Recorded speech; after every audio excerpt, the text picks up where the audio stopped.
became mayor, the white people said, oh, look at our new mayor. And because he was light, you know, they said, you know, he was pleasant. Right. So what he would do is they would invite him to all these parties, and he said he used to go and get the blackest nigga he could find to go with him to these particular things, and they'd be like, ooh, the nerve of you bringing this big black burly nigga up here. He would do that, so I'm just saying, you know, little things like that is major. I'm saying, so that's good.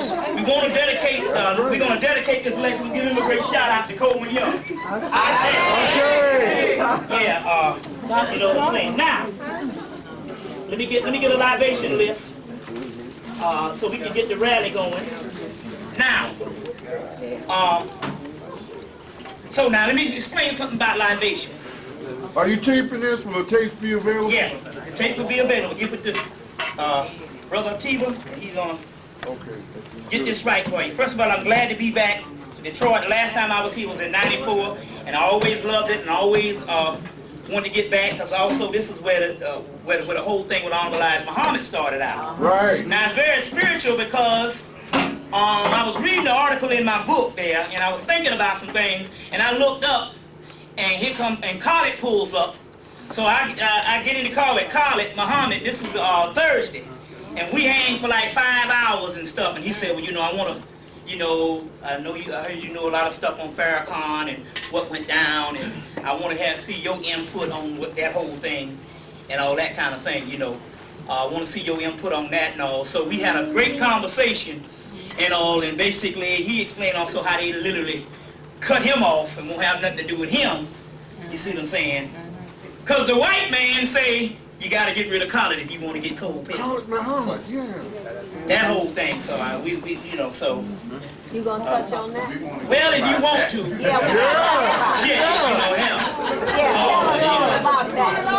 So we'll deal with some of that. The jury has spoken. So we'll deal with that type of thing as well as some other things. But right now what we're going to do is, the thing about libations is these entities. You say, well, you know, your mama dies or something like that, or your ancestors, and you were crying and all. You're going, where are they? What happens is once they leave this realm, they go to live inside of you. We're going to get into all this type of thing. These entities that you are pouring libations are own attributes to your own self. You see, what you call God is called nothingness. It doesn't exist in the aspect that it's a whole bunch of energy. But that energy has to be funneled through something. So God's only existence is through man and woman, or the black man and the black woman. You understand what I'm saying? You have an ocean of water, but it ain't shit till it get into the glass. You see what I'm saying?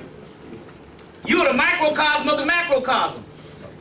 You got an ocean of water. Is not the ocean of water, if I dip a glass in the ocean of water, is not the contents in the glass the same as the contents in the ocean? All right, and the God energy that's in you is the same contents. That's all there is.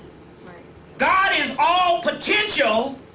God is what is called all potential, the nothingness in its potential. It's a big mass of energy. But man and woman, or the black man and the black woman, is the perfecting agent of God's potential. What exists seemingly in God unfolds and manifests in your ass. So therefore there is no God but you, because the simple fact that you are the agent. You get an old crippled ass old white Italian Godfather. He can't go out and kill nobody. He got to go hire the hitman. You are the hitman. You are the agent. So you are the only God there is, because the other stuff is just a big ball of energy. You see what I'm saying? It might be all-knowing and all that kind of stuff, but it can't do jack in the creation process unless you're doing it. You understand? From the nothing you get the absolute, and you are the absolute of God. In the Zohar it says that man says that God is on high, while the angels in heaven say God lives on earth. You get where this is coming from? So the energy is coming with inside of you. That's all there is. You got to get this particular thing.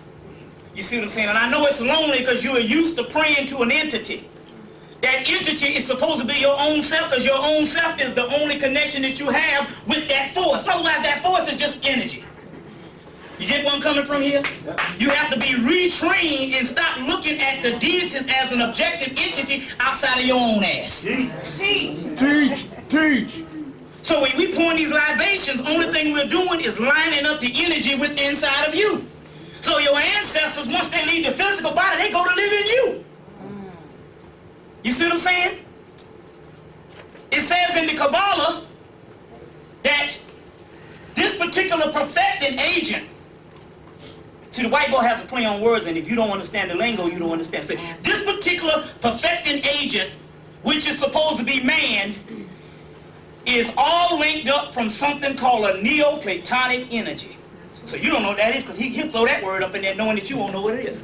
Neoplatonism comes from Platonism. Platonism, Plato studied Hermeticism. Hermeticism is the wisdom of the Egyptian Tahuti, and the mysteries of Tahuti is the mysteries of alchemy, and the mysteries of alchemy is melanin. Teach. So when he says it's all linked up by a Neoplatonic formula, he's talking about melanin. He's saying the link between God of the cosmos and God's down here is melanin, which is called Satan. We're going to get into this tonight. You're talking against yourself. Soot on, black substance. We're going to get into all that today too. You got to get rid of this devil, which means double. Your double self, your doppelganger. We're going to get into all that tonight. You see what I'm saying? And the moral or whatever the deal is. You see, we're going to deal with all that, but we also have to deal, before we go into the cosmos, we got to deal with the mundane stuff that's actually going down. Because basically, literally, they came into Atlanta and closed down all the projects.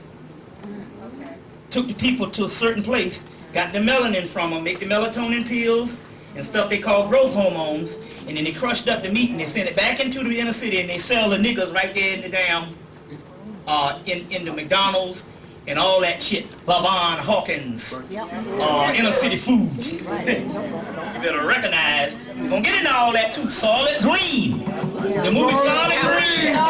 Where your niggas, you eating your niggas. That's right. Hey, you think they got all this antibacterial shit in the supermarket? And first of all, I want to say this first of all. For the people, let me explain something to you. Because we got to get out of the pettiness. And we're not talking about you, but we got to understand this. If you hear some of my original videos, I was very mild-mannered as far as I didn't do any cursing and all that type of stuff. As I started growing spiritually, I started getting more foul mouth.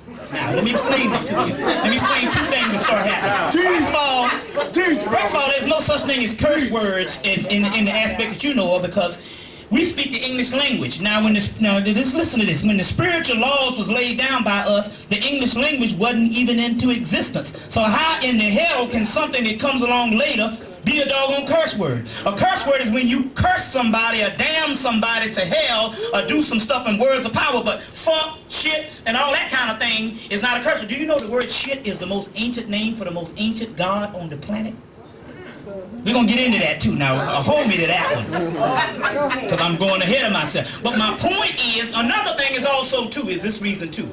Also, there's character assassination. The government is into what is called character assassination. That means if he can put you on the TV and he can come on, he can paint a picture to you, and the people will believe Tom Brokaw before they'll believe a black person.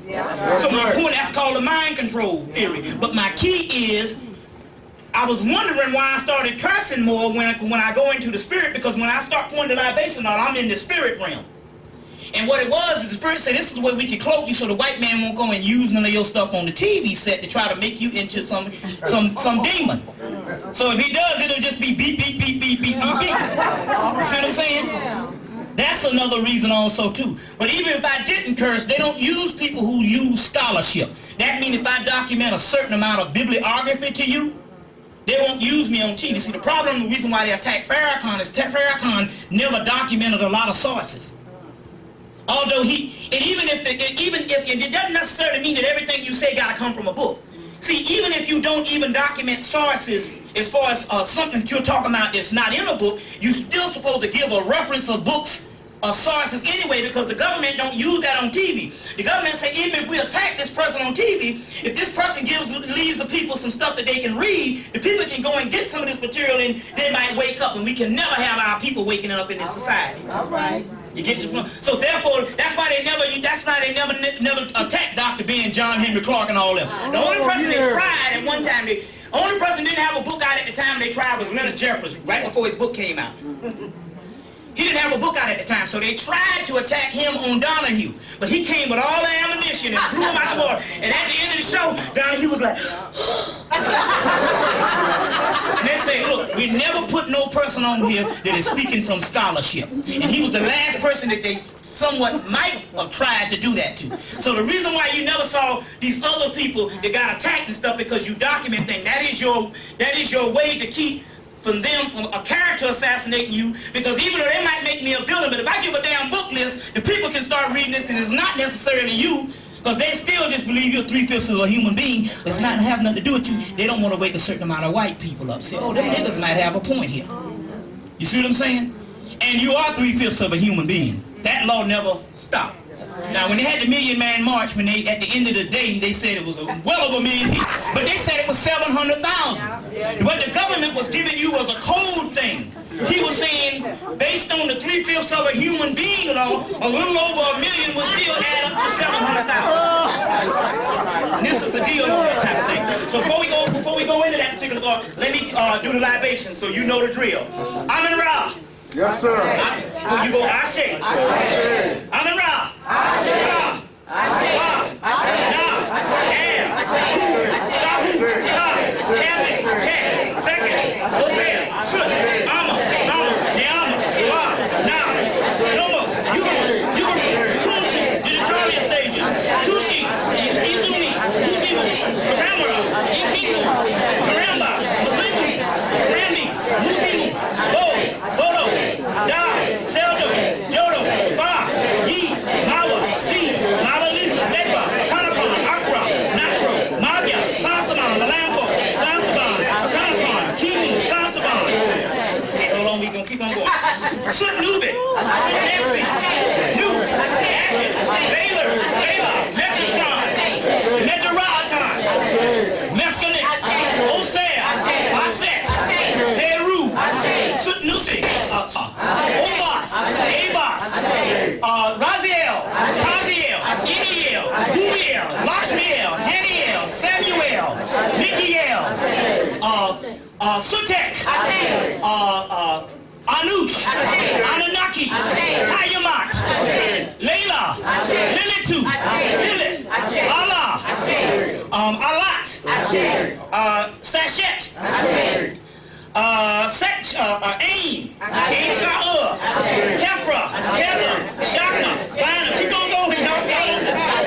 Chesed, Yemra, Tipre, Natsa, Had, Yaseh, Aether, Tolias, Magdamena, Jupiter, Mars, Helios, Venus, Mercury, Diana, Venus, Osea, Tahuti, Ptah, Mayat, Liam, Sut, Osea, Kinti Aminti, Kinti Erki, Home, Upfire, Sockets, Tatanin, Segment, Sachet, Selkit, Siba, Nintasibaraa, Hanuman, Sudhar, Heru, Anpu, Aset, Nebkert, Rama, Vishnu, Rabini, Shakti, Shiva, Kali, Ramachandra, Inasuda, Sita, Hanuman, Lakshmi, Shinsia, Pavagata, Loa, U, Yamualawedo, Marasha, Bridget, Edem Bridget, Ogo Pirelli, Ogo Shingo, Razuli, Edowedo, Laka, Edowedo, Lepa, Ishi, Oshosi, Okun, Omaroon, Babaluaye, Ife, Oraki, Obatala, Oduduwa, Oguna, Oshun, Shingo, Ogun, Lepa, Oshun, Yiminja, Oku, Oya. Okay, hold on, okay. Cthulhu, Diggerah, Ashtar, Yoga Hotel, Azazel, Dagon, Yogsatos, Great Old Ones, Great Ones. Hold on 1 minute, a little more now. Obi Tutu, Ani Tutu, Edi Tutu, Tutu Alepa,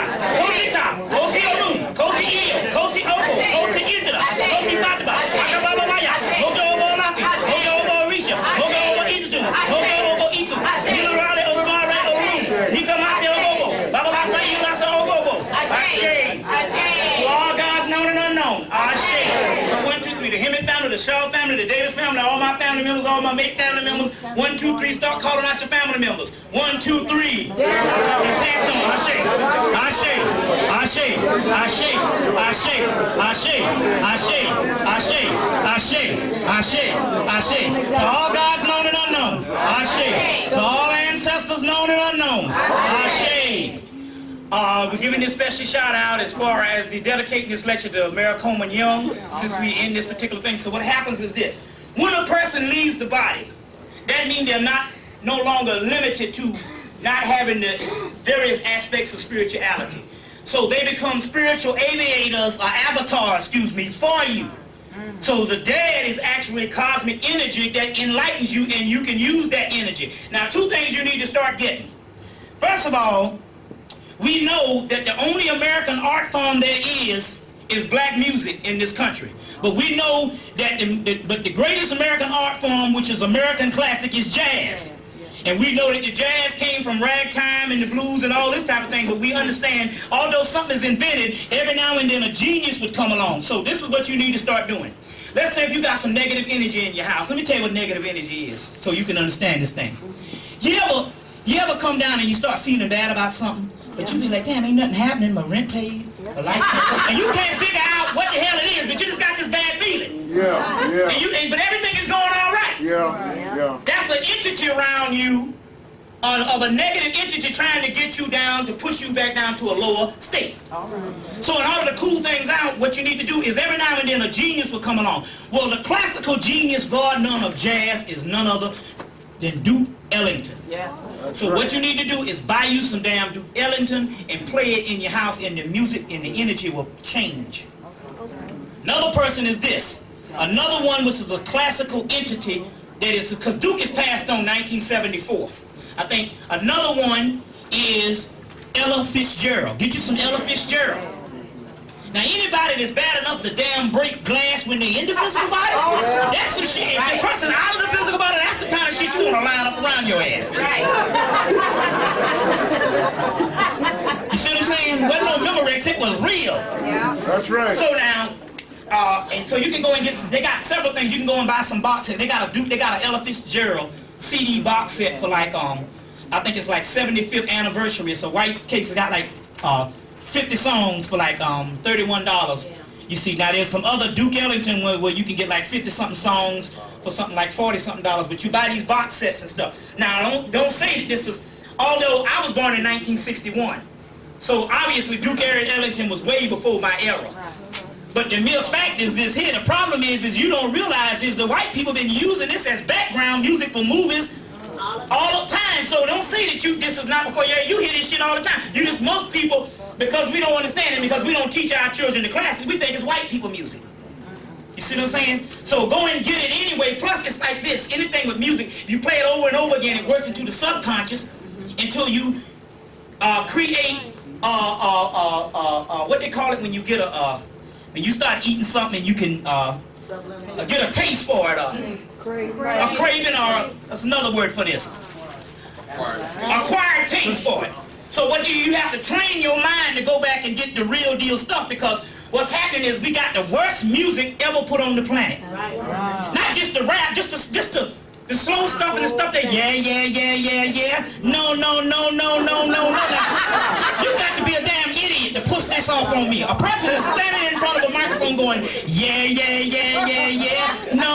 You got to know what the hell is going on here. Am I some kind of fool? But this is what they're training the children, you see, and this is what they're doing, is programming them. Plus you got to realize, based on subliminal consciousness, if you hear something over and over, it works itself into the subconscious, so you end up liking the bullshit, although you weren't trained on it.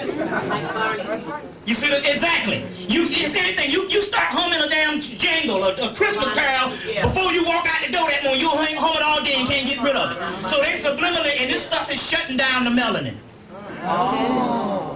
What happens is your pituitary gland, it regulates the flow of melanin. But what happens is this. It regulates the flow of melanin to the pineal gland. But the pituitary gland acts on a certain rhythm pattern. Now, it has to have a balance. If you got a low bass line, you got to have a highs. So in the 70s, we had a low bass line, but we had the horns. You see what I'm saying? That's the highs. Now you just get this boom, tick, low bass line, no highs. Yeah. So what it does is the melanin does not regulate. Now on the other hand, with the white thing, they just had all highs and no low bass line. So what they have done is they've isolated the music. White people are more, it's most of the young artists and white people, it's more this country shit. Yeah. That's right. You see. And with you, it's this bullshit boom, tick. You said, can they make a song out of anything? And there don't be no music behind it. Just to be a people singing in this boom, tick, you know, and boom, boom, boom, tick, tick. But there don't be no real highs like Earth, Wind, and Fire or some shit where you just, you know, getting on. So this, all this, including the gospel music, is all synthesized now and all messed up. You see what I'm saying? So what you got to do is override all the bullshit and go back and get you some classics. Well, Huh? Count Basie? Well. Because Count Basie was dealing with what's called a jump jazz that comes out of Vodun, because it was created from Vodun rhythms of New Orleans. Yeah. Count Basie, Ella Fitzgerald, you know, all the 50s boys, you know, Miles and all them. But what you want to do is we'll go and get Coltrane and all, but you don't realize Duke Ellington is the genius. Duke Ellington recorded from the late 1920s to damn 1974. So Duke Ellington is bar none the greatest genius of jazz and the greatest composer. That's right. You see, the stuff from, you know, Coltrane, that was a 50s era and that replaced Duke in them, but Duke was able to revamp and go on until he died. But the key is the classic shit. You get you some Duke Ellington or get you some Ella Fitzgerald. Right. But anybody that's passed on is good. Don't get me wrong. You some Coltrane or whatever. But most of we go and get that, but we don't get the real classic shit. You see what I'm saying? We don't get the real classic stuff. So that's some stuff you need to get. And I guarantee you, the energy in your house will change. So the people that bought the particular pictures, let me get one of these because I want to show you this. That's yours from here. I got one. This particular temple is the temple of Dendera, which has the oldest calendar in the universe, which they show that particular oldest calendar, which this particular calendar, in the middle, you'll see a hippopotamus goddess, which is the great mother Apit with the big belly. And right here, you will see the earth goddess, which is supposed to be Isis. Well, you know the French kind of Europeanized, but that don't worry about that. You're supposed to be on that particular part. But anyway, these engravings, Napoleon redrew these things on how they used to be. So in here's the temple of Dendera, which would be Hathor or Isis, or Set. Right. Here's a colonnade. They're talking about the Egyptians didn't have the word pi, Pythagorean theory. If you ever see the pi sign, they go where they get the shit from, the colonnade. That's your pi. So we squash that bullshit right here, right in front of their face. As a matter of fact, this particular, when you see these, and you see them all over, these particular things, when you see two of these, they are called pylons. This is the temple of Karnak, which is the temple of Amun-Ra. Osiris. This is the calendar of Dendera. This is the inside hypostyle hall of Dendera or Hathor. And on the back you got the temple of Horus or Heru at Edfu. So here I've given you a temple of the mother. I've given you a temple of the father, Amun-Ra or Osiris. And I've given you a temple of the son, which is Horus. So the mother, temple of Dendera. I've given you a temple here of the father, Amun-Ra and Osiris, because they're all one and the same. You can't separate the deities from each other. And then I've given you the last temple, the temple of Horus, Heru, the son. So I've given you the Holy Trinity in this particular document. So you can get these things and you encase them either in glass or you mount them or you mat them or put them on the wall any kind of way and it brings energy. So for the people that want to get some of those when we get through, we got a little bit left, but don't let me get out of here and don't sell you none. For the simple fact, when I'm gone, you know, whatever the deal is. Now, for the people got pencil and piece of paper, always bring you some pencil and piece of paper. Right. Always bring you some pencil and piece of paper because you're not coming to places now for people to come and give you a whole lot of shit and don't teach you nothing that you can't use. And especially when we dealing with this. Now, how many people need some paper? Huh?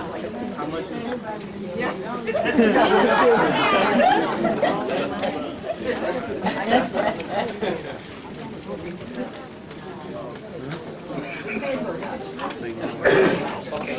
Right, yeah, okay. Now, how many people need some paper? I sit here. If the other people got some paper they want to pass out, then do so. But you can pass them around. Okay, shoot, I need that.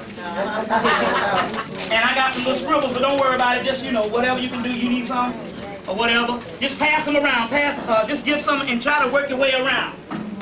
What I need to do is this here. So it won't be no stuff for you so-called Christians.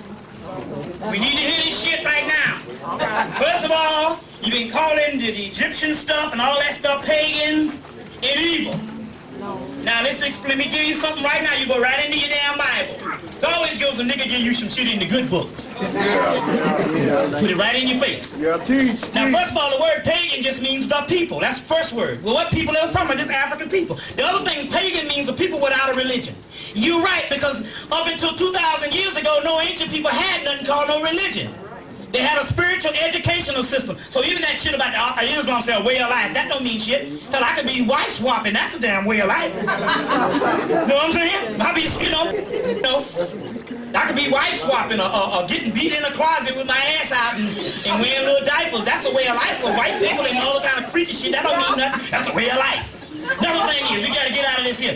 How you doing? Well, I know there's a God. How? Well, he woke me up this morning. That don't mean shit. A goddamn rat woke up this morning too, and a damn dog. That don't mean nothing, but at what capacity? Every day you're supposed to learn something. And the day you didn't learn something, the day you didn't live. So therefore, most of our people are walking around here ain't even living dead and don't even deserve to even take another breath right now. If you shot him in the head, the damn sun won't bump into the moon and the doggone day won't stop coming. Because it don't mean anything not unless you're learning something. If you don't know why you are here or why you are what things are going to, other than whether you're Democrat or Republican, it don't mean shit. You see what I'm saying? So we need to get out of that. So now for all the pagan thing, the chief god of ancient Kemet, or at least what we call dynastic Kemet, is Osiris, or Osea. Right. So, you're going to go to Exodus chapter 6, verse 24. And you're going to see the word A-S-S-I-R. Osir, that's Osiris, right in your damn Bible. A-S-S-I-R. A-S-S-I-R. Let me get my water. What chapter is that again?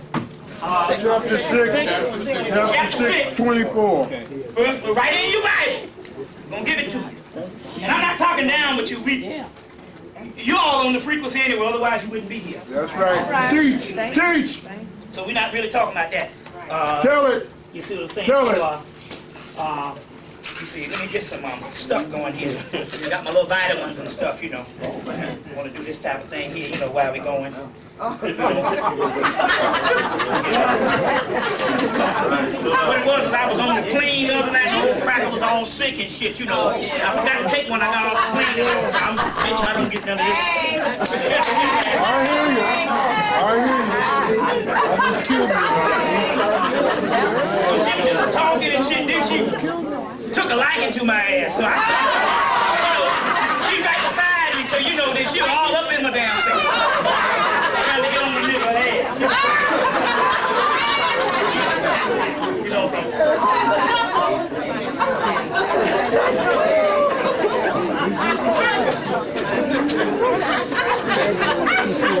So, I'm going to do this and stuff.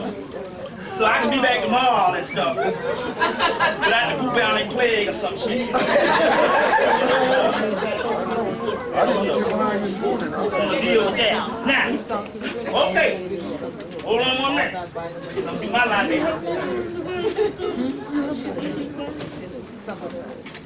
I just thought about it. Spirit said, you better do that, man, So now. So that's in Exodus chapter 6, verse 24. You get the word A-S-S-I-R. That's Osiris. Also in I think it's Corinthians, C-H-R-O-N. Is that Corinthians? Corinthians. Yeah, Chronicles. C-H-R-O-N, that's Chronicles. 1 Chronicles, chapter 6, verse 7, and verse 22. Say those again. 1 Chronicles, chapter 6, verse 8, verse 7, and verse 22. As well as Chronicles, chapter 3, verse 17. it gets the word O-W-S-I-R. That's Osiris. All right. Right in the good book.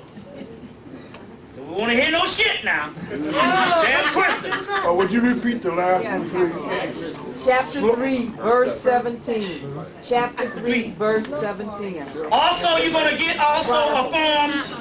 It's O-W-S-I-R. Or you will also see in the same chapter W-O-S-I-R. O-W-S-I-R, W-O-S-I-R. In Isaiah chapter 24, verse 22, you get and Isaiah chapter 42, verse 7. So Isaiah 24, verse 22, and Isaiah 42, verse 7. You get the word A-S-S-I-R all over again. You see. Also, you will get it in Isaiah chapter 10, verse 4. Chapter 10, verse 4. You will also get it. A-S-S-I-R. You see what I'm saying? These are Bible verses that deal with the god Osiris. Now, the Christ in Hemmitt is called what? Heru. Horus or Heru. Right. In Greece, it's called Jehu. That would be J-E-H-U, I think. But anyway, when you go to 2 Kings, in 2 Kings, it says that Elijah will anoint Jehu king of all of Israel. Right in the book. Now, if you read Kings, what verse was that? 2 King, I think 19 something. I don't know. You just have to look around that time, around that area. Right. You see area. Jehu, but it's in there. That's Horus, Heru. That's the true Christ. In the book of Revelation, they say the man that come on the white horse will have a book in his hand that nobody knows. And he'll have a name in his hand that nobody knows. So it can't be Jesus. See what I'm saying? Because Jesus, the word Jesus is fake. It's not even Hebrew, it's Greek. You see what I'm saying? It's Greek. You see, now the Christ is a different thing. The Christ is different. The Christ goes all the way back millions of years, but the word Jesus is a Greek name. Even the word Hebrew is a Greek name.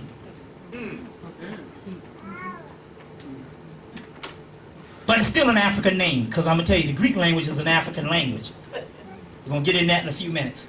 Before I go into the teachings, let's drop on a little bit of stuff. I just want to put that out there right now. Now let's deal with some stuff on the order today before we go into this stuff. Let's deal with some things here. I mean, really, the whole Farrakhan thing, I mean, it's really no big deal. I mean, it's really ain't even worth talking about. He'll be in town tomorrow. It's really not even worth talking about. You know what I'm saying? My point is motherfucker hook up with Reverend Moon. This nigga hooked up with Reverend Moon, the Mooney people. Yeah. Say he gonna marry some interracial cracker couples in the year 2000? Yeah. Reverend Moon, come on. So that some stuff just goes without saying. I don't even want to get into that type of thing and all. I don't step on nobody's toes and all. Some things, because it's really no big deal. What we need to deal with right now, we'll go into that if you want to address that stuff, whatever the deal is. We'll go back into that stuff in a few minutes. But right now, what I want to deal with is this. Have they closed down any projects yet? Yes. Okay. How many did they close down? Two. Okay. In Atlanta, since 1990, they closed down 15 projects.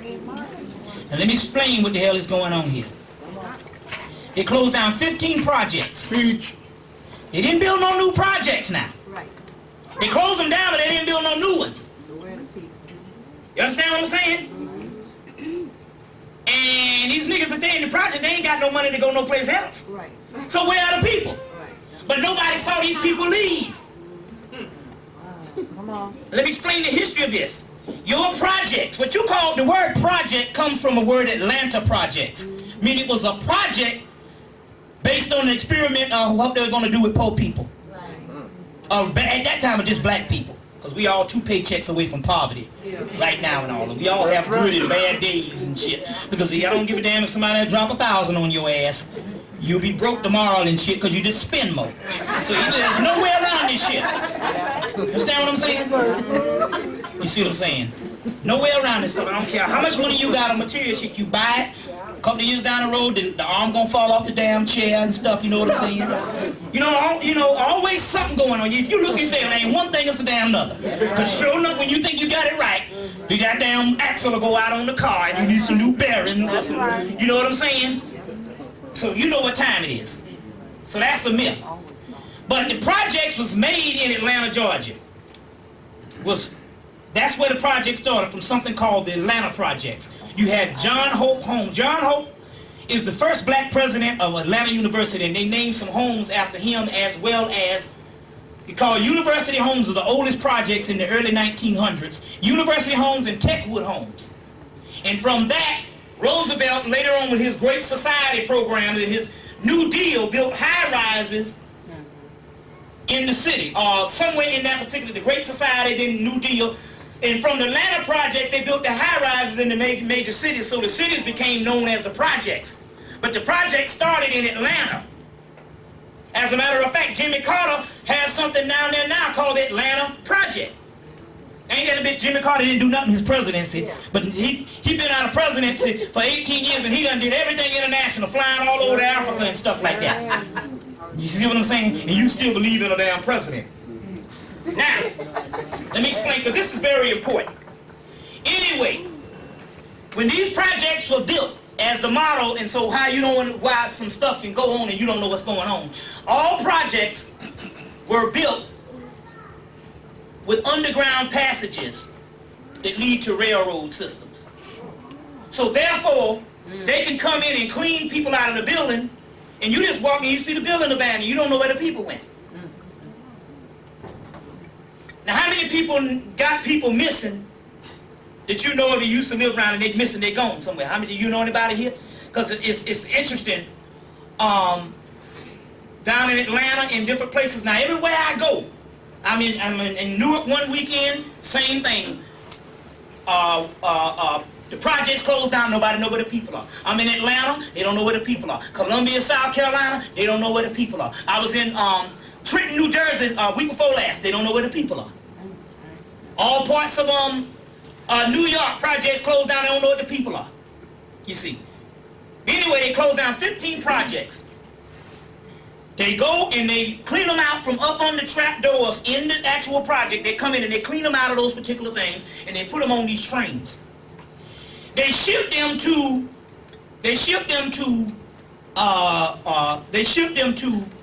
camps.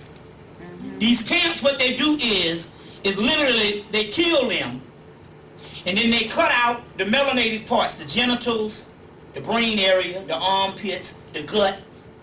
You see what I'm saying? The anus, because all that shit is highly you know, the knees and all that, and they get all the melanin out of them, and they make melatonin pills, as well as they make some stuff called growth hormone. We'll get into in a few minutes.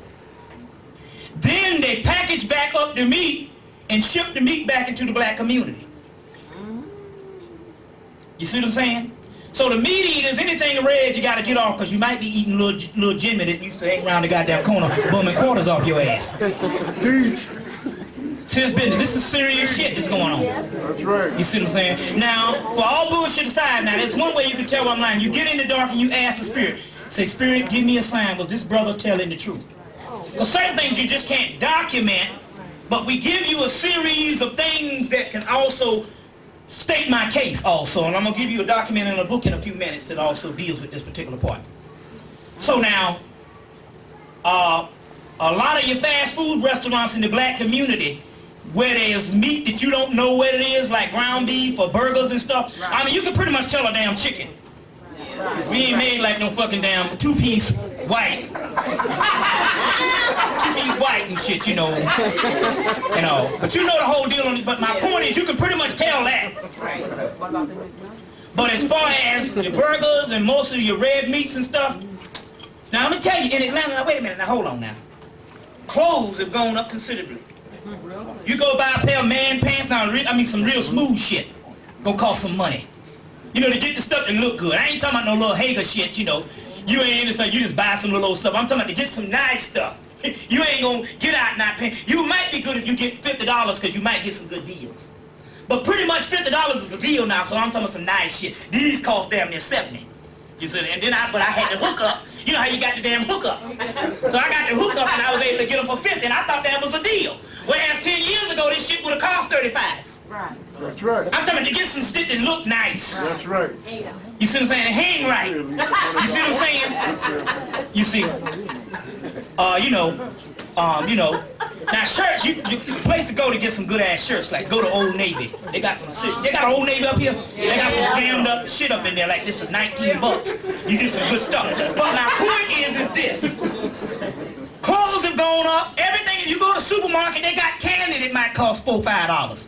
But yet, go look in the meat department in the ground beef. Man, they got steaks now. Steaks is $1 and $2. I mean, you get 5 damn steaks. Choice cut. That should be $5, a big pack like that. Now, one of the keys is this. If you notice now, the white man been eating meat since he been on the planet. Damn sudden they gotta have all this antibacterial soaps and E. coli and salmonella, all that shit. Because the regular meat products, cows were vegetarians. Lambs and all that stuff was vegetarians.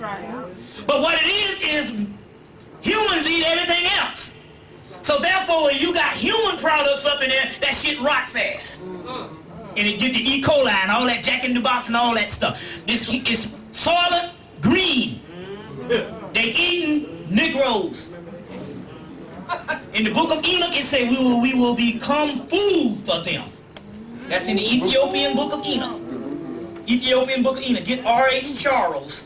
Ethiopian book of Enoch. R.H. Charles. That's the definitive text. You can get them from Kessinger's. You know, Kessinger's. That's the out of print book company, you know, health research. You can get it that way. But you want to get, they say, but you can get a little small one by Lawrence if it's still out. We will become food for the enemy.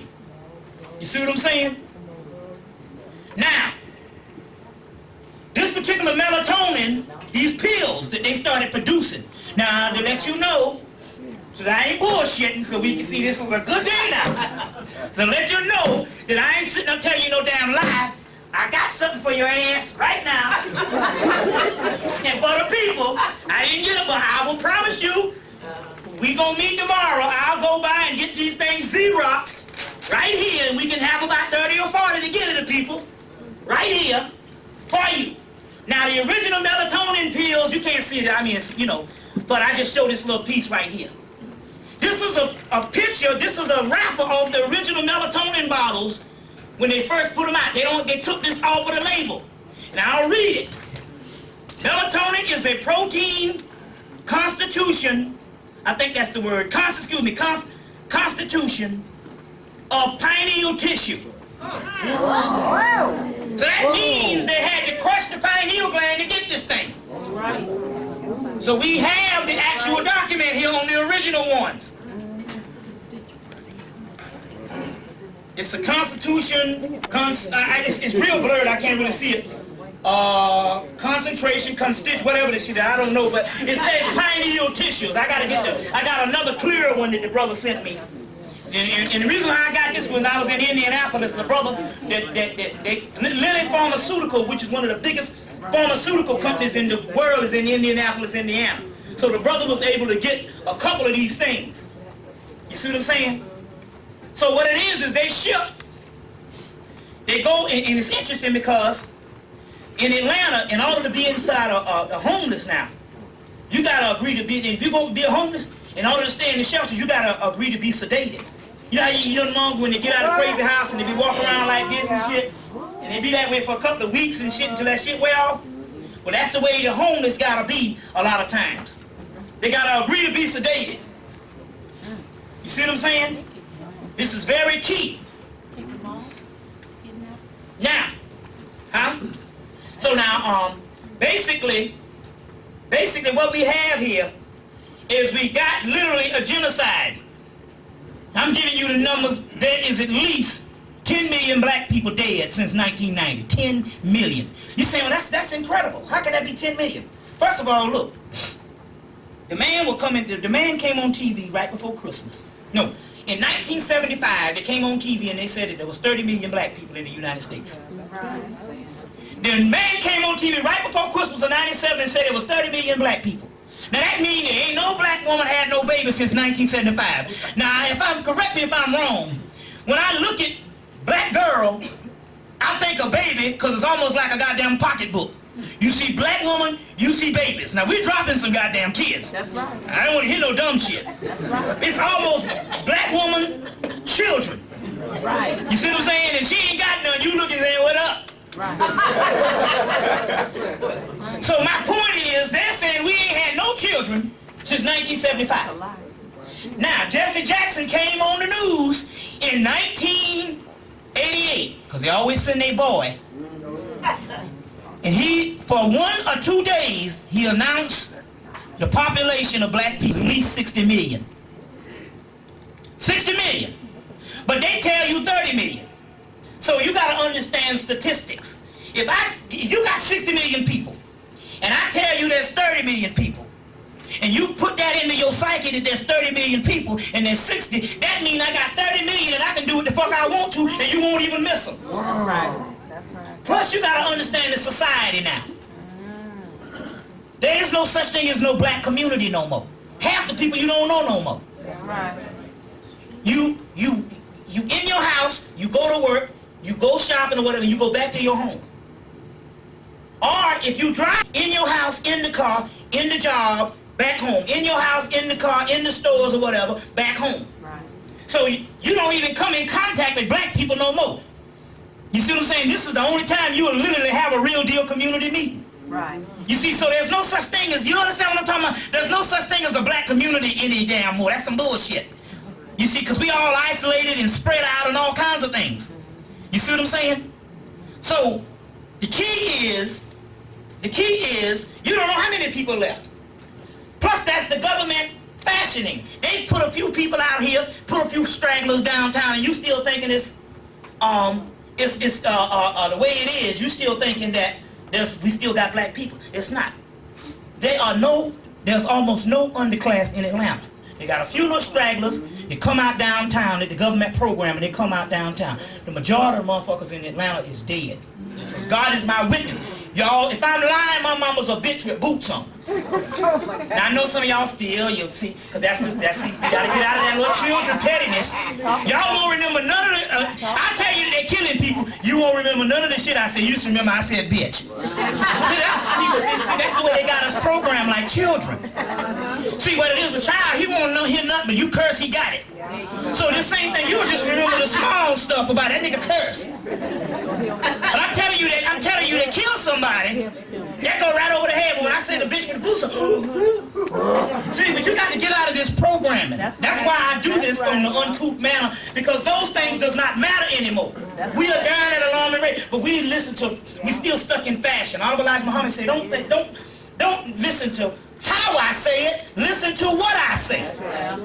You see what I'm saying? That's the thing based on they train you what is called public speaking. That means a person can come before you and say nothing well. That's what the preacher does. This damn preacher was talking about this. I saw this, I was in Trenton, and we were speaking right after this place. The little people had a little church that came in right at the community center before. And this guy was in there literally talking about how he ate the cake in the refrigerator, and when he got up, his mama was gonna beat him, and the people are like, yes, Lord. And that's called order public speaking. They can say nothing well. You see, when I was in college, they used to have these people come and they say, you got to put some Pierre Cardins on your feet. That was the shit back in the 80s. You got to put some Armani on your back. And they go, yeah. And I say, and I listen to, they say a public speaker, every week we have a public speaker. And they would come in and they would say nothing well. That's the art of public speaking. This is knowledge. You see what I'm saying? So you got to break this cycle of people coming before you and giving you nothing well. I can come up in here and fashion some shit, and it can be beautifully said, and you can get a high from it. That's called motivational speaking. That old, what's that black nigga name on? Wes Brown. Wes Brown bullshit. That ain't shit. You hear that shit? You be all about to go crazy. You go home and your lights cut off. See what I'm saying?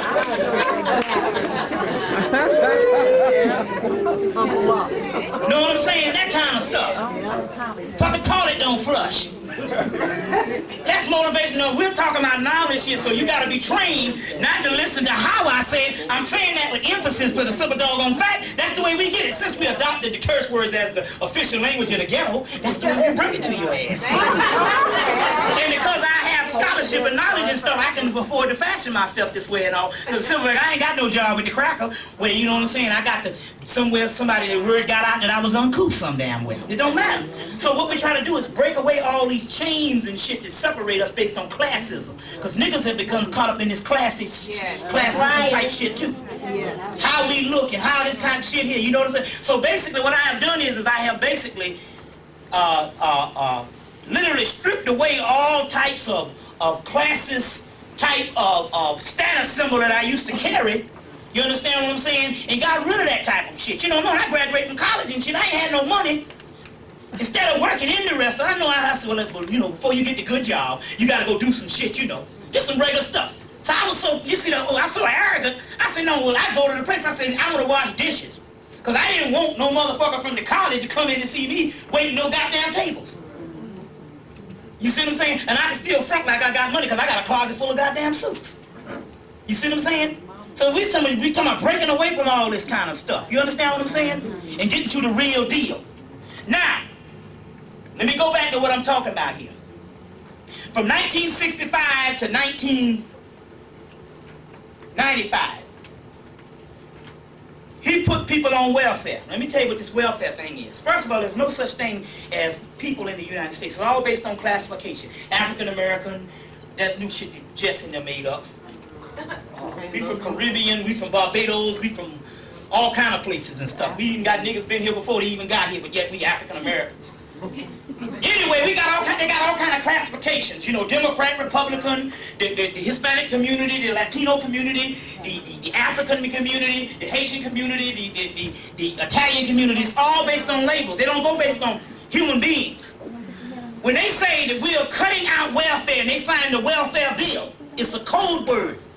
They was not talking about cutting out the program of welfare. They was talking, when they said they was cutting out welfare, that means that they were getting rid of welfare people. So they got people classified as a actual, the people go under the classification of welfare, not the actual social program welfare. So when they say they were cutting out welfare, they was talking about they was cutting out welfare people. Okay? So that's when they say that, that means that's what they said we gave so many people so many years to get off this thing. Now, so you say, well, I get a little bit of food stamps and all that kind of thing. It's not talking about the masses. They don't deal with everything. There's capacities. They might keep a few, and basically they monitor the ones that have a certain amount of consciousness and have a certain amount of social get up about themselves. But other people they're getting rid of. So now they come on TV saying, unemployment is the lowest it's been in 30 years. Now, I'm baffled by this, because I know every goddamn nigga I know broke. And I know that every black nigga male in Atlanta ain't got no job. Walking around. So my point is, I want to know if the unemployment is the lowest it's been. I want to know how many of y'all know niggas ain't got no jobs. Thousands of them. Right? Now, but it's going back under, see, they didn't put the man on the welfare thing. He was up under the unemployment thing. It's a statistic labeling a human being. So when they say unemployment is the lowest it's been, that means that either locked up the black man or they killed him off. You got to understand the code words of this shit, because we're living in genocidal times. You see what I'm saying? We're living in that particular times. Now, they've been cloning since 1945. Right. So this whole new, they just had a new thing, a conference at Princeton last weekend. And they wasn't talking about whether they wasn't going to clone or not. They was trying to get the stipulations right, whether somebody don't go and do the monopoly thing on it, like the AT&T or somebody. They just want to spread it out so each person can get a part. They didn't say that they wasn't going to clone nobody, because they've been cloning people since 1945. You see what I'm saying? That's what your whole master race and Hitler and the whole thing was about. You see. They've been cloning people since 1945. What they were actually talking about was they are basic. This is the way they introduce shit to you. Old technology. They've been freezing niggas since the 50s. So this whole cryonics thing, all this stuff that they're giving you now is stuff they've had for the last 50 years. So now the key is this. And don't get alarmed, because it doesn't mean that necessarily this has happened to you, because the spirit transforms things. For the mere fact that you are in here means that you are all advanced. And what do I mean by that? You saying, well, how do I know that I'm advanced, hooked up? First of all, you must understand you got 7 chakra systems. So, you know, you saw the chakra systems. Anyway, let me show you. Let's see if I can. Well, anyway, I'll find one in a minute. Anyway, in order for you to even radiate to the point where, as you are even interested in this knowledge that we got here talking about today, like you're hungry for it, means you have to be radiating. That means your energy has to be radiating from the heart chakra anyway. You ever heard your heart ain't in it? That's talking about your heart chakra is not open. So therefore, if your consciousness is not near your heart chakra, up to the 3rd eye or the 1st eye, it's in your root chakra. And if it's in your root chakra, certain knowledge don't even get to it, bounces right off. So therefore, this is why you can't drill no knowledge down the dead people's face. Because everybody don't wake up the same time every morning. So therefore, everybody don't wake up the same time when the consciousness start rolling back around. So for the mere fact that you are in here and you are thirsting for this, means that you are already hooked up. You understand what I'm saying? Because your heart chakra is already radiating. Otherwise, you couldn't even stand. You say, man, that nigga up there is crazy. All these motherfuckers up here going to hell. So some of y'all thinking this right now, y'all got work to do. For the mere fact that you are interested in this, you got people out here, you couldn't drag them up in here. They would fight. And you don't supposed to force this down in them because it's in their root chakra. Each level of chakra, let's see if I can find some type of thing with the chakra on it so you can understand something. This is a good one right here. This is your chakra, the Kundalini system. In order for you to even radiate consciousness, you gotta be, your consciousness has to be dwelling at the actual heart chakra. The root chakra is the genital and lower areas. So their particular consciousness, it bounces right off. They can only deal with things on an animalistic and subconscious or child level. You see what I'm saying? So therefore they can't get this. Now, the key is what you must understand is this. In all ancient scriptures, the Bible, the Quran, the Bhagavad Gita, the Anukian text, the Dogon, the Necronomicon, I mean, there's thousands of texts. Y'all just think one definitive text, the King James Version, which is probably the worst version of all. The point is this. When they talk about all ancient texts talk about an ancient people or a God's company coming back to get the world right. I hate to misinform you, or I hate to also disappoint you, but those particular ones that's coming back to slay across the land is not some motherfuckers from the sky, it's your ass. That's right. The reason why you are in here and you are going to these particular meetings when there are other people on the damn Saturday night is trying to get drunk or get high or whatever type of thing is the mere fact that you're the one that's going to do it. In the book of Enoch, they say, I'm going to take the rulers of the earth. Now, we know the ones who rule the earth is the white man. Let's get this shit straight right now. If you are an Arab or whatever, you still getting fucked in the ass by the white man. Excuse the expression, I'm sorry. That's right. But I'm sorry. If you got problems with curse words and all, then fine. I don't need to even be dealing with somebody on that petty level anyway. When we talking about somebody killing your ass, you don't want to hear no stuff based on no this style thing and this. You want to see, nigga, get your ass and give me some damn bullets so I can shoot this nigga before he shoot my ass. So we ain't dealing this time, so that's the shit. Too many fucking holy people out here with holy damn draws and ain't shit. Fuck that. They coming for you, gurus, with 100,000 classes for you to take to get to a damn dimension that they ain't on. I got to say, you supposed to take all these classes and stuff, but they shit, piss, and eat just like you, and scratch their ass when they get hungry, when it itches and all kind of stuff. You see what I'm saying? And half them gurus got skid marks in their drawers, and all this kind of stuff. So don't come with that bullshit, because that's some shit to get your money. And let's talk the way we supposed to talk. Anybody want to challenge me on this? The floor is open. I know what I'm talking about when it comes to the spiritual realm. Teach! So, curse words, this English language, and you ain't got shit to do with spirituality. Hell, we didn't even talk at one time. This is the defilement for us to even be using this. Now, dealing with this type of thing that we're dealing with. I done lost my train of thought. Look.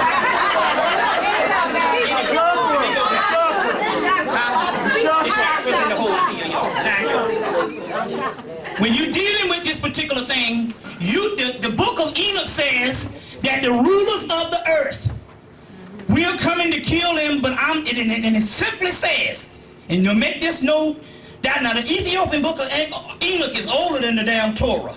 All right. They didn't add it into the Torah because it's got Ethiopian origin, so they let you know where the whole Hebrew shit come from. The Ethiopian origin says that the people that's ruling the earth, when it come time for them to get their ass slayed, they say they're going to be handed over to the elect. But this elect was here in the beginning of time, and that's us. Thank you. All right. Teach! Do you know it is, and so we're going to go in this metaphysical thing, it is impossible for a white person to get to that particular realm, and I can explain it. All right. I'm going to break this shit down I believe it. on the alchemical point why they can't get to that level. They can't get to that level. You see what I'm saying? They do not have, the word salvation is also talking about a formula. And they say that they cannot have salvation or cannot receive salvation because they're not capable of it. Which means that they don't have this particular formula called the crystalline dew that they talk about in the Bible. They do not have this particular formula. Right. That's just the bottom line. I'm sorry, but that ain't got, I don't have shit to do with that. Right. That's why he ruling now. If somebody is ruling the earth now, and you hear the prophets say the earth gonna be overthrown, that's why he got the rule the last time. They also say in the Torah that God puts affliction on the people that he loves. So it says, so there will be something left for them in the hereafter. It's those that he do not love and does not chastise that. And let life go about easy, that they will use up everything, that they will not have nothing left for them in the hereafter. You see what I'm saying? So they're talking, that's why it's all easy. This is all they got. This is the only far they're going. Otherwise, I ain't going to no goddamn heaven with no motherfucking cracker that done killed my mama. Fuck the dumb shit. I'll stay down in this bitch and you can give me some Coke 45 right now. And some church's chicken, and some blow pop or some annihilators or whatever the hell, some damn Kool-Aid, and I'll just be a nigga on the damn corner, because I ain't going. Thank you. I'm with you. All right. But we'll deal with this on a high level for the people in it. Well, this shit is up for challenge on this. And they got 2% white people that's black, got black blood, but those are not white people anyway. They're black. So we still not talking about them. I'm talking about the mutant. The chaos sphere, no mutants are allowed, and we're going to get into that particular part. Now, going back to this particular thing, you are those particular elect. Now let's get into some hard copy right quick. Some things you need to deal with. First of all, let me show you what a clone is. Classic example of the clone. Go get the movie When We Were Kings with George Foreman and Muhammad Ali. And look at George Foreman, the way he was. He was that nigga was damn near Khalid Muhammad on there. No holds barred, didn't talk no shit and didn't say nothing. And now look at the motherfucker on the Minor Kid commercials. There's two different entities. This nigga here act like he was born in Disneyland. Oh, come tell old George. The other man that you can clearly see, first of all, one thing about it, your behavior, the way your behavior is, I can come back 75 years later and you will still have that behavior. It might be altered a little bit, but basically your behavior will be set in place. Same old nigga, yeah, you the same person. That's what people remember you by. It might be a damn little scratch or something. So they say, I remember you. Yeah, you bringing back memories. You used to do that shit about 20 years ago. My point is you don't drastically change from a brother that don't take no shit. You see what I'm saying? Yeah. Or don't hardly talk to a nigga just a hipping and a hopping and a tell old George. 20 two different entities. That means that they must have killed the other one and they deprogrammed this nigga mind and you got a whole nother entity. Right, I mean, it's a damn government clone. You see what I'm saying? That's how you know what time it is. You see what I'm saying? Now let me get into some stuff right now so you can understand some shit that's going down. This is very key. So you can understand something. They killed Tupac. They put out a movie. They put out a movie a year before they killed Tupac. It's called Strange Days. And in the movie, it's supposed to be, it was all based on this rapper get killed near the end of the turn of the century. It might be in the year 1999. If you understand the lingo, hell, we've been into the millennium. Yeah, That's right. yeah. The movie was released in the fall of 1996. No, 1995. In the fall of 1996, the same year, a year after the shit was released, he got killed. Then they killed another one about a couple months later. See what I'm saying? Now, Big D. right, but let me tell you what the deal is. Now, you got to understand this, because we're going to have to start thinking on a higher level on the way the world view you. Okay. You can't be thinking of a nigga in the hood and all this. We understand all of that. Hell, I'm one of them.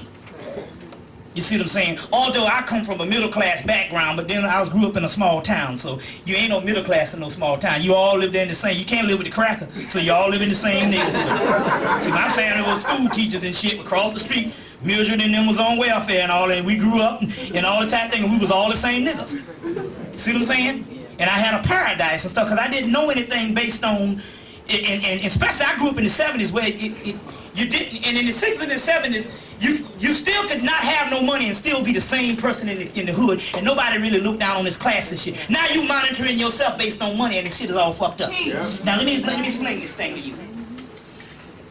Let me explain this to you so you can understand something here. Now they got always have somebody new. So now they got this Master P. Have you heard of this nigga Master P? Now let me explain this thing to you on what's going on here. We understand that rap music was a product based on the inner city youth. Now you in this country, you know doctors, you know lawyers, you know fucking pilots. You know black people have every position in this country except president and vice president. Everything else we've occupied. Right? You see, we have achieved to the maximum. Now, this is the key that you must understand. If you in England or China, you don't see the doctors and lawyers, the chemists, the brain surgeons. Only thing you see is what they give you on the fucking TV set. Now, the only thing that they're showing now is this inner city type of person that's not really how the brothers and sisters in the inner city behave. You don't go walk around like you in no rap video and all the time counting dollar bills and all this kind of shit here. You understand that's a part of the genre, as the new black people got a new word now. That's a part of the image. You understand that, right? But you must understand this particular part. The people over in Europe, Africa, they don't see that. They don't see you with your $100,000 house. You see what I'm saying? And your Lexus and shit. Only thing they see is the brother on the rap video. Now, we understand that that's the inner city youth. Now, don't get me wrong on that. But you must admit that the rapper don't look like the smartest motherfucker in the world. Now you saying, no, this is not being elite. You gotta understand the damn game and how they pitch that shit. That's all they see. Can you imagine the only person that they would see as the image of you is fucking Master P? Or do that thing. Yeah, ooh, and all that old shit. To you, you think it's music because you've been programming all this stuff here. You see what I'm saying? Now, Master P, you see what I'm saying, don't look like the smartest nigga in the world. Now, you gotta understand, I'm not being elite. I'm trying to show you how the game is going. You gotta understand, before Hitler could exterminate the Jews, they had what's called a propaganda program for 9 years. Goebbels in there. Right. So when they started killing them, they were like, them people savage. You gotta kill them. That's because they had a propaganda a program going where they trained the people to view those particular Jews as being a savage people. You see what I'm saying? So the only views they get of you across the world is the killing and all you see with the news. Any shit good go down there, don't put it on the news. Now there's no such thing as local TV. Everything is beamed up by a satellite, so they got your ass in China. They got your ass in South Africa. They got your ass on the Congo, being if they got a TV or not. You see where I'm coming from here? They got your ass in Russia. And they don't see you sitting here as a conscious group of black people concerned about your destiny. They see the damn nigga on BET. All day long, the same bullshit. You see what I'm saying? And the sisters on that whole level. Lil' Kim and Foxy Pussy Brown and all these hoes. This is serious shit. You gotta understand this. This is what they see. That's right. Let's not be funny with this bullshit. You see. Plus, you gotta understand the image of this here. See, look. Whether you might or not like Du Bois and all them, but they had a point. They say a motherfucker like that in the neighborhood don't supposed to be seen. You all supposed to take the best of you and put up as a model for other people to aspire by. So if you got a Master P, that means your children ain't aspiring to be shit. That's right. Yeah. But a fucking idiot. Let's be real about this shit. That's right. You see, the people in the damn 30s and 40s say they say we migrated from Mississippi, we came to Detroit. They say, but we work all day in the factories or whatever the deal. They say, but at night you can't hit the goddamn ground now that you got on a suit of clothes. You can't come outside in the neighborhood. That's right. Why was that? Why did they put an emphasis on looking a certain way? Stood that the white man tried to damage our image doing slavery with step and fetch it. Docile Negro, big burly, had him at Daniel Mama. So you had to doggone, in order to doggone diffuse that bullshit, you had to put a certain image that you wanted to be perceived as. That's right. Let's not be funny with this bullshit. That's right. So now your image is damaged. You the fucking killers. And you basically, prison, you think of a black person. See how they got in this thing? So therefore they have made idiot, or what you would call juvenile behavior, something that is a model to aspire to be. Well, teach. See what happened was this. Let me show you what the deal is. Look. They looked up in the 1980s and they said, oh shit, this shit done got away from us. The #1 singer in the world was Michael Jackson. Well, but still yet. The motherfucker was great. Don't let nobody bullshit you. That motherfucker was larger than life. When you see motherfucking crackers pulling their hair out in Germany, that was no bullshit. You say all the fuck you want about Michael Jackson. Michael Jackson was a badass motherfucker.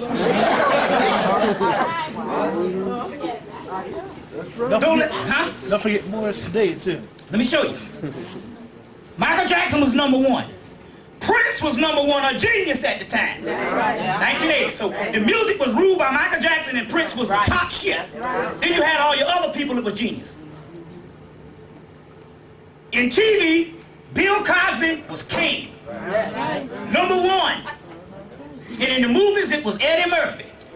So the cracker looked up, he said, wait a minute. Because they always say we must mobilize and neutralize the rise of a black messiah. They said, wait a minute, the messianic image is coming. We done suppressed all other shit. It's coming through the damn entertainment. It always has. When you suppress the intellectual fact, it pop up some other way. They said, we got to change this shit. So all of a sudden and shit, you got niggas talking about thug life. That shit was something, it's something that's invented. He said, we got to, they said the whole world is following Michael Jackson. So now what we got to do, and Prince and Bill Cosby with the nice ass sweaters and shit on. You said that's some old bourgeoisie shit. No, bull, fuck that. I'd have a Bill Cosby than a goddamn Master P any damn day. Now don't fool me with the dumb shit. You see what I'm saying? Teach. You see what I'm saying? Now black people might not have no money, but we got goddamn common sense. That's right. See what I'm saying? A nigga that come put ketchup on a damn hamburger in McDonald's shouldn't be the nigga that you gonna aspire by. He the brother that he your brother in the hood. But when you talking about your model, a person that you want to get to, you don't think of the damn Jews with no fucked up old stepping fetching ass nigga around here with some goddamn gold in his mouth. When you think of the Jews, you think of a high, upstanding people. Now look at the science on this thing. Come on. They said we must damage this shit. So what they did was this. They put out that BET. BET is owned and operated by the United States government. Ted Turner is owned by Time Warner. And that shit is damn Illuminati government shit. BET the worst damn station niggas could ever have. And you notice when shit, the damn, you watch BET half the time, the shit don't work. You know, they go off for a commercial and they be fucking up half the time. And they don't come on right and shit. I mean, wait a minute, my niggas can't operate, you know what I'm saying? But when they work for them crackers, the same niggas be operating that shit on CBS and all that. There be niggas operating that shit. They get that shit right. White man standing around. Let me explain this thing to you. On primetime networks, they have what is called comedy from 8 o'clock to 10 o'clock.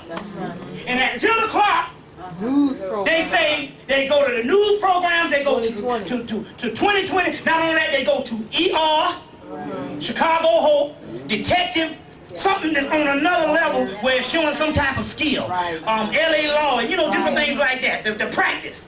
The same time at 10 o'clock, Comedy View come on. Oh, you like that shit, but you don't understand. Everybody else serious and stuff. They got niggas on the damn stage acting like damn buffoons. See what I'm saying? You gotta understand the science on this thing. Then all day they got the rap going, and this is the view, this is what they're showing in China. So, after the ATO propaganda thing, when they look up, they say all the niggas got rid of. They killed off all the niggas over there. The people go, oh, well, I guess they had to. Them motherfuckers was savage. They was going crazy. You see them on the damn thing. Dude, let me tell you the deal. Look, you know now that some of the, they started this shit, that most of the people, in order for the Africans to get the green cards, they gotta go through training now and stuff. They started it with certain groups. I can't say all, but some of them now in New York and different places. In order for them to go in, they become American citizens. They got to go through so many hours of propaganda films watching your ass, and they teach them these people are damn savage and all this shit. Right. You see what I'm saying? Like one of the brothers said that in the 70s, the only person they showed them is the image of black people in America was fucking Huggy Bear. See what I'm saying? So now this whole thing with this stuff here is a propaganda, it's a part of the same. If you study Adolf Hitler in Nazi Germany, before they could kill the Jews, That's right. they had to have what is called a propaganda, an 8-year propaganda program. And so basically, they have damaged your image. So now what used to be an alternative from just having the black bourgeoisie, you had the brother that showed the street view, which was a balance. Now, you gotta fight against that shit now. So fuck a Master P and all them damn niggas. Now, let me show you what I'm talking about here. To show you the game on how this thing is going. They just put out a movie. What's the movie? I Got the Hookup. This movie is not only one of the most ignorant movies in the world among black movies, it's one of the most ignorant movies ever put out by movie people, period. Now, you gotta understand the science here. I'm gonna go to something else. In 1996, the Academy Awards challenge movie goers, they say, look, we're trying to make now what is called a more elite group of people that go to a movie, and they call them artsy movies. The movie might be going along and it might end a certain way, and you go, I don't get it. They go, that's the key. The key is you're supposed to put your own spin on it because you're supposed to be intellectual enough to put your own ending on it. So niggas ain't interested, you know, so you didn't get when they took Beloved and made it into a book. But I don't get it. You don't supposed to get it. You're supposed to put your own spin on this shit. That's called these arts movies. So they all of a sudden, these movies start winning the English Patient, Good Will Hunting. These movies start winning the Academy Award, and all the other blow 'em up movies that all the niggas go to see, they stop picking them shits. Now I'm gonna show you something. This is due to a movie based on a campaign of a movie company called Miramax Film out of fucking London, England. Now Miramax Film give all these particular arts and movies and stuff, and that's what challenged the movie industry. It is the same Miramax Film that put out this I Got the Hookup. Now wait a minute, I want to show you science on this. 1 minute, they challenged the movie industry by putting what is called advanced adult movies out. Coffee house movies, where you discuss the shit intellectually. And on the other hand, they put out there one of the worst, one of the most ignorant movies, I Got the Hookup with Master P, in the country, in the world. But you gotta realize that Miramax is a European film market. They're gonna beam that shit all over Europe. That's what they made this shit for. So when they go in all this stuff, man, and you see that stuff, you be like, damn, them niggas are crazy. You gotta know the science on this particular thing. Your image now is damaged. So another thing now, when it comes to damn white people, When white people talk to you, the small talk, they're talking down to you. You either just don't talk to their ass, or you say you gotta get on another higher conversation than that shit. You didn't come to me talking about no how is them damn Detroit Lions. I ain't going for the dumb shit. Otherwise, don't talk to me. So they get to them people, they might talk on some other stuff, but they figure you are doggone inferior. So I don't let them talk to me. Let me go into two things. A girl I went to pick up to go to lunch. You know, she got this white boy at work with her. Little vegetarian and all, you know, and he's supposed to be all, you know, one of these California, Berkeley liberal type people, love black people and all. He said, can I go to lunch? I said, yeah, sure. Sometimes I just go to lunch just because, you know, because I work for myself and I don't work around white people. I said, yeah, come on, I just want to get in a conversation just to pick your head, like a double H. So we get up in there and he talking all this low shit, you know, yeah, so-and-so on the job, he just talking this bullshit. And I said, just wait, and I got on all this stuff here.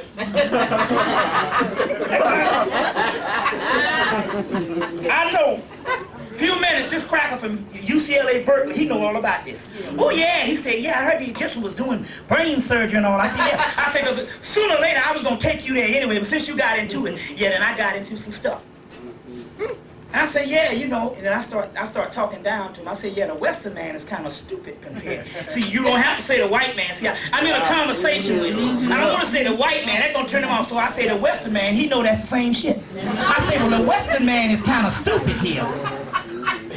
When it's compared to the ancients and stuff like that, no. The Western man will go and open up a body and try to split open something and try to operate physically, and hell, he might mess up about 10 or 15 bodies before he get the shit right. That's called medicine. I said, well, the ancient man observed the shit, observed nature, go get an egg, go get some coconuts, go get some damn wheat grain, and go get some flour, and go do a damn ritual and cure the same damn stuff in the body that you do, open up the body with open heart surgery. So he said, I got this nigga now. I said, the white boys are intellectual. He said, I got this nigga now. He gonna have to explain to me how the Africans do that shit. He said, oh wait, no, wait a minute now, hold up. How does that happen? How does that happen? I said, oh, you want me to explain this shit to you? You see what I'm saying? I said, let me explain it to you. I said, I'm going to explain this shit on the advanced technological way. I said, everything has what is called electromagnetic force field. He said, yeah. I said, so the African understood that everything had an electromagnetic force field. They understood it also, everything, even the organs had electromagnetic force field. So they understood that they could go and get an animal that had a certain amount of organs and a certain amount of electromagnetic force field that corresponded with the electromagnetic force field of the organs in your body. And they would go and sacrifice that animal, or they would go and do something to the animal outside of the body on the same plane of the electromagnetic force field. And it would cure whatever he had in his body, because we're still talking about the frequency of the electromagnetic force. Right. Vibration. And he said, oh, I get it. I said, yeah. And then I start just putting it down his damn throat. And see, the white boy don't like you to doggone know nothing on him. He's like, this nigga know all this kind of shit. You see what I'm saying? And so now, what I'm trying to say is I don't, how I'm trying to say is I don't, what I do is I don't doggone let them talk that small talk to me shit no more. You know, how was them Detroit Lions and how was this type shit? They talk down to you. To give you one other example. And we going on to some other shit. I'm at the train, we parked the car at another train station, you know, the subway. So my girl works down at another thing at her part-time job. Well, she had this job before she went on full-time with the other job. Anyway, to make a long story short, she went to go and quit this other job that she had. But she a little part-time job at the mall. So we in the train going to catch the train back to get the car. We sitting down at the train station. Here's some 3 black girls that go to Clark Atlanta University, black college. This white boy is talking about them. He's talking about language, and yes, they're talking about language and saying, yeah, I had a teacher talking about chewing gum, and I was saying, you mean chewing gum? And he was just saying, yeah, and my mama taught me that, you know, to speak perfect English, and although I'm from the South, you would never know it. This old white boy talking. You know, whatever the deal is. He's just talking and all. So I just figured he just had a thing with English, period, when it come to black or white. Because I'm dipping in on the conversation. And he was saying, you know, and it's all, then he started saying this thing, more and more he started talking, more and more I knew he was talking about black people. He's saying all this laziness and, you know, there you go, all this laziness and all this kind of thing, and we need to speak to, you know, and he said the Africans speak better language than the Americans. Blacks over here because they're more educated. I said, wait, hold the fuck up. I got him. I said, wait, what the? I said, hold up. The place was packed full of white people. I said, no, fuck that shit. I said, wait a minute. I said, no, I'm not going to go and be arguing with you. But what do you say? I'm going to educate your ass. I said, first of all, we got 140 years of education based on Wilberforce University and Lincoln University, which started the first of 130 black colleges before we could go to the white colleges. I said, and therefore, we was graduating people at an alarming rate at the black colleges. I said, by 1970, we started going to the white colleges in mass form, and now we got more black people in white colleges than we do in the black colleges, but we still got 111 left. And I said, we're the most educated black people on the planet, other than the Africans, the Caribbean, or whatever. I said, you see what I'm saying? We're the most educated. I said, so we have at least 20,000 black people graduating from college every damn year, and that ain't got nothing to do with high school. He said, are you sure? I said, yeah. I said, first of all, motherfucker, you don't know 5 goddamn Africans. I said, first of all, that's called a stereotype when you take 40 million people and lump them into one situation. I said, you don't know 5 goddamn Africans, first of all, cracker. I said, now, I ain't even going on that because I'm not trying to average up to the English shit. I said, English ain't bullshit either. He said, well, I said, look, 150 years ago, the damn English language wasn't even completed. It's a bastardized language. It's got damn German, it's got Russian, it's got African, it's got Greek, it's got Egyptian, it's got French. I said, it's a bastardized language. That's why no other damn European, other Europeans have a hard time speaking the bullshit. And some of the white people was like, he's right, he's right. I said, you don't let this goddamn cracker come up in your damn face. And the girl stood up and she said, wait a minute, first of all, you, now see the inferiority. She's not interested that I'm getting him right. She's not interested that I'm right. She's just mad because I done talk shit to her white boy. See, now it's taboo to talk shit about the cracker. So they're all mad. First of all, you came into the conversation and all, we wasn't even talking to you, and you came into the conversation. But you don't understand, he was not doggone talking down to us, he was complimenting us. I said, look at here. Anytime a motherfucker come up to you and talk about fucking language to you, he's not complimenting your ass. I say he's patronizing you because he's looking down on your ass, and you too goddamn stupid and dumb to know this bullshit. I said, he not talking to you. I said, that cracker don't. I said, would that cracker go to a Jewish motherfucker and say, I want to compliment you on how well you speak English? I said, no. I said, the only reason why he complimenting you because he think all black people is stupid. I said, you too goddamn dumb because y'all inferior. And man, they didn't want to hear that. All the damn couple of white niggas was around wanting to kill me because I called a white boy a cracker. You see the mentality? It's fucked up. Now let's go into some stuff right here so you can understand something.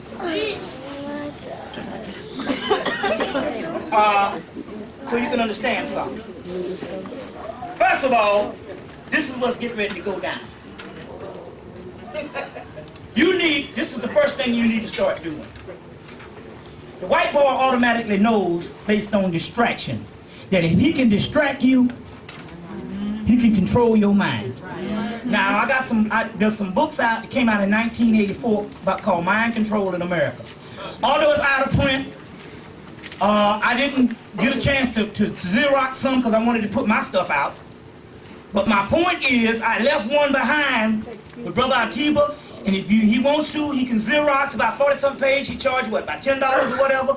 Whatever you want to do when he get them. So check back with him. We left one behind. So the brother will produce them, y'all compensated because he don't have to. Remember, if he come and charge you $10 or $15, remember, he ain't got the hookup that I did where I got the nigga over there. I give him 2,000 copies and I give him $1. You know what I'm saying? My point is if he going all in, the cracker gonna pay for the stuff. So what I'm trying to say is if you want that mind control book, he has that particular book. But I'm trying to say this particular part is just documented in there. My point is that if they can distract your behind, they can doggone prolong you from getting to the realm that they want. And what's happening is they're losing losing ground spiritually. Yeah. Based on you waking up spiritually, they're dying off spiritually. So therefore, if they can distract you, they will. So what's happening is this. Every month they're going to have some nigga getting his ass out here shot, or killed, or drugged down the street in Texas, or some youth getting killed. But they know that you're going to start running and rallying and all that kind of shit. So you got to understand, they got enough of people out here in greater Detroit that will rally and to protest shit. But they don't understand, there got to be a group of people that's got to become priests. Which means you don't let the bullshit distract you, because you got enough fucked up niggas out here that can get their ass fucked up every day. And in actuality, some of these niggas ain't about shit no way.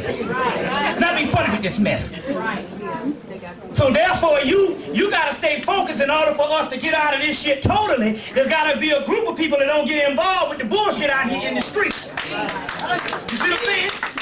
Just like you gotta understand that just the white boy got that from Egypt. They got a group of white people that don't come out and get with the bullshit while everybody else going crazy. And they control the masses. So that means that we got to have a hierarchy too. Since you are the people that's radiating from the heart chakra, you got to start using your energy for another level than all this what you call political protest. So if a motherfucker gets shot in the head, so what? Teach! Nigga been getting shot in the head since damn slavery. Teach! But see, that's to distract your ass. I knew that. Look for something to happen every summer solstice.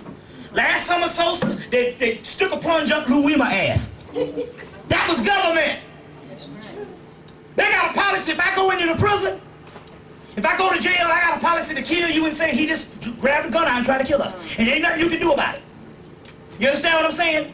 So for the mere fact that they let him get out with his ass all jumped out, that means that it was a propaganda thing to make you to respond somewhere, because the summer solstice, winter solstice, spring equinox, fall equinox, anytime these particular cycles are going on, you can be opening up spiritually. But if you are distracted based on the low emotion because they done drug a nigga down the street in damn Texas, they can prolong you to rising up. You see what I'm saying? So what it is there's got to be a group of us that cut ourselves off from the bullshit niggas in the street. Now, why is it? We're not talking about being elite. It's just that you got to understand that in the 60s, we thought it was taking it to the streets and mass movements. But we understand that the masses have never did anything but one thing, died. It's always the nucleus that gets something done. In the nucleus, in any spiritual center, you will always see a circle and you will see a dot in the middle. We're supposed to be the dot. Don't mean that we don't never tread outside of here. We get the dot right and the circle disappears. You see what I'm saying? So the key is that they're going to keep putting stuff out here in the street because you're all politically minded, and that shit always going to happen. You don't even know them damn niggas. But it's got to be a group of us that don't get with the bullshit to say, no, I must separate myself from the bullshit, because they're going to have niggas getting killed from the day until we get out of here. That's right. But it's got to be a group of people say, no, we're not even going to even deal with that. We're not going to take our energy and put on that bullshit for something political when we know the white man the devil from the get-go. That's right. And I guarantee you, the majority of the niggas getting fucked over is the motherfuckers that don't know the crack of the damn devil. That's right. And they need the goddamn wake-up call. Because now it's taboo to talk shit about the white man. Come on. So these niggas need to get fucked up. Well, You get where I'm coming from here? So therefore, you gotta understand, we are a spiritual war now, and they don't want you to wake up.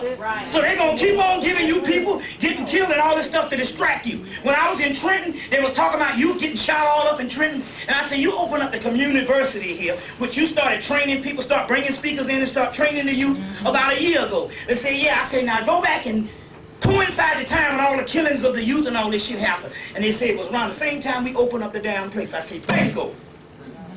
I say, that's to distract your ass. And the reason why you getting more killings in this area other than a place outside of that is because you got this place and you bringing in all these speakers. So they understand, shoot up a bunch of youth, and then the community will become a doggone resistance group, and they'll be in protest and all that bullshit, and they won't get the spiritual job done by learning higher science. So you got to understand that particular point. Soon there's going to be a movie that's going to come on video called The Truman Show. Now, you didn't go see the movie because you thought it was Jim Carrey and some bullshit. The Truman Show is a movie about a guy that was grown up on a movie screen set that was fake, but he thought it was the real world. About like your ass. And all the other people around him that went to work knew that it was fake. They just knew that he didn't know it was fake, and they had to go in and they have to do everything to keep him believing this shit is fake, and the whole world is watching, and he's the only one that don't know this is a TV show. He thinks it's reality. Because they got a sound stage as big as a damn town, and he don't understand his reality. He thinks it's reality. He don't understand his fate. And the people that's working there all know that. They're like the white people that come amongst you. They know you a dumbass. Thinking there's a democracy and there's a Democratic Party and there's a government and a president. And none of that shit exists. Amen. You the only idiot that don't know that shit. You see what I'm saying? The one that least don't need to know that shit. The one that least don't need to know that. Oh, excuse me, the one that least need to know this. Excuse me, I want to get my tongue twister right. You don't need to know this. Excuse me, you need to know that this shit ain't real.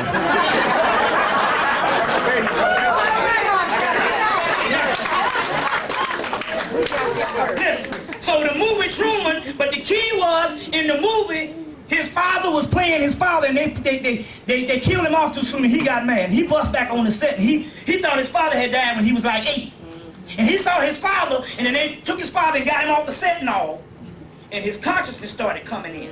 And his certain things he started picking up that this shit ain't real, and the more and more they had to work harder to make him to believe that this particular this thing was still real. But the more and more his consciousness, and to the particular point where they was willing to kill him, and not to let him leave the TV set, because he was trying to get off the set the whole time. And that's what it's talking about in the complete story of the black man and black woman and your consciousness. It will be on video probably right after Christmas, if we got that long or whatever. You never know. It can be gone tomorrow. But you need to see that particular, what you call it. How many people get Art Bell up here? The Truman Show. No, he's back home. He's back home. He took him off. First of all, Art Bell, number one, it's a government show. Yeah, I believe it. But number one, what they're trying to tell you, that it's a government show because the government is under a state of emergency. So they got Art Bell coming on. And he's giving all these particular ideas. He's giving these particular ideas not because they're trying to teach anything. They give out old information. The key is that you can learn from them. They're not necessarily interested. They're interested in trying to find out how conscious America is by the call-ins and the response. So they can monitor how many people are waking up based on the type of calls they get in, and people start talking about that. That's right. That's what BET Talk is. It's a government monitoring system. That's right. With Terry Smiley, that shit. Yeah. They come on, they give you some little bogus little shit. He come on, blah, blah, blah, blah, blah. Okay, we're going to turn it over to the phones. And then you start calling all in. So most of the people call in talking about, yeah, if you can believe and you can achieve and all that old bullshit. They say, that's old dumbass nigga. He still don't know what time it is. They trying to look to see the conscious people, but you can't be, you got to understand the okie doke. When you call in, you got to give your name and where you live. He said, go ahead, so-and-so from Detroit. Right? You're on the air. Okay. You be conscious, yeah, we know about this, about the government and all this kind of shit. It's okay. Beat the go one. Go take care of that nigga. So it's a government monitoring system to see how many people are consciousness. And they can monitor whether the people are still dead, and most of the time they still are. But until then, they can get the ones out of the way. So you end up in all, they be done killed your ass, and you got another nigga living in your place. They took a cell from you and grew that nigga in a lab in a couple of minutes. You're talking about the cloning process. Now the key is this here. You got to, now you cannot be going to the doctor, period. None. None. You got to stay away from the doctor's, period. There's a guy, look, there's some stuff, they put it all in books, what they're doing. They're doing all kind of horror shit like Dr. Frankenstein on your ass. The problem is, you just can't go and get it in no regular stuff. They put it in a place where they know that you can never have no argument. But you ain't supposed to be arguing with them anyway. You're supposed to know what time it is. Because it ain't about to prove to white people that you know that they are doggone the devil. That's right. You're supposed to know that yourself. Because they already know they the devil. You ain't got to tell them. So they'll put this stuff in this. So what it is this. You got to go and get all the stuff that's happening in the hospitals. You go to the horror section or the science fiction section, and you look up a guy by the name of Michael Palmer. Michael Palmer, he got about 7 books out. And when you read the books, all the bullshit that's going on in the hospitals is what's going on in real life. It's real shit. That's the way they got stuff called classification now. That means that they can classify something in horror, science fiction, or comic book, and you don't have no argument against it. So they are putting truth in these particular stuff now. Truth is stranger than fiction. So now Michael Palmer, who works for the government, he's chronicling all the government experiments, but they put it, which is done in real life, but they put it in Michael Palmer's section called Medical Horror. He wrote the book Extreme Measures that they made the movie about. Go see the movie Extreme Measures, or rent the movie Extreme Measures, where they was taking all the homeless, like I was telling you about the doggone the homeless and the project people, and experimenting on them. Understand where I'm coming from? And so that's the lingo, and so you got to understand how this particular thing is going on, and it's in what is called medical horror. So now they took Art Bell off for about a week. Then they put him back on. And CBS News announced Art Bell just quit. And the CBS News is talking about Art Bell. So that whole shit is the government monitoring. But you can learn a lot of things. It's a state of emergency. So you can tell how far they are based on what's going on. Now, I got some good news. You need to start getting your six-packs out. And your fucking Hennessy, or whatever the deal is, and if you don't drink, start drinking, start celebrating, because your ass done went through the storm and it's time to damn party on the mothership. Yes. All right. But you gotta understand what all this stuff is. Because there's some shit they're not telling you. We're gonna get into that tonight also. So we got some good news on the other hand also. Good. Now, Good. let's go on. Let's go on. Let me show you what's going on. Now, the last time I came, we understood that in April 23rd of 1994, the Dogon did what is called the Sigil ceremony, which represented the end of the world based on the Dogon. The Dogon said that the end of the world was in 1994. They said, well, what is after that? They said what is called the null period. And the null period is a leftover residue that still has to peter itself out. And that's what you see now, because the weather and all this kind of shit here, you know what I'm saying? You know what I'm saying? I brought my long coat, but I was surprised. It's supposed to be colder than this up here. You see? But that's called a null period, where all is not what it's supposed to be. So let me tell you what the deal is on this. April 23rd is when the Dogon thing came. Well, let me tell you what the deal is on this. This year on April 23rd of 1997, the Dogon did the Sigil ceremony called the end of the world in 1994. On April 23rd of 1998, the white people had what is called a worldwide meditation trying to save the damn earth. All over the globe. Although that shit is too weak and it don't work, it's showing you the actuality for the mere fact that they got to have this, that they are running scared. The key is to make you think that it's still 1972, business as usual. Like Muhammad said, that the white man will keep on building buildings, AT&T will take you there. And he'll tell you all this type of stuff to make you, that's called, to give you the catechism of impossibility. To make you think that it's still 1965 when the shit is over. He'll be shaking in his boots. You see what I'm saying? And we're going to get into that in a few minutes on what's going on. So they had this particular day on April 23rd of 1998. The same to counter the Dogon shit say the shit is over. And what you're talking about is a leftover residue. When you say, well, how can the Dogon say it's over when it was not really over, it didn't end? Because you got to understand how things get over.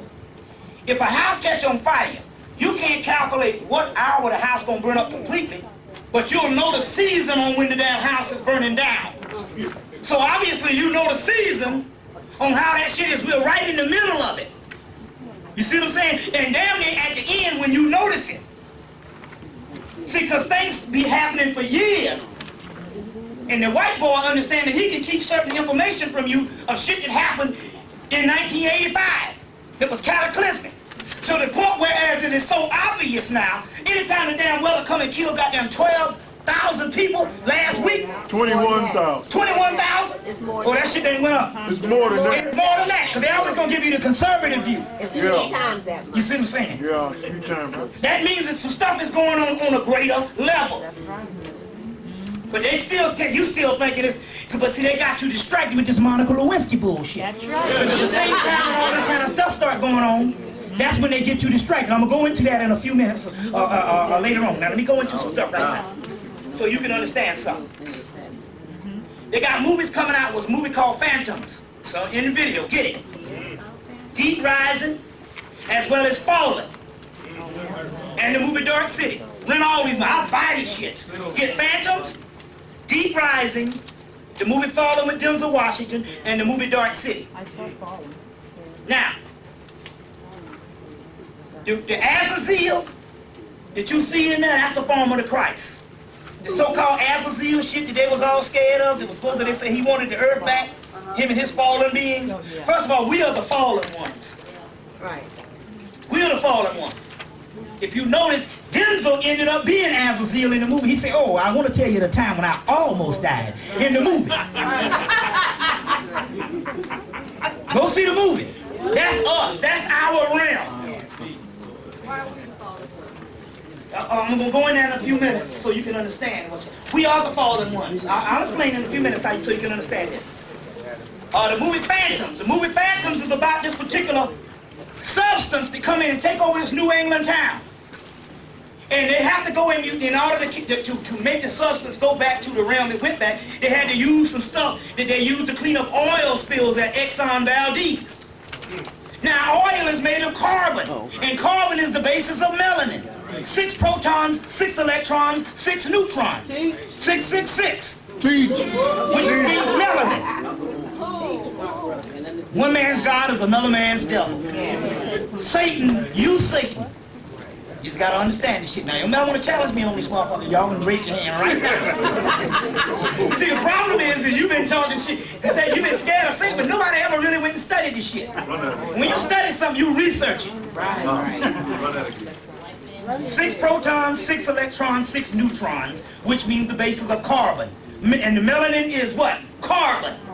That's what it is. So now, in the movie, these carbon beings came up, and they had to use this stuff to get them to go back. But even after Peter O'Toole said, oh, you thought it was coming from outer space. Yeah. At the end of the world, but the shit coming from right here, from the bowels of our own earth. That's talking about your ass. Because they were talking about carbon-based beings. No, white people are carbon-based beings. That means they got a base of melanin, which is a little, to keep them living. Yeah. But you are carbon beings. You see what I'm saying? But it's coming from right here, from this earth. The X-Files movie, I mean, this is how the X-Files, go rent it.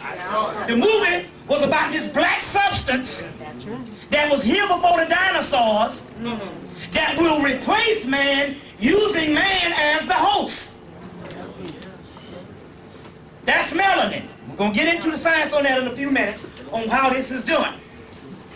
How this is done. Hold on 1 minute. The movie Dark City was a movie about them dealing with experiments. It's like a movie, the Truman movie, where everybody didn't know what was going on and they was changing people's lives around and shooting them with the third eye and taking their memory and all that kind of stuff. You see what I'm saying? Badass movie. Dark City. Awesome movie. You got to understand this particular part right here so you can understand something. Now, let me keep on going right now because we got a while to be here, but let me explain some things to you before I go into this whole science on that. The movie Deep Impact. They put it in the movie, they make it in real life. In the movie Deep Impact, they had Robert Duvall played John Glenn. Was an old little retired astronaut that had to come back and go up into space. That was a ritual that they did with this John Glenn thing. It's a ritual. Now, last Friday night at 12 o'clock, President Clinton signed what was the martial law bill in the order. That means they were signing an order, and when shit go down, they can impose it, but they don't have to go to Congress and they fight over it while the shit going on. You just look and say, I didn't know they imposed it. No, we imposed it damn near a year ago or months ago. So Congress already passed it. He signed it in the order in 12 o'clock last Friday night, last Thursday night. 12 hours later at 12 o'clock noon, the movie Siege opened. The movie Siege is the King Alfred plan, where they're going to lock everybody up in concentration camps. They took the King Alfred plan, which I was selling a few minutes ago over there, And they literally made a movie out of it. They just used the Arabs to throw you off.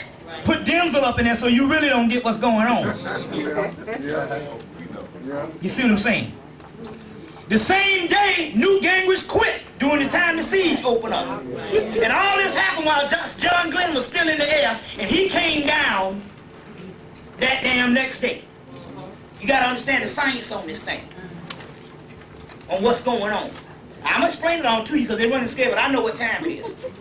That's why you get your six-pack out. We're just going right now, but we got a little stuff to deal with right here. There's a book now out called Return of the Ancient Serpent of Wisdom. Oh, yeah. Return of the Ancient Serpent of Wisdom. Now, in that book, they're going to talk about the Jedi, or the Jedi of ancient Hemmitt, or ancient Egypt, which is talking about the people with the backbone of Osiris, literally the Kundalini people, which you are the Kundalini people. Now, the Return of the Ancient Serpent. Excuse me. The Return of the Ancient Serpent of Wisdom. Now, let's go for a minute because I want to show. Huh? What's the guy name? Oh, yeah.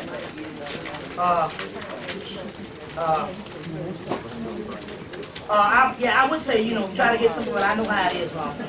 Black people, all of that shit, you won't buy it, so you go to Mayflower and get it. I want you to get stuck with a whole bunch of books. I'll explain something to you. Y'all all right?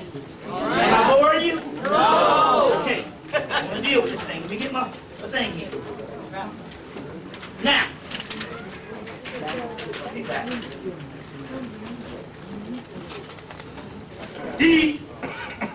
The Jack pillar is the backbone of Osiris, which is the Kundalini that rises up. That's why you get the movie The Jedi, or the Jedi in Star Wars. We are the Jedi warriors. You see, the Jedi pillar is the people of the Kundalini. You see, that's the serpent people. We are the serpent people. They call it the Jedi, or the Jedi, or they come from the Jedi pillar. So when your whole Star Wars trilogy is about us. The Jedi warriors. But they say they were killed off to a few in something called the Clone Wars. Well, the Clone Wars took place between January 5th, 1975 up to now when they started cloning black people. Well, you got most of your people out here that you see, I'll tell you another clone, that nigga that's fighting against the Proposition 201. Yeah. What's that old nigga name? Conley. That's a damn clone. You see what I'm saying? That's a damn clone. You see what I'm saying?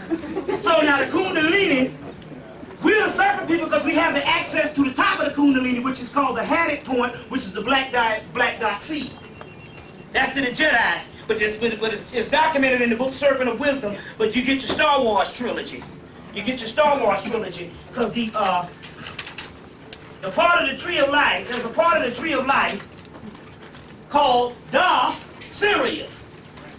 And Darth, you get the word Darth Vader with all the black. He was pure melanin. He was pure melanin. You see what I'm saying? That's what the Darth is. Was pure melanin. Darth Sirius. That's all the whole thing because George Lucas wrote that stuff. He brought in the guy Joseph Campbell, who writes all this stuff on ancient mythology, and he was inspired by the book The Hero of a Thousand Faces. Right. The word hero comes from the word what? Heru. Christ, Christos. That's us. Which Christos and Satan is one and the same. Christ and Satan is one and the same. Never curse Satan. Never ever curse Satan. Yeah, we're going to get into y'all religious ass motherfucker, but y'all, now don't get me up now, because you got to challenge me on this shit if you think I'm bullshit about this. Satan is your father. That's right. We're going to get into this shit today now. Yeah. Got y'all motherfuckers up in here, you can't run. But you can't go to hell because you live in hell. We can get into that. We're not talking about some stuff like I'm some crackpot shit. We back stuff up with scholarship. We got plenty of that for you. Now, let's go on. I just want to give a few little things and stuff. Now, you know they're attacking this labor secretary called Herman. Yeah. Now, the reason why they're attacking her, first of all, She's black. not just black, is you got to realize this particular point. We know that the prototypical West African features are beautiful. It's just that we've been trained against that based on a European mentality. But based on her looking as the standard of what they call beauty, Herman looks pretty damn good. She's a little sexy little mama. You know, on a cold night, you can see herself tiptoeing. But that's the key. Now, you got to understand the science on this. Now, I'm not bullshitting with you. You got to understand the science on this. They will make sure that most of the time, they would rather somebody look like a Jocelyn Elders. Although she's prototypical and stuff, I'm trying to say, there's an image that they don't want. The people, she can't fit the phenotype of a model or somebody that will make the little white man, little Pee-wee, get on the heart. You gotta understand the science on this shit. You see what I'm saying? So they're attacking her because she looks halfway decent. She looks sexy, little mama. That's the reason why. It's got something to do with the image. You understand what I'm saying? If they looked like that, they didn't feel like she was attracted based on the image, she wouldn't have no problem. Now, I know we ain't talking about the standard of beauty because we got all kind of standards of beauty as far as black people. Because the European phenotype, we can find that shit on the continent too. You see what I'm saying? But my point here is, you got to understand the way the white man thinks. Now, bar none, in 1988, the #1 athlete coming out of the 1988 Olympics was Flojo. But she didn't get no endorsements by the white person. They picked doggone Jackie Joyner-Kersee. And she don't look like the prototypical West African. She looks straight up like a goddamn brother from the damn hood, throwing some damn rocks some damn where. That motherfucker look crusty and hard. Don't let nobody fool your ass. You gotta look at the way they look at it. She don't even look like a regular feminine. I don't care if she was blue black. Ain't got nothing to do with the color. She looks like a man. And that's the image that they want to show all the time. This androgynous looking type of bulked up figure. That's why Flojo didn't get the what you call. That's why they took Flojo ass out. They killed Flojo. Let nobody fool you with this bullshit. You gotta understand the Christ energy. You gotta understand cycles. Flojo broke records 10 years ago that nobody could ever catch up with. Now, if you see, think about why we can't really put nothing together. Black people only have a 3-year attention span. I told you what happened in '88. Not unless something happened personally, your mama died or something, you might not know. That's because you got a 3-year attention span because you are a what you call a postmodern people, a popular culture. You only deal in the now. So you care all your classic shit, so therefore you cannot reach back into the past as an archetype to make yourself better now. Because you like a goddamn a fish in a tank.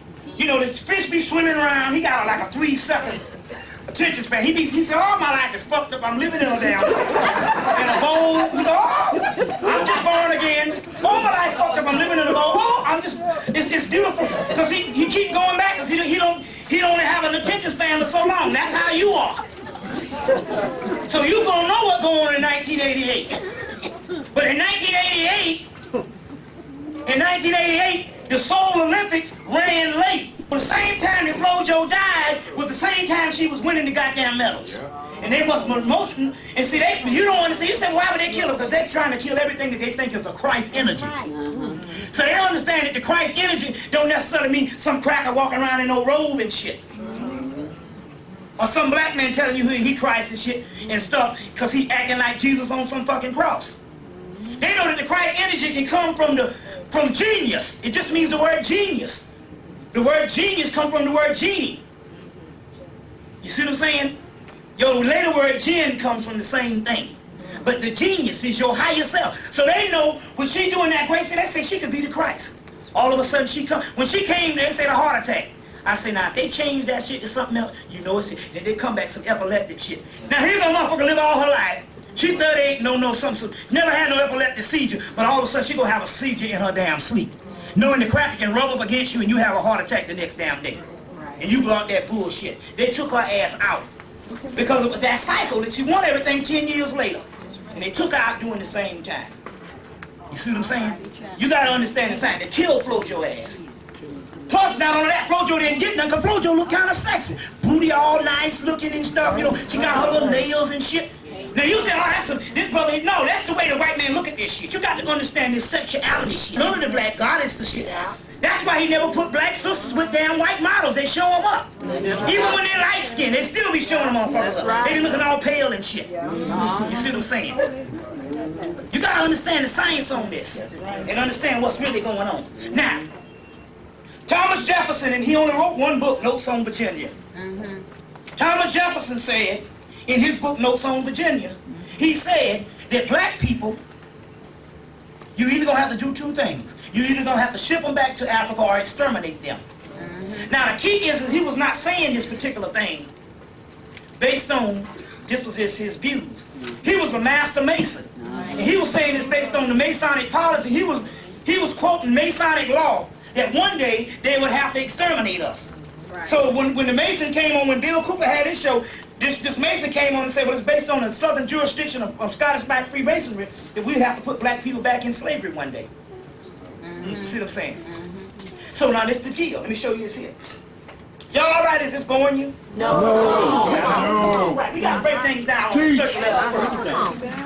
Go ahead. Because what you see. So, you know, because basically, Steve Copley introduced you into the whole New World Order thing, but he's now, if you notice, he's now a classic where he just, basically, he's an introduction level for a lot of people that hadn't heard this, but as far as, if you've already heard this thing, you want to know some of the higher phase of this type of stuff. So I have to come in and I have to do a certain aspect of that too on what's going on the government thing.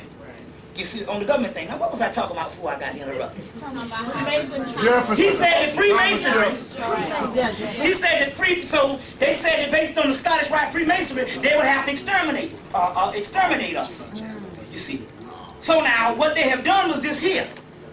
In Georgia, the governor's race was won based on them Indian parole. The Indian parole. So if you get 25 years, you got to do the whole 25 years, not get out of 5. Now, why are they doing that? Because they're not telling you this. First of all, there's no factories left in the country. They got 1 or 2 spread out to fool your ass. And they didn't go to Mexico, because all the factories went to Mexico. Why them barefoot motherfuckers running across the border trying to get in this bitch and get some jobs? If they went to Mexico, why the hell are Mexicans still running across the damn border? You believe that shit? All your factories went where? To the fucking prisons. That's right. Now, if they train a person for slavery, and he's a good worker, why let him get out in 2 years based on parole, 5 years based on parole? If he got 25 years, I got a nigga can work for me for damn $2 a month for 25 years. So this is the new shit. And it's the new form of slavery. Because all your shit is being produced in fucking prison. Ain't no, they tell you the factories went into Mexico. You're not gonna go to damn Mexico and look for no factories. You don't give a damn. No, they ain't in your neighborhood, you ain't getting paid. They can tell you any damn thing. That's right. Those factories are all now, thousands of them are in the prison. So they getting in parole because they got these niggas up in here, and these niggas got 25, 30 years, getting out in 2, 3, 4, 5 based on overcrowding. Hell, they say, no, fuck that. We'll build more factory space, prison space. We keep them up in for 25 years. We got a damn worker, a slave for 25 years. Just like the doggone boy said in 1973, the Freemason, based on Scottish Rite Freemasonry, that we're going to have to start putting black people back into slavery. Now, remember what my man said, the guy Bruce Wright, that wrote the book Black Rose, Black Justice. He said that he was in a bar one night just chilling, and this cracker was looking at him. You know, looking at him, probably admiring him because, you know, he's, this is admiring him, he's a judge, you know. The cracker stepped up to him and said, he said, I like you. He said, I really do like the way you carry yourself. He said, I tell you what, he said, when we put y'all back in slavery, I want you to be my slave. The crackers know. Look. Let me tell you, I was talking to her. See, every now and then I talk to a white boy and I drop all the shit on him. Just to see where it go. And I was telling him about the projects and how they was killing all the people at the projects. He said, yeah, I was kind of figuring that. So I know them all, see where he coming from. And I said, so what's happening to them? And he said, food. I said, but I know what, he said, if I'm lying, I'm telling you, may God strike me down right now. Last Friday, the cracker told me this shit. He said, he looked like, he said, food. Fucking white boy, 22 years old. You gotta recognize what time is going on at this particular time. Let me tell you another thing that's going on here. The Viagra shit, that's pure melanin. Listen, let me explain this thing to you. In the Bible, they say you can't get into heaven without being circumcised. But what about the damn woman? Now, when they're talking about an uncircumcised penis, they're not talking about, there's two penises. You got the physical penis, which is the man is the elongated clitoris, because a man is a woman up until the last couple of months. Then the clitoris either comes elongated and he grows some balls or whatever. But then you have the clitoris, which is also the same penis.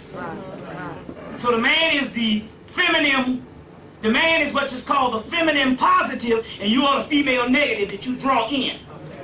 You see what I'm saying? You see what I'm saying? You all, when they're talking about you can't get in based on a circumcised penis, they're not talking about that. They're talking about the pineal gland.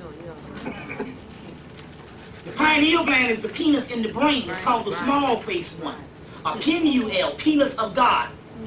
So an uncircumcised pineal gland is a calcified pineal gland.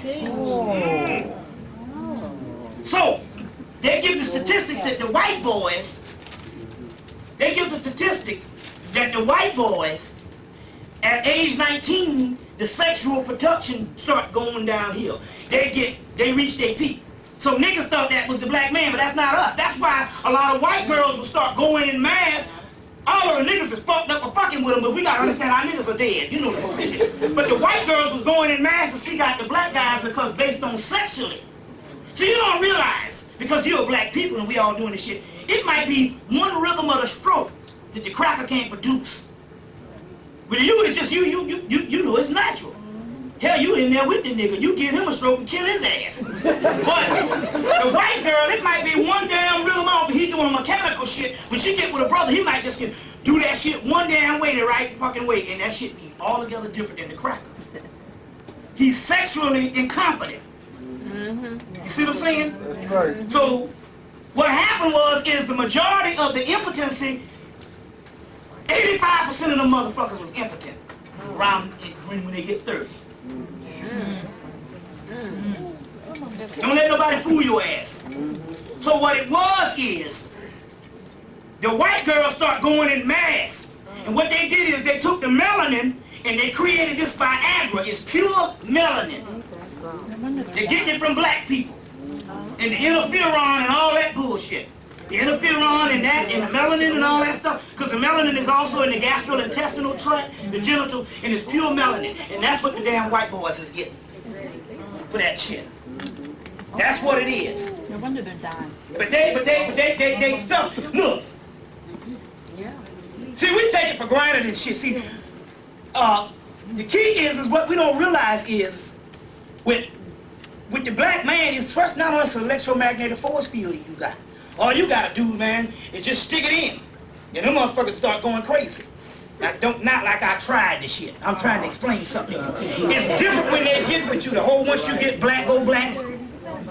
You know what I'm saying? You don't go back. So the energy is totally different. But a calcified, when they say the uncircumcised, it was a spiritual thing. It was talking about an uncircumcised pineal gland, which means a calcified pineal gland. Now let me explain something to you right now, what's going on. When you get past 40, the pituitary gland, it does this. It produces amount of melanin, and in certain parts of the melanin, there's some growth hormones that's in the melanin. And it used so when you grow to a certain age, it makes your body grow to a certain age, and it puts out this stuff for your body to grow physically. After your body stops growing physically, it still emits this hormone to be growing mentally. But what happened is that people stop studying in high school or after college, but that's not the kind of study either. You're supposed to start figuring out greater things of the universe. Spiritual. And what happens is, when you don't figure these things out and you start going dead, by the time you get around 40, it stops emitting these hormones. And then what happened was you start going back to childhood. That's why they say, you know, when you get a certain age, he ain't gonna learn nothing, no way. You ever heard this thing here? Oh, he's old. That's because the hormones, but with black people, it's no different than I got a gut now, but I can go in the damn you know, I got a gut now, but that's a hood over a hot rod. But anyway.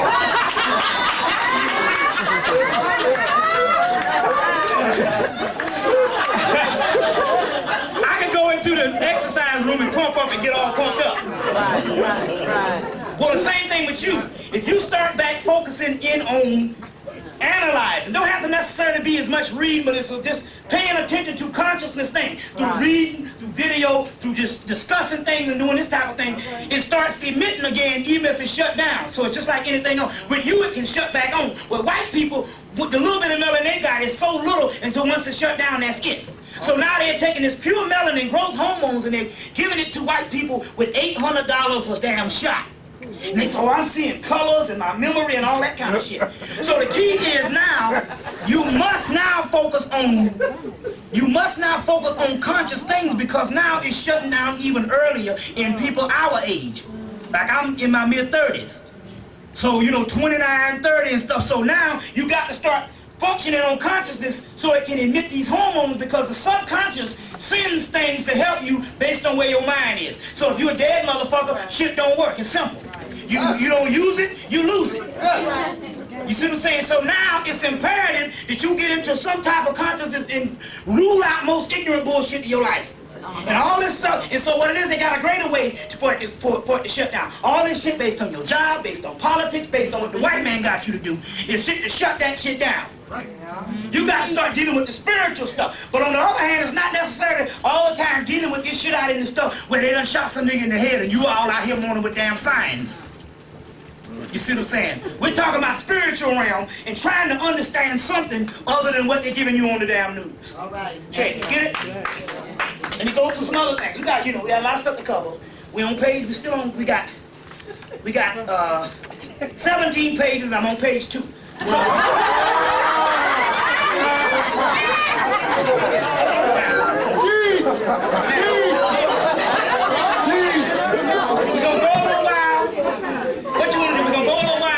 We'll take a little break for you to stretch out. For the people that getting in trouble at home, you can that be your exit level. You can sneak out and go back home. And the rest of the people want to stay for the duration, you can keep on going. All right. Yes, sir. Let's deal with this thing. If you look in your boy's book, Metaphysical Dictionary, who wrote that book off? The guy that wrote Metaphysical Bible Dictionary, y'all. Charles Fillmore.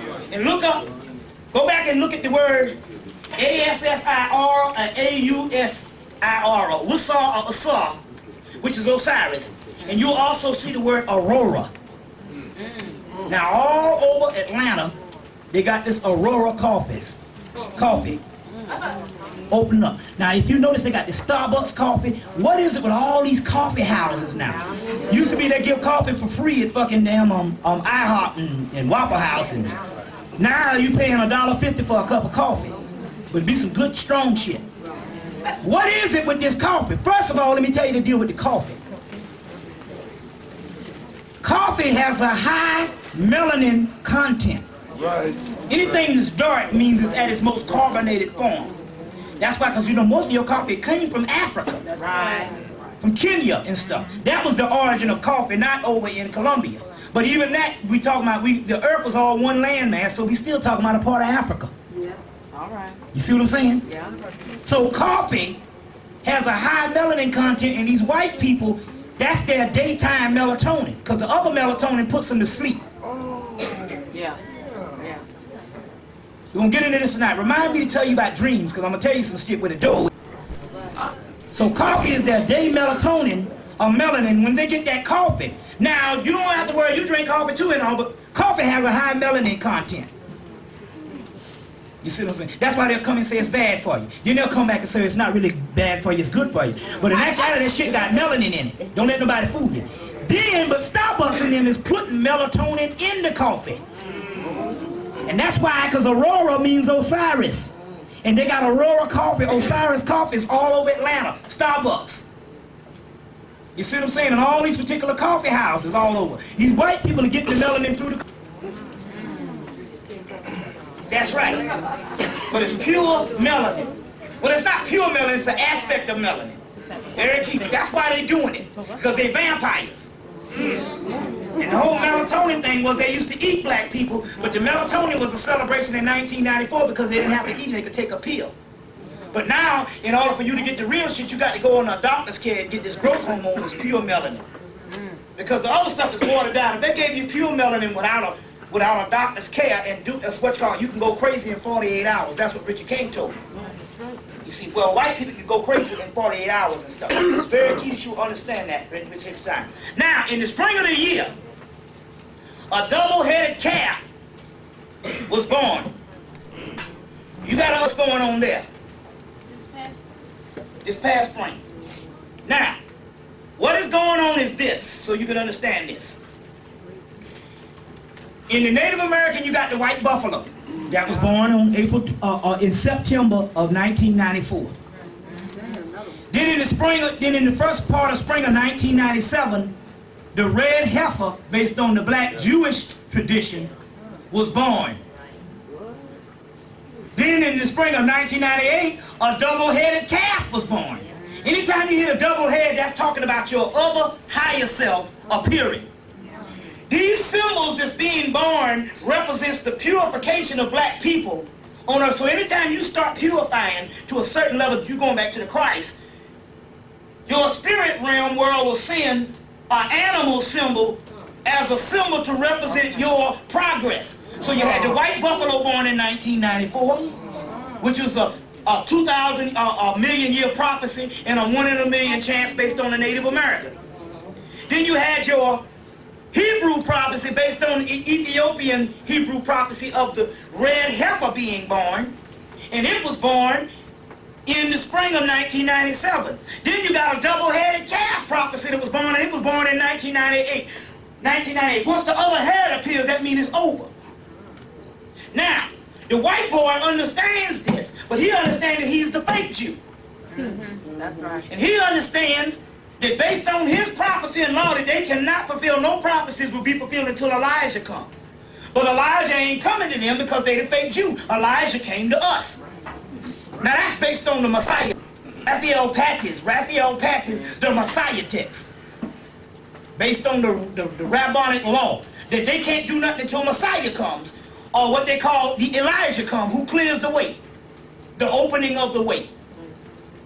So therefore, they're mad now because they know that all the prophecies has been fulfilled. The red heifer that comes after damn Elijah, and they ain't received the Elijah because they fake. So these crackers done went to damn. Now look at the arrogance of the white man. He went to doggone Kentucky and said that the red heifer that was born in the spring of the year in the Middle East, that was born naturally, is not the real red heifer. Because the red heifer don't supposed to have no flaws. So they say, but we have went and produced a red heifer by cloning a red heifer. Because they can grow a cow in a damn couple of days. And this is a perfect red heifer. And so the prophecy was saying that we would have the technology to produce a red heifer, and they don't even know that the red heifer ain't even talking about the physical red heifer. And it's not talking about, the red heifer is perfect because it's talking about our body, the aspect that is represented as the red heifer in our body, which is talking about our soul. That aspect of our soul is perfect because it's purified. It's an alchemical thing. So they're fronting prophecy because they the fake motherfuckers, but the prophecy is going on because they know that it's talking about us, and that's why they hate our fucking ass. Because they haven't received the damn Elijah yet. So now they still perpetuating this lie with this new DreamWorks shit. Prince of Egypt coming out. Now see what they're gonna do is I was in the airport. I'm in the airport and they got all these little children books on the Prince of Egypt perpetuating. They got the damn Jews building the fucking pyramids and the Sphinx. Shit was built before there was even anything known as a goddamn Hebrew. There wasn't even known as Hemmitt when the fucking Sphinx was built. All right. You see what I'm saying? This shit was built so many billions and millions of years ago, or thousands of years ago. They don't know. They say the shit is about 2 million years old. That's right. White boy done fucked up the history. So, wasn't even no Egyptians around when that shit was built. It was straight up what they call Lemurians, Mu, Atlanteans, Hyperboreans, Terra, Alchemorians, and all that kind of shit. Because, you know, but they got the people people building the pyramids and all this shit, and they getting ready to take that same old Cecil B. DeMille 10 Commandments bullshit for a new generation. And Steven Spielberg know that shit is some bullshit. They study like you, but they fronting that shit. They're trying to get, and they got old Danny Glover up in there playing a motherfucker. I was like, this motherfucker playing, he's seeing all these white Egyptians running around here. Or they ain't got them black, they might have them brown. So how the motherfucker, they got a brown Hebrew that's being passed for Egyptian. You know the story. But how the hell they get white? Right. Even that shit is confusion. But Danny Glover all up in there playing that bullshit. You know what I'm saying? You need to start putting the gun to these niggas' heads, man. Even if they do make a mistake. We say, well, we know that you made a mistake and you was ignorant, but based on policy and the good and the welfare of the race, we gotta kill your monkey ass anyway. Niggas was buck dancing all over. And all them damn movie stars, they don't put you on the screen now unless you done sold the fuck out. That's So right. you ain't got a virtuous person, none of that shit. That's right. You know, you see what I'm saying? You ain't got none of the people. So but the red heifer is already been born at this particular time right now. And so you need to understand that particular part. When you hear the gates of Zion, the gates of Zion is the pineal gland, the pituitary gland, and the hypothalamus gland. The pineal gland, the pituitary gland, the hypothalamus gland, and the thalamus gland, I think. Let me get my paper. I got it on this paper. But it's like three main gates. It's like three main gates. Gates and all. Pineal, pituitary, and thyroid. I think it's like the thyroid, but they'll talk about the hypothalamus. Anyway, there's three gates up there. That's the gates of Zion in the brain. There's three stars in Orion's belt. There's three crosses on Calvary. There's three pyramids in the Giza Plateau. There's three wise men. There's three spears in the Kabbalah. All these shit is talking about the fucking pineal, pituitary, and hypothalamus. In the threes. Three wise men. Three stars in Orion's belt. Three pyramids in Giza. And the three crosses on Calvary before that shit was turned into a mythology. It's all the same stuff. Three spears of the Kabbalah. In threes, that's all talking about the pineal, pituitary, and hypothalamus.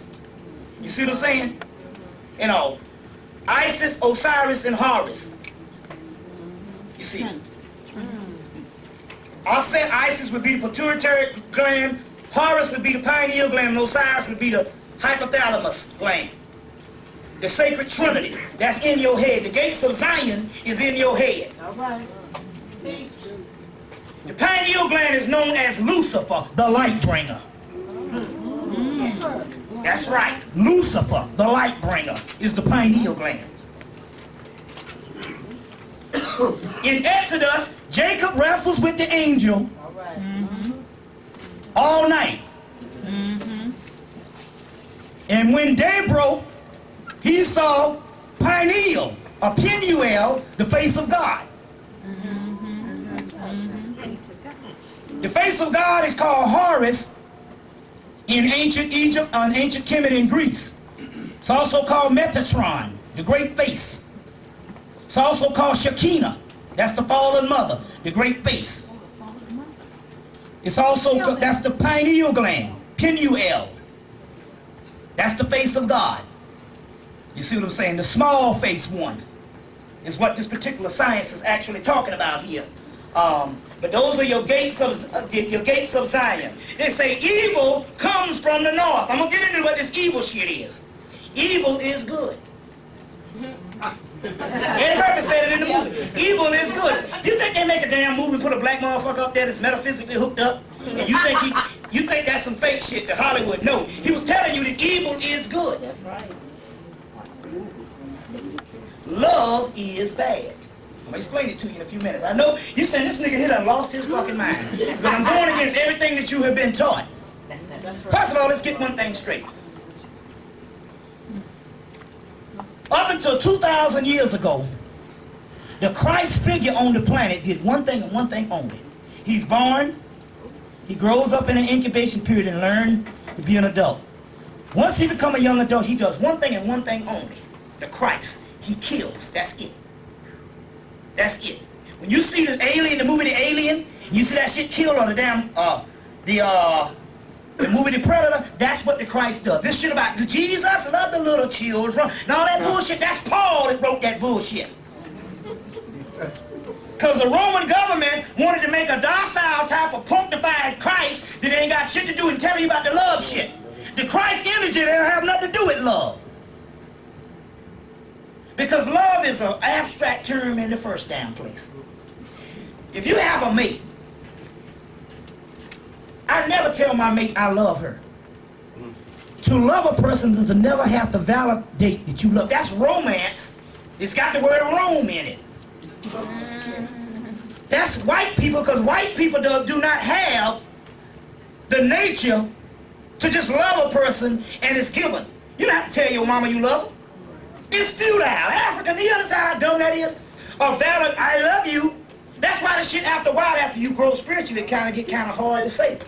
That's because you've grown and it's gone off the infatuation bullshit. So he don't love me no more. You don't tell me you love me no more because it was into the actual physical part of being around each other. Now we have transformed to the point where we're almost like brother and sister. And now it's harder for me to tell you that old fucked up ass I love you.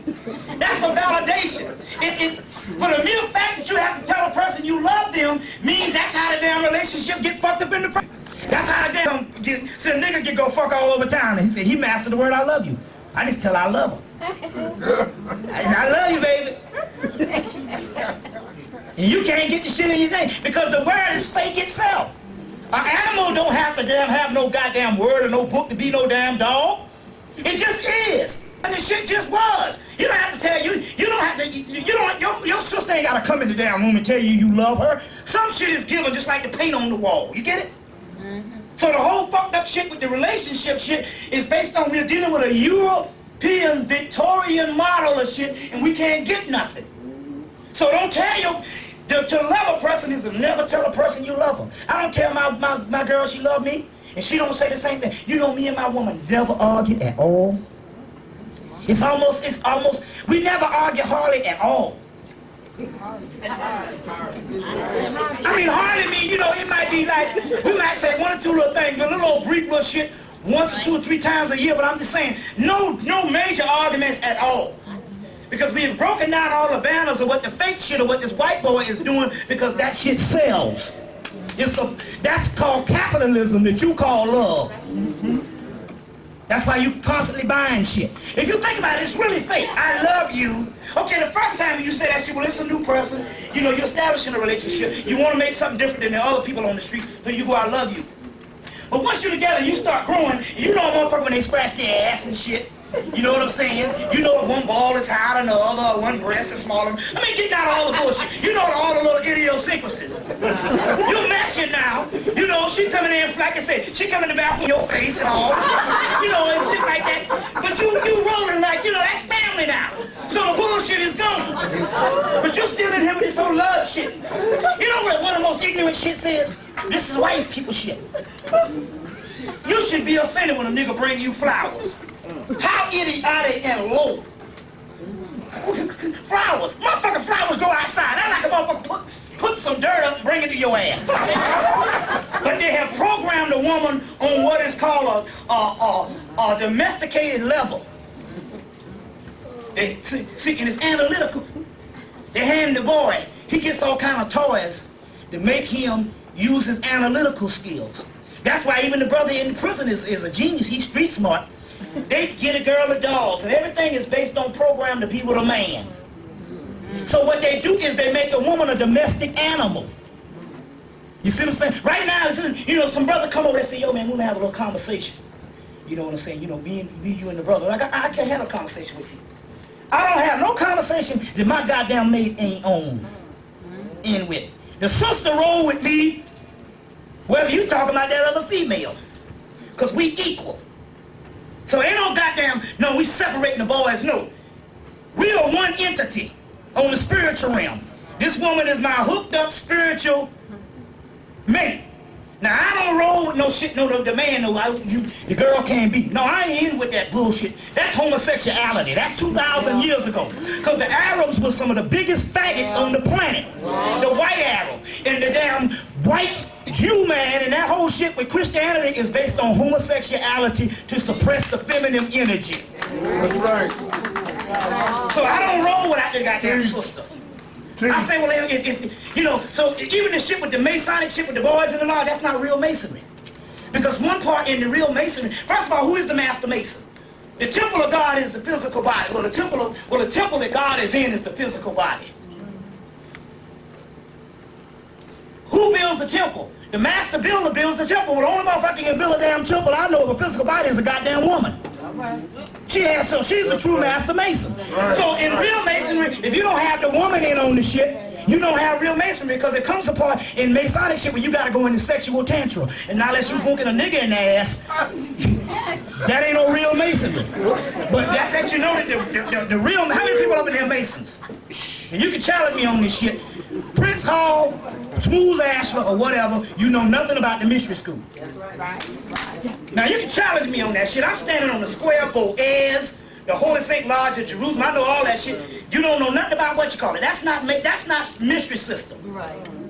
I know the true shit on the mystery system, and that's a social club like drinking liquor and driving cab. That ain't shit, but you know, just an old social club, just like the AKAs, the Deltas, the Jack and Jill shit, or the Buffalo Lodge, or the Little Rascal Gang and shit. That's all that shit is. Don't let all these niggas with the Masonic shit, them motherfuckers don't know nothing about no mystery school, because I'm here to challenge you on that shit. They don't know shit about no mystery school. That's just a social club. That's all it was. Hell, my goddamn granddaddy was a fucking masturbation and he couldn't even read.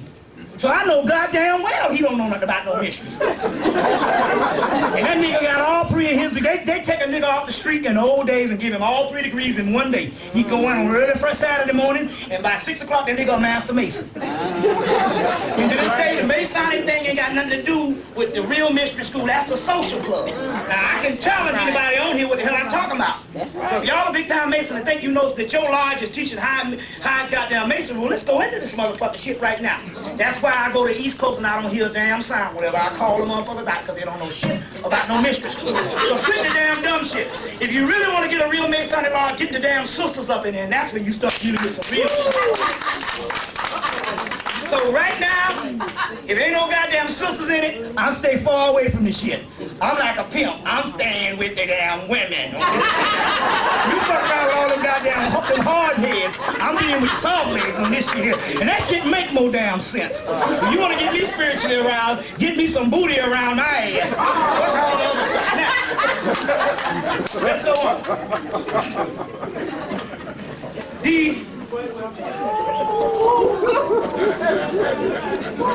In the spiritual thing, they tell you, now Lucifer fell like the morning star.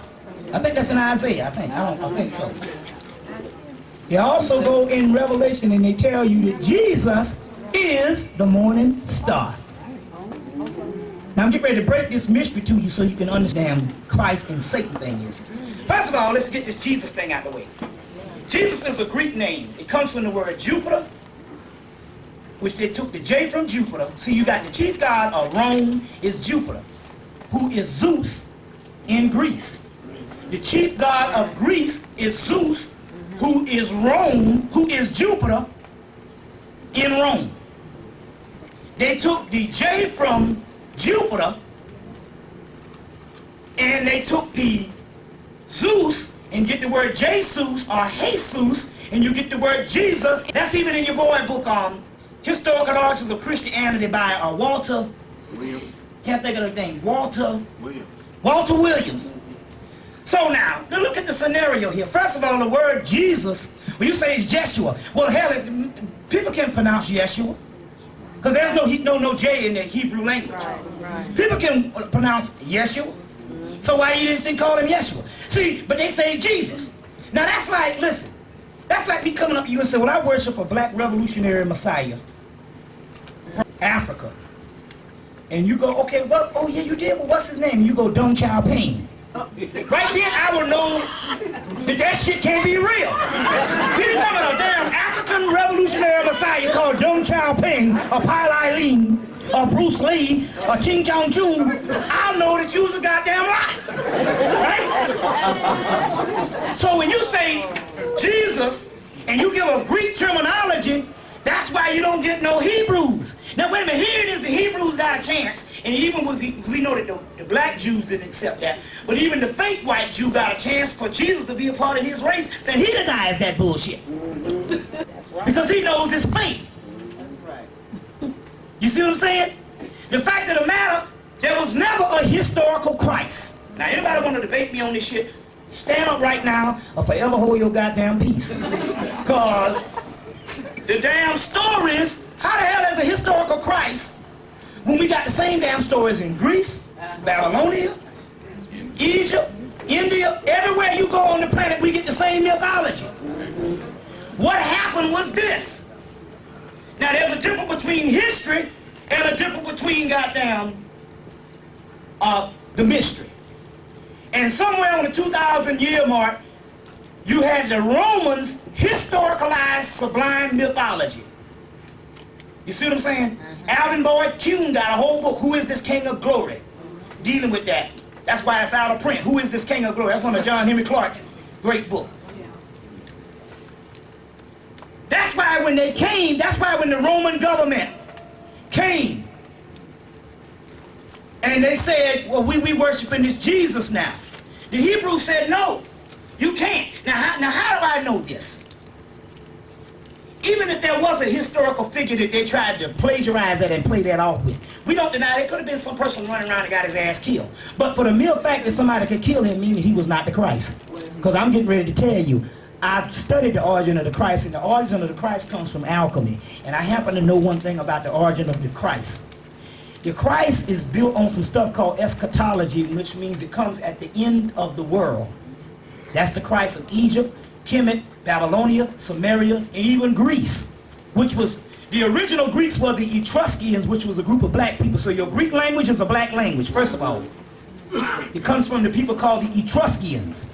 They were Egyptians that traveled up to Mesopotamia. They were Typhonian Egyptians, pre-dynastic Egyptians that traveled up to Mesopotamia. And went on, and they named themselves, they were called the Tyrrhenians and the Etruscans, and later on Troy, are the Trojans. And those are the people that settled Greece and Rome and gave the Latin language and the Greek language. And white people came out of Europe and settled in there and learned the languages. So the Greek languages are black languages. The Iliad and Odyssey, Homer, Zeus, and all of those particular things, and the mythology of Hercules and all that shit is a black shit. White people, they didn't invent nothing. You see what I'm saying? Now, the key is, I'm going to explain this thing to you on the Christos seed.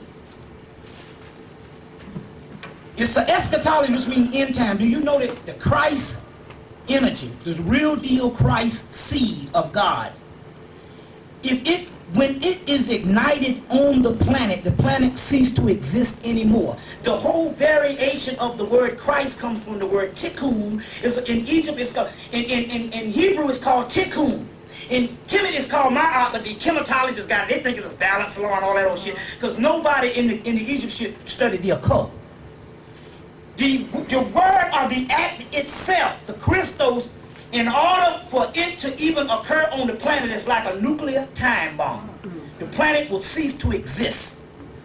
So there could not have been a Christ that came 2,000 years ago and walked around and shit and did some faggot shit, didn't get no ass or no kind of shit, and didn't get his ass killed, and we still be here. That's why the Hebrews say we have no record of the Christ, because when the Christ is supposed to come back, it's supposed to be the end of the world. The Egyptians said that, the Greeks said that, and all that. So by the mere fact, when you study alchemy and study the lapis, which we're going to go into, we're going to go into tonight, it's impossible if you go and study the origin of Christ and study and go back to alchemy. When they start talking about oil, the anointed one, they're talking about 6 protons, 6 electrons, 6 neutrons, which is carbon, which is melanin. But there's a cosmic seed in the melanin. When it gets to a certain level, it explodes. So we are all the Messiah because we have the anointed oil, Messi, crocodile oil. The god Sebek in Egypt. But the Christos when the messianic act of going to the higher level, it could have never happened on the planet. If you understand true esoteric occult sciences, it's impossible. For the mere fact that a person is walking around in the physical body and calling himself the Christ, he can say the Messiah, but we are all the Messiah, the Messiah. But the Christ is the final stage of alchemy, which is called the lapis lazuli, which is the blue thing, which the doggone Nostradamus saying it would be a motherfucker with a blue turban, and they're calling him the Antichrist. The Antichrist is the Christ. He's the only Christ there ever was. We won't get into that. I'm going ahead of myself, but let me just line this shit up. They talk about a stone that falls from Lucifer's crown. That stone is called the Philosopher's Stone. And the Philosopher's Stone is melanin. Now what happens is this. The pineal gland submits this melanin. The melanin goes throughout your whole central nervous system. But you ever see anything that's a faucet that's constantly putting out stuff? Like if a faucet spews milk, over about a year, you will see a buildup of the milk product, the particles that did not get transmitted throughout the body. After a while, you would have what is a doggone deposit. Around the pineal gland, over the years, there's a deposit that builds up and it becomes a stone. And that stone is called the Philosopher's Stone. Now, when you drink water, I mean a lot of water, what starts to happen is, you ever see how you take a little mud rock, and you take this mud rock, and this water comes over it, and you see that the residue come off the mud rock. When you start drinking a lot of water, if you start drinking like 2 gallons a day, it's a lot of water, but it's really nothing. Or just, you know, drink about, try to finish a whole gallon a day. Just drink a bunch of water if you can. Do it on your days off, because you will go to the bathroom. What happens is, this particular stuff, just a lot of water starts secreting, and it starts breaking down that rock. And I swear, you'll start getting high off water, just like you will a 40 ounce. Now, this water, if you drink enough water, they're not telling you, you get the movie Doom. The movie Doom was based on what? A sacred elixir called what? Melange. And it was called spice. And he who can give you any doom. But he who controls the spice, what? Controls the universe. And that spice is called what? Melange. Space travel is needed to fold space. Space travel is vital for it. It stops aging. All this is in the movie. Get the movie Doom. That's all the movie on melanin, melange. But they said the melanin, they say he must not drink what? The water of life. Because the water, the H2O, when it mixes with the melanin. See, what happens is America dehydrates you. So even though you might go, I'm a juicer. You get all the juice. Juice dehydrates your ass too, because juice is food. It's not a liquid. It's food. Soda and all that just straight up dehydrates you. The only thing you don't get enough of is water. Take for instance, anything that you have weaned yourself off of, you gotta wean yourself back on. And some of us ain't had a real good drink of water in years. So what happens is this: if I give you 2, 3, tell you to turn them up to your head, if it's good and cold enough, you'll drink every damn bit of that damn soda. If it ain't real strong, you drink that shit down. Or some juice, you drink it down. If I tell you to drink 2 glasses of water, you damn near kill yourself. That's because your body is not used to having that kind of consumption of water. So that means in actuality that they dehydrate you based on everything has monosodium glutamate made in that shit, whatever it is. MSG. So now you say, I don't drink, look, they put MSG in everything now. They mix it in the dough, in the chicken places, everything got in this shit. Don't let nobody fool you. Even the health food shit, I got a sister that work in the health food industry. And then people say, man, we just put what the government say we have to regulate and all that shit, we can throw anything else up. But my point is this. Now this is the key on this water thing. Melanin has thing in the universe in it. Everything that's on earth, every mineral, every zinc, every vitamin, everything you find that you're taking now is inside of the melanin. It's just that the melanin is throughout your whole body, the different particles and the different types of metals. Some you might need a metal for something. It might be in your knee, or might be deposited in your toes or someplace, because it's throughout your whole central nervous system. That's the blood of God, the blood of Christ. That's melanin. So what happens is, when you start drinking the water, not only do you break down the composites of that stone that's got all that in it, but you also oxygenate the nervous system, and all that particular stuff that you need to be healed comes to one point and heals you. So the key to being healed is not that, it's drinking water, because you are born with all the fucking herbs and shit in your ass. Lucifer had a stone that fell from his cap. Now, let me show you something. I'm going to show you something right now. I want to show you something. First of all, I'm going to get you one of these. Get you this right here. I'm going to show you this. First of all, this is a document. I got them here tonight because I said I needed to reproduce this because it was unbelievable. On Noble Ali. But it's coming from this book. Everything is under control. This is the book you need to get on the New World Order shit. This is the stuff. You can get this from Barnes & Nobles, Borders, everybody's now. This is the one. Because the Bill Cooper shit is just introduction level. This is the real deal shit here. Everything is under control. Conspiracies, Cults, and Cover-Ups by Robert Anton Wilson, who is the foremost scholar on this New World Order stuff. Okay. In here, he's mentioning Noble Drew Ali. Now, this is a white boy mentioning Noble Drew Ali, and they're bearing witness to everything that the Moors said. We was over here before. But I'm interested in this article right here, talking about the Fortune Times examining a strange case of what is called the Malungees, a group of apes who have been the subject of conflict for centuries because of the European features and dark skin. Local Indians never regarded them as white and said that they came before the white people. Folks finds that most probably in the Malungees were a mixed Turkish Portuguese ancestry, and perhaps a part of the gene pool of Noli, and his family lore gave him some of his ideas. Fortune Times also says that Abraham Lincoln may have some ancestry, A. Rogers, these white things. But the other key is this particular point here on this particular side where he gives a footnote, Bob Quinn. So I went to another part of the book and put it in the paper. Bob Quinn has presented in his ideas of television programs of Irish TV in his book, see below, he holds that the Ireland has a strong cultural genetic link with North Africa.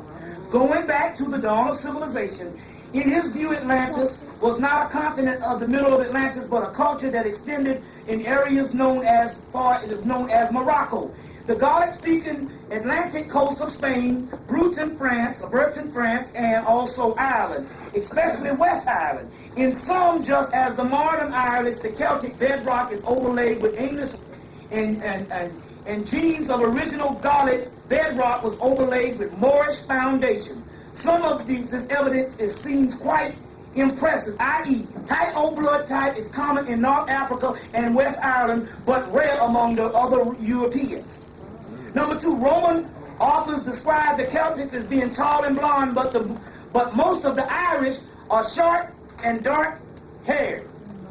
West Irish music is unlike any other European music. When Quinn plays some of this to European musicologists, and it come from, most of them suggested Africa. The other ones suggested Asia. The Esau means Jesus, both Arabic and in Irish is found in the carried a carbon date at ca 900 AD, has the Arab Bismillah, which is the name of Allah. Some dancing types of the body which remain rigid while the feet move rapidly is common in North Africa, Celtic Spain, Britain, France, whatever, and West Ireland. That's talking that damn Riverdale shit. That's African shit you seeing. That's why they celebrating all of that. Yeah. Quiz has regular evidence that makes it impressive, if not incontrovertible. The case, he believes that Moorish-Irish connection was hidden by the Roman Catholic Church as a part of a scheme to cover up the fact that St. Patrick never existed, and that the earliest Irish Christians were Gnostics from North Africa. Now, if you want to you need to go get a movie called The Secrets of Rowan Ish. Yes. But in the movie, they're going to be talking about a dark seal. That's the hook. About these people from Ireland was birthed from this dark seal, and you got these dark looks on you around you. That means you come from this dark seal. That's talking about black rowing ish. The secrets of rowing ish. Go rent it. That stuff they're talking about is the black ancestry. White people went out and mastered the cedar movement, but they knew what time it was. You see what I'm saying? So the whole rowing ish. The secrets of rowing ish. So your movie Highlander.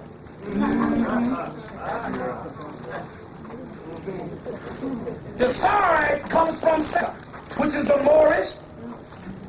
Set up 16 universities, the head university of Salamanca, which is a copy from the University of Guinea in Ghana.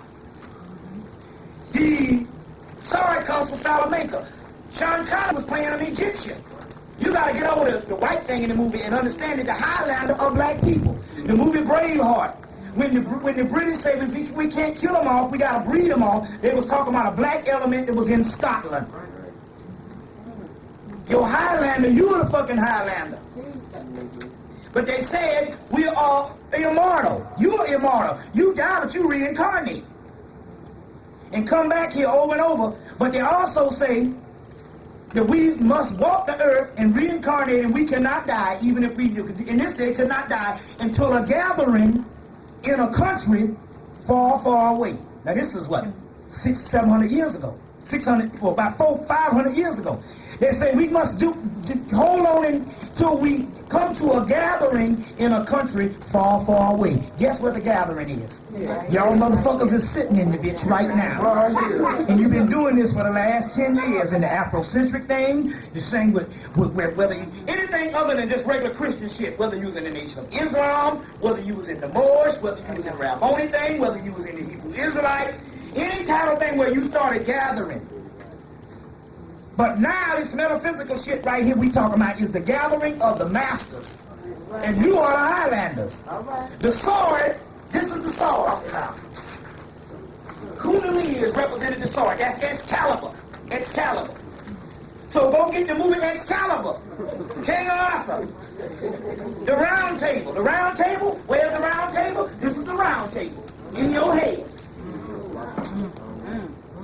Knights.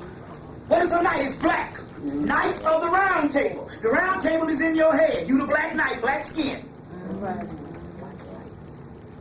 Excalibur, that's the sword. The sword and the stone. Whoever to pull the sword from the stone is the king. The sword, this is the stone. The stone is the black dot called a philosopher's stone. The sword is up in it, which is the Kundalini. The sword was given by the Lady of the Lake. That's Newt. Or that's the womb. Water. You birthed out of water. You were born from water. The Kundalini comes from the womb. You were born in water. The Lady of the Lake. One of them girls, she comes to Maryland. Maryland is Moreland. The Moor. The high magician. That's Tahuti in Egypt. The staff of Maryland, the staff of Tahuti. This is the staff of Tahuti, the Kundalini. This woman comes, she said, I can see like one of you. He said, do you know the royal art? The royal art of ancient Egypt is alchemy. That's the mystery school, so fuck the dumb shit. Ain't no goddamn masons out here, know no shit about no alchemy. Come on up this motherfucker now if you know some shit about alchemy. Okay, we take a little break, but let me say this here. Let me finish this off. Then we gonna come back and we gonna go. I'm still on page 2. She said, you know the royal art. She said, I can see like one of you. He said, do you know the royal? All those all white people playing. You got to understand the science. She said, I can see like one of you. He said, do you know the royal art? She said, yeah. What makes lead? What makes copper? What makes mercury? And all talking about alchemy. You think it's the study of precious metals. The precious metals all come to a fine gold. That's the study of melanin. Because melanin has every metal in it that comes to a fine gold. Melanin is gold inside of the body. If you take melanin and cook melanin, it turns into gold. Gold is cooked melanin, the fine gold. You see what I'm saying? And so she was talking about alchemy and melanin because it was talking about the shit. She said, I can see like you. That means that you got to have the royal art that's in you. So the whole thing is that when everything gets lost, to go look for the Holy Grail. The Holy Grail is called a cup that bears the blood of Christ. The blood of Christ is what? Melanin. Now go get the movie, The Last Crusade. Indiana Jones, The Last Crusade.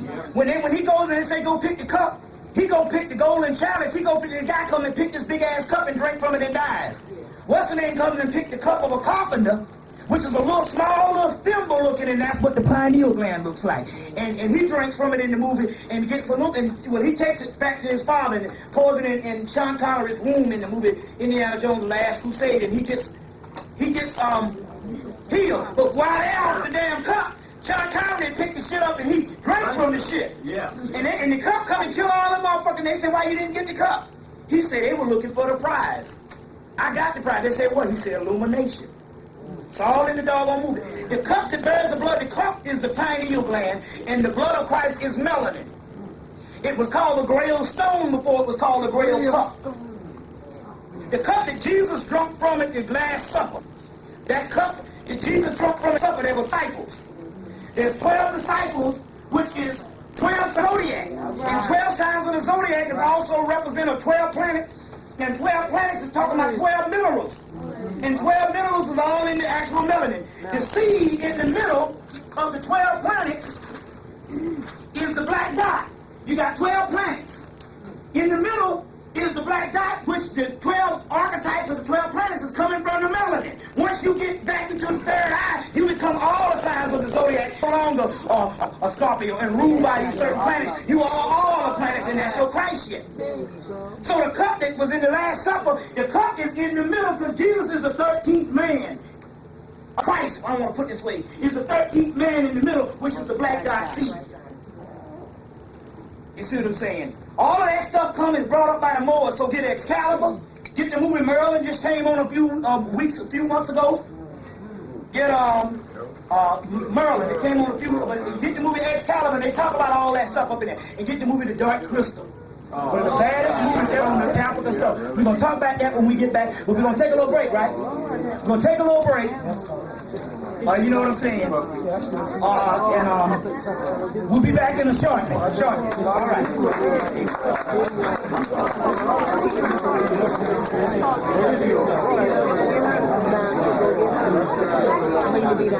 The break is going to be 15 minutes. It's going to take a 15-minute. Check out the vendors. We all have some nice products. The parking lot is open. The lights are on. There's a red button that's blocking the doorway. The parking lot is and security lights are on. So if you want to go move your company in the parking lot, you can. One of my sons will be out there. So we be a little safe and be down the street.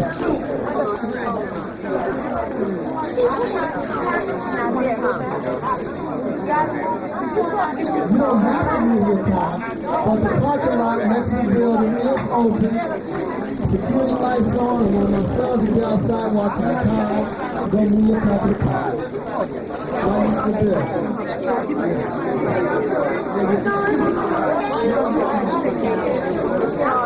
However, there's a way at blocking the gate to the parking lot. And whoever parking is, please don't move. And I said, you don't have to move your car, but you can if you want to.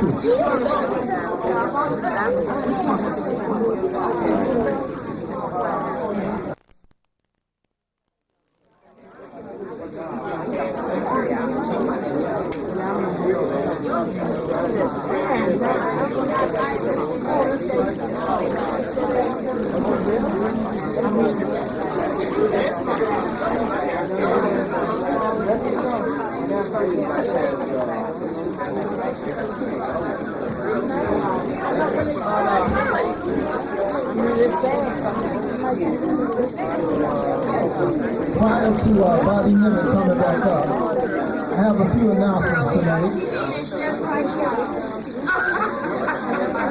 The lecture will start back up in about 5 minutes. I'd like you to know that my name is Atiba King, and the colors that I use to promote my lectures is Tahuni Online. Now, Tahuni Online is an internet website that publishes Afro-Syncopate And I'm looking for some good poetry too. So if you know anyone who wants to submit something to me, just, you know, my number's on all the flyers. And anyway, 313-89657. I always talk about my telephone service that I use to announce various events and businesses. The phone number for that is 312-58025. It's called the hotline. Now, in addition to those two things, I'm with Dr. Sharon Oliver, who runs the Whole Life and Health Center, promoting some lectures and events around November 28th and 29th. Dr. Oliver and I are bringing Baba Heru Ra Samaj Se Patah from New York. He is Queen Afua's husband, but he's a master of great knowledge in his own right. He has studied the knowledge of the people of Hemmitt. He has broken it down and distilled it and is teaching it in such a way that we can achieve Ma'at in our lives today using their principles from so many years ago. Because I talked to him the other day, and what he's doing is like trying to help us achieve self-awareness. It's going to be a 2-day seminar he calls Kinetics 101. It's at the Holistic Training Institute, which is Jesse Brown's training center. If you'd like to know more about that, you can call 313-535-5824 or call me at 313-869-6547. Oh, yeah, admission is $55 and $100 for both days. The weekend after that, Dr. Oliver and I are bringing Michael Frost to town. Now, Dr. Frost was here in September. He has written a book, Choose, which is set up as 6 sets of Tai Chi exercises designed to optimize your health. And during this lecture, he spoke on some Qigong breathing exercises, which will clear up all your energy centers and your chakras. And he said it would be excellent for all people doing energy work, such as Reiki therapy, massage therapy, martial artists, teachers, anyone who's giving out a lot of info. You know how you find yourself tired when you go home and just all burnt out, you know. You don't have to go home and kick the cat if you have mastered your breath. The way you breathe to distribute the energy throughout your body, you can just keep going and going like Bobby over here, you know. And I don't know how he does it, but he's mastered a lot of things, you know. So Dr. Frost is a 2-day seminar, December 5th and the 6th. It's going to be at the yoga place. That's 4605 Cass. Now that's in the house that's next to the First Unitarian Church. So it's on Cass, 1 block south of Forest. That seminar is $125. And we'd like to get a $30 deposit by November 11th. To reserve your seat, you can call Dr. Oliver again.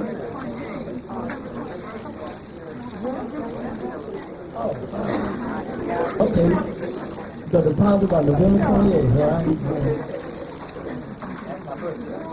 Uh-oh. Bobby just said that's his birthday. And so you call Dr. Oliver again, or you can call me, and I will hook you up. And the weekend after that, on Friday and Saturday, December 11th and 12th, Dr. Oliver and I, once again, we're bringing C. Freeman L. to town. He's going to lecture on an introduction to the Moorish science and esoteric astronomy. C. Freeman L. That's one of my teachers. All right. You brought him in. That's one of my teachers taught me that.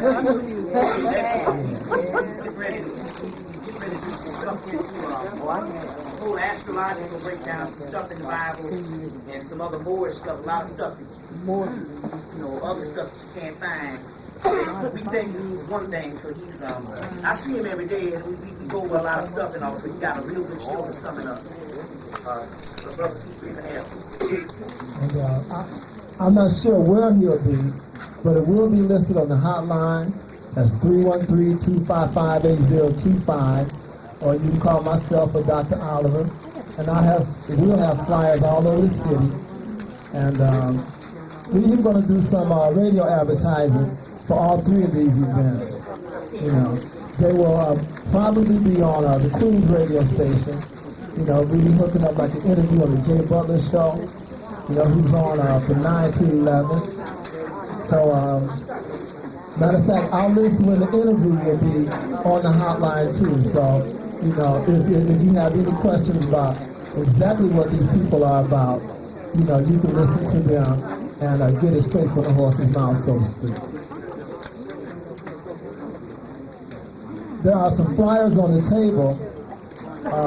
Professor William Mackey is coming to town. Excuse me.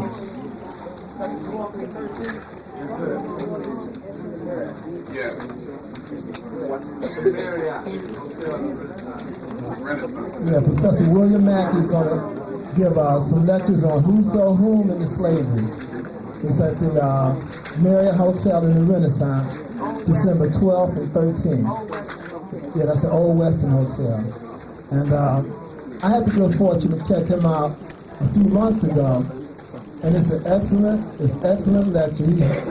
He's about 68, 69. He's older than that, huh?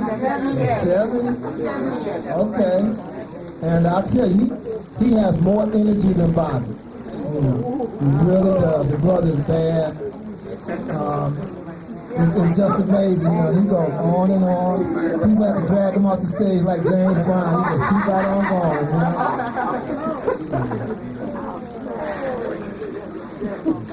I guess I covered all the announcements. You're probably tired of hearing me anyway, you know.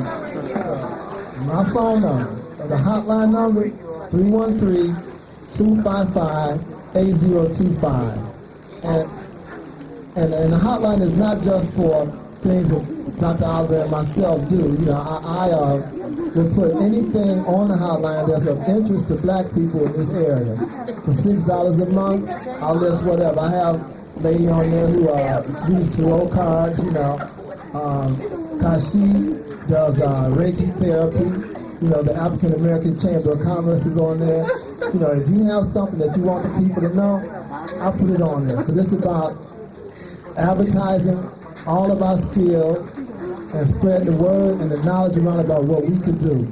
Because the Free Press, the Metro Times, ABC, all these stations, it costs too much money. And we don't want to spend it on that if we do have it to spend.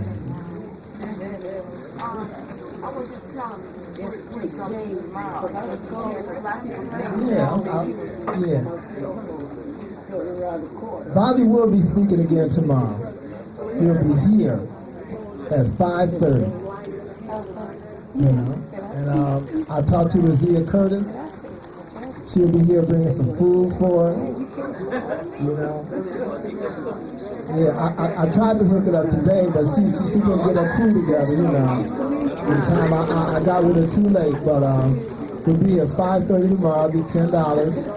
You know, and we just continue on from where everybody leaves off today. So, having said that, I'll bring you.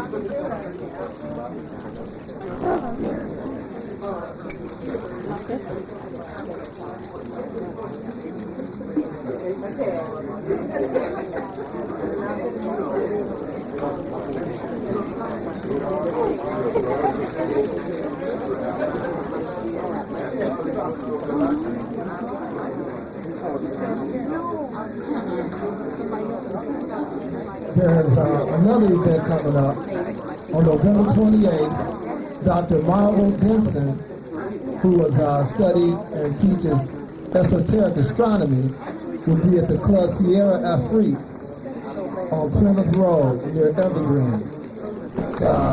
Now this fella, I believe Benedict from the Ascended Church of the Cosmic Christ is bringing him in. You know, and Minister Saladin is a bad brother with astronomy. But the horoscope is what he calls it. You know, he said that's the proper term because it's related to horoscope. And it costs $18 in advance for a single ticket, $30 for a couple. At the door is $20 for a single and $35 for a couple. And this be from 8 to 10 p.m. Kind of hard reading without your glasses, you know. Okay. So, that's enough, man. I can go now.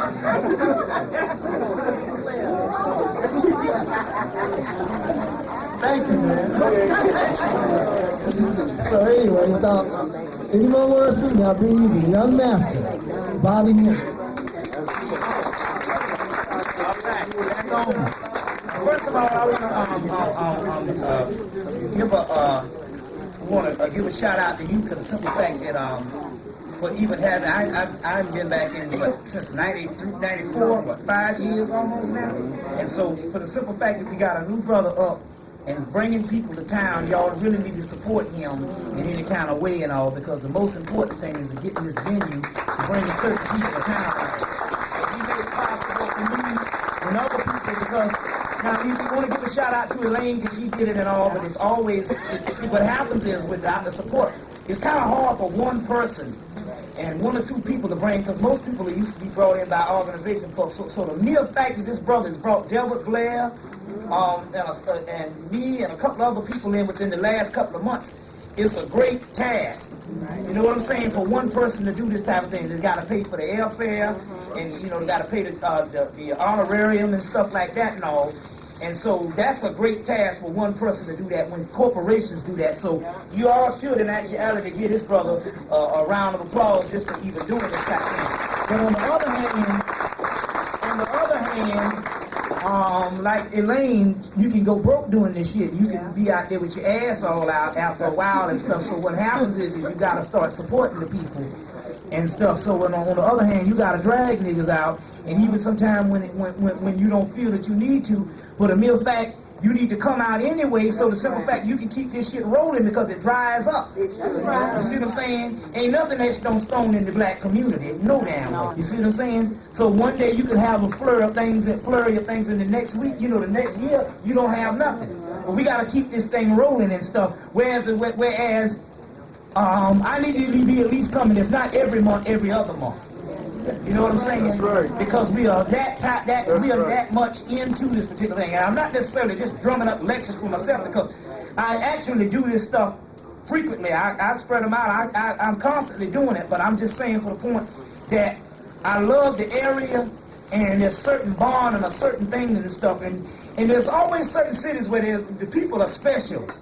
More than it is other places. You go someplace, but it's something about you go say something about some niggas over there. Something about them niggas. And you can tell in particular, it's a certain amount of energy to go with something and all. So therefore, we need to doggone dwell in places where things are, because this place has a history of black consciousness in a certain aspect and all, as well as black trial and tribulation and ass whipping and every other thing and all. So therefore, this is the hub. They call it the wilderness. But it's always out of the wilderness that the messianic energy comes from in any doggone world religion. So let's deal with some pictorial things right now, so you can understand some things also too that we're dealing with.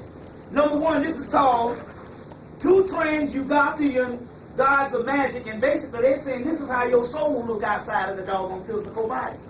So therefore, you see right this is coming from England, and this is black. This is true. And so sometimes you might have seen some people like this passing by some night when you were alone in the house, or when you were sleeping, or in the corner of your eye. You might have seen some stuff that scared the shit out you and all. That's how your people look outside of the physical body, these little black forms and stuff. That's the stuff that's in the X-File that they was all scared about. This black stuff, substance. This is a drawing from England talking about this melanated substance. So the spirit is black. The soul is black. Now, anybody can have spirit. Spirit ain't nothing but energy. Hell, birds and fucking rats got a spirit. A roach got a spirit. So because the white man can move, that don't mean shit. The goddamn roach can move. You see what I'm saying? Anybody can have. That's just an energy on a field, on a plane. But a soul is something primordial that goes all the way back to the universal thing. So white people have spirits, and you got to understand the difference between spirits and souls. Right. They don't have a soul. They are soulless. They have what is called a mock nuclei with one ring of consciousness. You have multiple rings. That's why you're called the Lord of the Rings.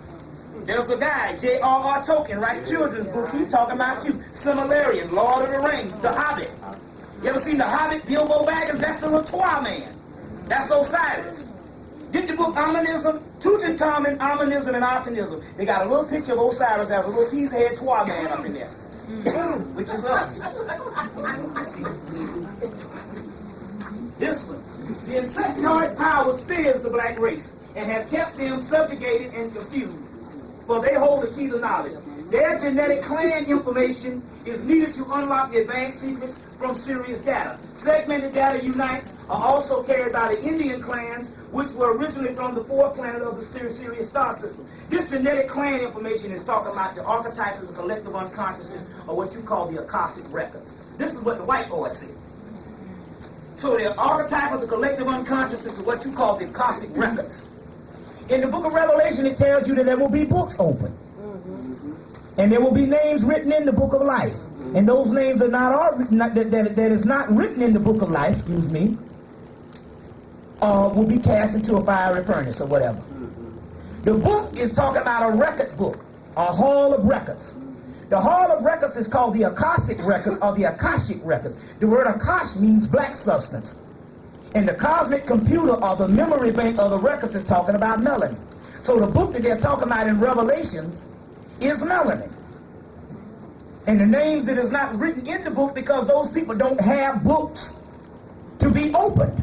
Their name is not written in the book because they don't have the book itself. The melanin, the Akashic records, which is melanin, which comes from the word melanosis. That was the word from the alchemical term that Carl Jung introduced in 1958, and the year after, Yale University came out with the word melanin. Comes from the word melanosis, which means black knowledge or black substance, or called the negrito, blackening substance, or the Saul nigger, or Niger. Saul Niger, which means Saul means sun. Niger means black. It means the black sun. Amen means hidden or black. Ra means sun. Amen Ra means the hidden sun. Ab means sun. Or Ab means hidden. Ra means sun. And Ham means black. Abraham or Abraham means the black sun. Sons and daughters of Abraham, which means the black sun is in you. Your father is the black sun, which is inside of you. Not no one motherfucking man having 4 million people. I want to know he got a set of balls on him to have a whole nation of people and shit. But it's metaphysical. Abraham, Abraxas in Persia. Or Mithra, Abraxas, which means black sun. Abraham, abrahadabra, magical terms. Abra means hidden sun. Amin-Ra, hidden sun. Saul means sun. Amin means hidden. Solomon means hidden sun. Solomon, the wisest king of all. It's talking about the sun inside of you. There was never a physical Solomon. There was never a historical Solomon and Sheba. Solomon is Osiris, or Amin-Ra, and Sheba is Isis, or Set. The story, the temple of Solomon is the black temple. The temple of the hidden sun. The temple of Solomon is the black body. Sol Aman. Never a damn King Solomon, the wisest man. And people think that's King Solomon is fucking Osiris or Amin-Ra. Amin, which means hidden, and Ra, which means sun. Sol, which means sun. You get the word salt from that. Salt. It means this white substance. Taken from the sun. Sol, which means sun. Or sol, or solar, which means sun. Soul, your soul. Always connected. Sol, which means sun. Amin, which means hidden. Amin, Ra. El, which means sun. Amin, which means hidden. Emmanuel, Emmanuel, hidden sun. You see? These are terminologies, if you read behind the lines, they were never historical figures. Solomon, Jacob, Abraham, and David is all one of the same damn, different aspects of the same damn God. Solomon means the black sun. Jacob means the ladder of the Kundalini, Jacob's ladder. which means the kundalini or the physical body. David means the sun inside of the star, which is the sun. The hidden sun, then you got David, which is the manifested sun, which is the same sun. Abraham means the black. All these are different alchemical terminologies of the fucking physical body, or the spiritual body. Not no damn race of Solomon, son of David, and all that bullshit. See, this was, when it was in Ethiopia, it was an ancient mythical, metaphysical terminology of the mystery system. After they left out of Hemmitt, the black people, they historicalized ancient metaphysical meanings, and now you thinking it's a fucking house of David and some damn historical artists and some goddamn bullshit people that white people now saying that they are, and you can't find no goddamn niggas. Because you don't understand the science on this thing. There's never any historical people. It's talking about all this is the aspects of your body. Old body, new body. Old Testament, New Testament. You see? And this is all what this particular stuff is talking about. They talk about, oh, wash me whiter than snow, or the ones that will have on white garments. That's your fucking aura. They say, you'll know the righteous man because he shines. That's the aura. You see what I'm saying? All of that particular stuff. The lamp of God. That's the pineal gland. You see what I'm saying? All of that particular science which is dealing with. Let me deal with some stuff right now. This is a sign of the god Aeon in Persia or Mithra. You will see a lion-headed deity. You'll see the black god up here. You'll see the kundalini serpent. And you'll see a sword or a spear, which is the diamond, which also represents the pineal gland, called the jewels, where you get the word Jew from. The jewels, the stone. Anytime you hear the word stone, that's talking about melanin. The stone that the builders rejected will become the cornerstone. That's the first stone. The philosopher's stone, the most perfect stone in alchemy, is called lapis lazuli Christos. That lapis lazuli, Nostradamus saw the Antichrist was supposed to be a man in a blue turban. The blue turban was talking about the third called lapis, which was a mystery that everybody thinks some Antichrist is coming back, which is the Christ. They say, what are he going to do? He's going to destroy Christianity. Well, good riddance. That's a spiritual motherfucker going to come and destroy Christianity, Judaism, and fucking Islam. Because all of those are the exoteric meanings that keep people in slavery. Because each one has its esoteric counterpart. So esoteric for Islam is what? Sufism. You got Judaism, esoteric from that is Kabbalistic, Kabbalah. The exoteric is Judaism. The exoteric for Sufism is Islam. You got Christianity, and esoteric is Gnosticism. The exoteric is what you call Christianity. The exoteric is moral dogma, that's slavery. God has nothing to do with morality. Morality has nothing to do with it. Righteous ain't got shit to do with it. The righteous man is not talking about righteous based on the way you behave. Because guess what? You never existed down here. This is all an illusion. The physical realm is a series of events that never existed. They are the holographic universe. They are called emanations. An emanation is something emanating from someplace else. It's only a dream. When you wake up, the dream ceases to exist. In the Gospel of Thomas, the real Jesus, they say, what kind of diet you want us to go on, Jesus? He said, why do what the hell you hate? Blessed is the man who eats the fucking lion. Then the lion becomes part of the man. Cursed is the man who eats that gets eaten by the damn lion and the man of a fucking ass lion. Why do what you hate? Tell us when heaven is coming. He said, when is the end coming? They said, you'll know the end when you know the damn beginning. That's what you learn now, the beginning. He said, where is it? They say, heaven is all around you, but you just can't see it because he said, you'll never find it looking with these two eyes. These two eyes are holographic phenomenon that the brain is telling you that this shit exists. So you touch yourself, the brain say that exists. It does. The physical realm is an illusion. A series of emanations that don't exist. It's the brain that is telling you, and you must override the brain, because this brain here is the enemy to man. The spiritual brain is the three gates of heaven, which is the pearly gates, the pearls, stones, which is the pineal, pituitary, and hypothalamus. That's the real brain. And once you tap into the real brain, you no longer need these two eyes, which is a cheat. They're giving you illusionary phenomenon. So all the bullshit going out in the street, you need to get away from that shit because that ain't real no way. You never existed. you never existed. Years ago, a group of gods went to sleep. And a part of their dreams became known as reality. It's only an illusion. You are on the inside of your body sleeping.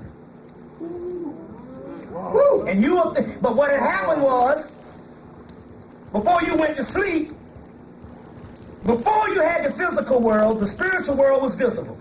As the vibratory rate fell and you became more and more dense in the physical body, the physical world was dim at first. About like you see the spiritual world, which is a shadow. As you fell more and more, the physical world became more and more visible and the spiritual world disappeared. And as a result, you started thinking that the physical body was real you, and that was the illusionary phenomenon. And the more and more you went, you forgot the spiritual realm, and you started thinking that the dream was real and the dream was fake. When you go to sleep, you go back into the dream realm, which is the real realm. But when you wake up and you experience all this shit in the real shit, you get it on the plane. But once you wake up, what happens is the energy from that particular world, the earth does not have the physical material things to coincide with that realm. So therefore, your mind has to substitute. So 1 minute you riding a bicycle, next minute you eating ice cream on the bicycle, next minute you reading on the bicycle. And you don't realize this because the physical realm is trying to compensate for what you've seen. But every now and then you might have a lucid dream. That's the real world, where some of your parents might come back and visit you. Or they might give your motherfucking monkey ass a number and say, you need some goddamn money. That's how a whole lot of this shit was started. The universe is broken down on numbers because melanin has a numerical value. You see what I'm saying? That's what your whole Kabbalah thing is. So this particular world is an illusion. And the more and more you put validity into this particular world, the more and more you don't get to your spiritual self. So now I really don't live in this world. Motherfuckers, I say I don't give a fuck about this world. People say, yeah, well, where you want to go? Don't you want to go to Africa? Don't you want to go to Israel? I say, I don't want to go no place. I hate this goddamn earth. Fuck that shit. Fuck the pig, fuck all that shit in the spirit. I don't want to go no goddamn way. I want off this bitch. Don't you want, I don't know shit. I don't want none of that stuff. I'm tired of eating, I'm tired of pissing, I'm tired of shitting.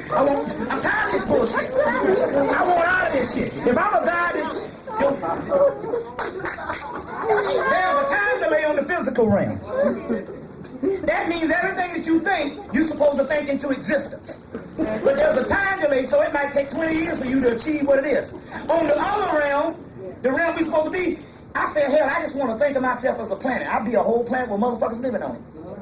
I said, I might want to have sex for 400 years. Well, can you imagine having a damn orgasm that lasts about a damn 200 years? That's some shit, ain't it? Well, they say, well, what is heaven like? That moment when you first have that orgasm is a bit of the spiritual energy of what the spiritual realm is like. Now, I want to get to that motherfucking realm. Shit.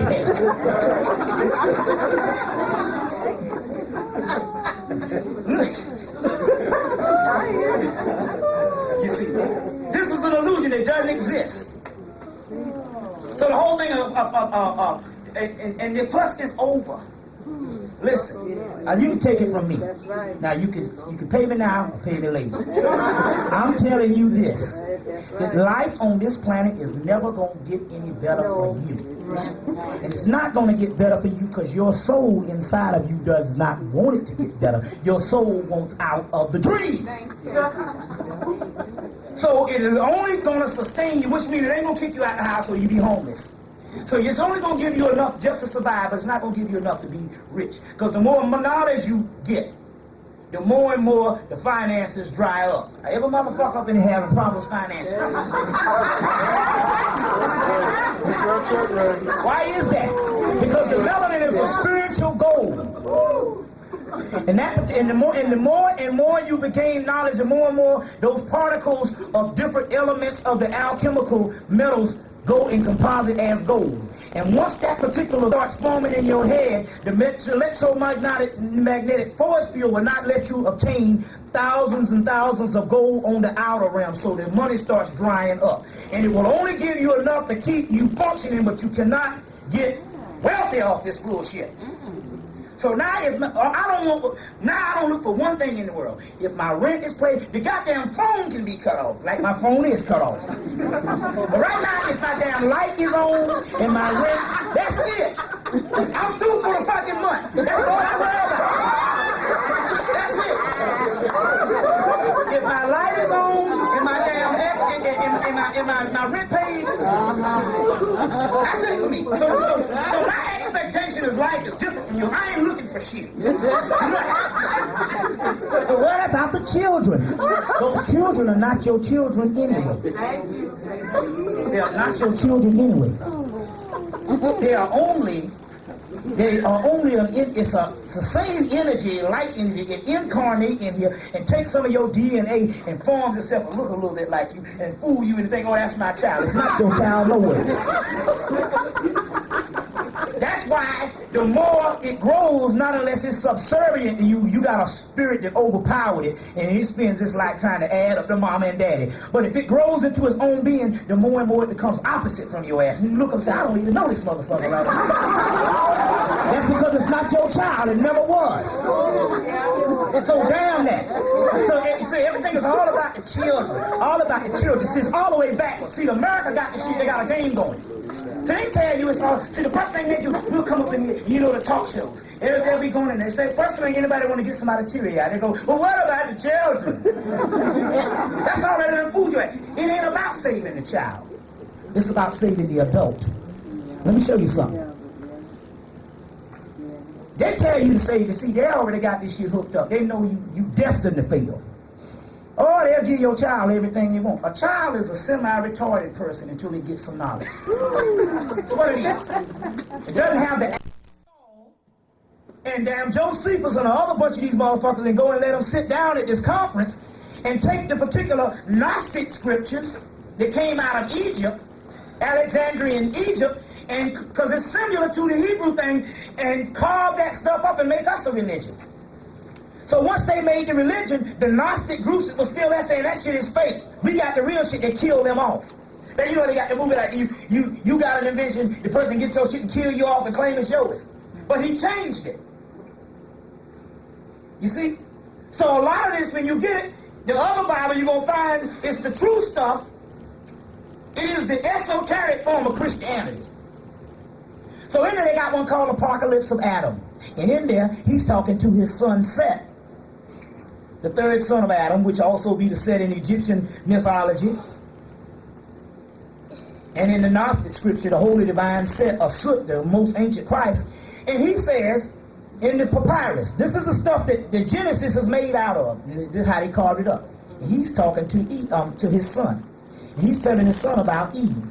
He said, when we were made, Eve came up, and we realized that we were higher than the God that made us. Because we got the seed that he didn't get, because he's a half a deity. And Eve took me all over the universe and taught me everything there is to know about the universe. That's what Adam telling his son. Say, Eve taught him everything that it is to know about the universe. So how the fuck did Eve is lesser than his ass if she's his damn mama teaching him every goddamn thing? So you get another story, but the Roman, they can't have that shit. They're world killers. They ain't never did but one thing, kill people. So they got to change that shit around to Eve being a subservient person. But the bone that Eve gets is the chief master of rabbinic law, or what you call rabbis, called Rabboni. And the bone means master. So Eve is the master of Adam. So he said Eve taught us everything, but we became higher than the God who created us. Now going back to this mythology, this God is mad because we got something higher than him. So he said, I must suppress them and make them bow down to me. As long as they bow down to me, and my little host of crew up here with me, they'll never realize that they're the gods of the universe. We are older than the gods that created us. Now let me give you another mythology. That's the Gnostic mythology. Let me give you another mythology. Let me give you the Babylonian one in the book Alexander Hagel's Babylonian Genesis. Alexander Hagel's Babylonian Genesis. Now let me give you another one. got this god called Tiamat, the Great Mother. She ruled for billions and billions and billions and billions of years. But she's getting a little tired and sleepy. She has these other crew of children. They are acting up and behaving, and they're disrupting her sleep. See, had she, and I got some stuff about the gods of pagan. You'll see it, some of the people that bought some of that stuff, that's a version of it in that stuff you bought. Had she had gotten a rest, she could have regenerated and we could have had another new utopian universe. But her little son, she had a son and they had a grandson named Marduk, and he overthrew her and killed the Great Mother and threw the Great Mother down to the earth and trapped her in the physical earth, and then burnt her, took her ashes and chopped her up and killed her and made man out of the leftover materials of the Great Mother. Well, if the Great Mother is all there is, and we are made out of the ashes of the burnt up material of the Great Mother, that means we are higher than the gods that made us. And that Great Mother, the blood of Tiamat, is what you call melanin. I'll give you several versions of it. Let's give you the Greek version. The Greek version is, you got the Titans that rule. The word Titan, the word Titan, the word Shaitan, the word Satan. It just means the adversary, it means the primal rulers. Before you got this universe, you had a group of people from the primal worlds that used to rule. You ever heard the word primeval? The word evil has the word Eve in it. Eve means beginning. El means star or sun, beginning star. Primeval, which is talking about a pre-existence before this physical universe came into existence. The gods that used to rule that physical universe were called the Titans, the Typhons, or the Satans, or the Shatans. You can get it in the book, Alexander Hislop's Alexander Hislop's The Two Babylons. Alexander Hislop's The Two Babylons. Get another book called Jeffrey Burton Russell's The Devil, the definitive text on the devil. If you just study the devil, you get it. Jeffrey Burton Russell. He got several books, Antichrist, Satan. You'll get the devil, his first one. That's the best one. Black and red book. Jeffrey Burton Russell. You get all these stories. The Greek one, the Tiamat, he's in that particular in that book. So these particular ones, they rule the primal universe. They get a group of younger children. They're old, and the children defeat them and burn the Titans up. And when they burn the Titans up, they create man out of the ashes of the Titans. But they want to keep man in ignorance because they want to rule. But along come a god by the name of Prometheus. You know him as Lucifer now, or Satan. He goes in and he teaches man, or Azazel in the Nukian text, and he teaches man the art of civilization, astronomy, astrology, and the art of metaphysical life. And he steals the fire from a Adalabroth, or what you call Zeus in these guys, because Zeus is the one who killed the Titans. And might I add, that's where you get your word Jesus from. That's the same fucked up bitch we talking about right here. This Jesus motherfucker is the enemy of black people. Now come on and challenge me, because I got the damn scholarship. We ain't dealing with no bullshit niggas right now. We can go at it. Now all y'all motherfucking damn expert, y'all challenge me now. But you can't don't come up with that fucked up ass King James Version bullshit. Going with no book with damn 19 books missing. That ain't no damn book. That's a damn maze of confusion. You got if I give you a damn book with 19 chapters missing, that ain't no book. That's a rag. Don't come a secondary version. We talking about the ancient scriptures.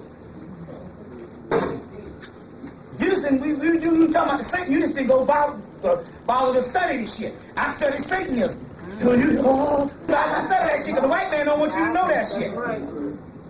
How the hell you gonna have a damn?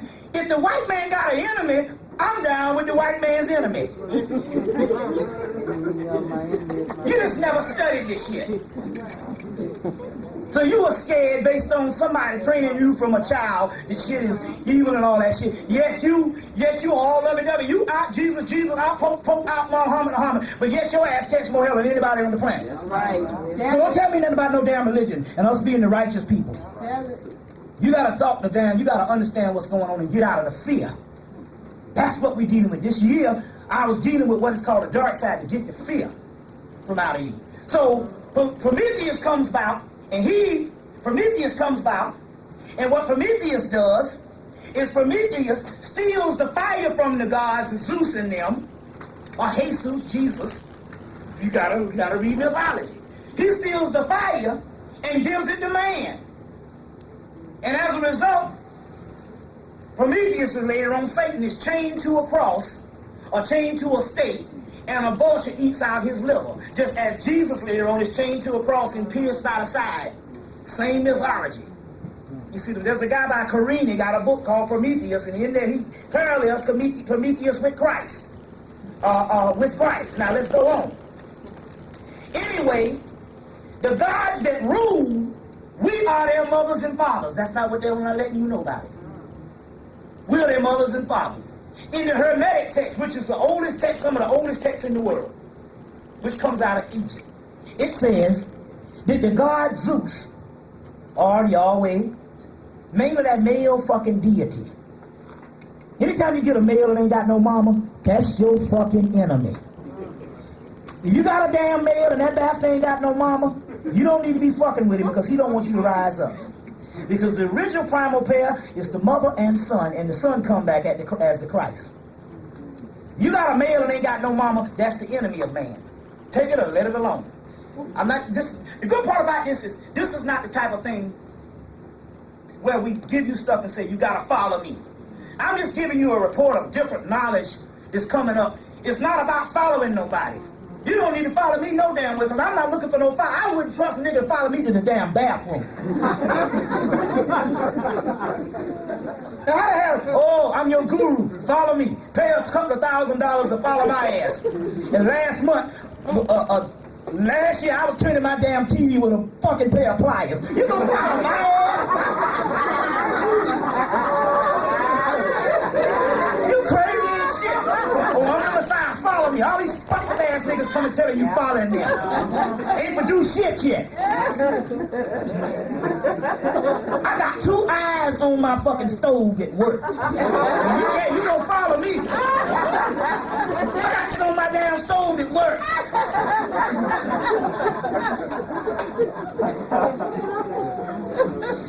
2 eyes.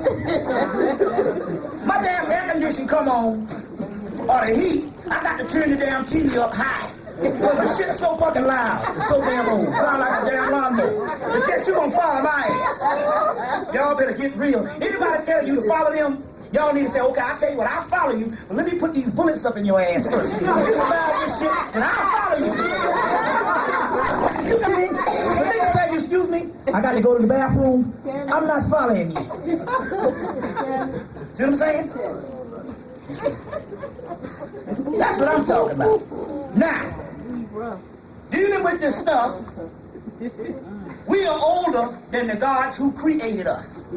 Because they created the physical body and trapped us down here in these particular souls as boy toys for us to play with. So what happened? You only get one part of the Lucifer thing.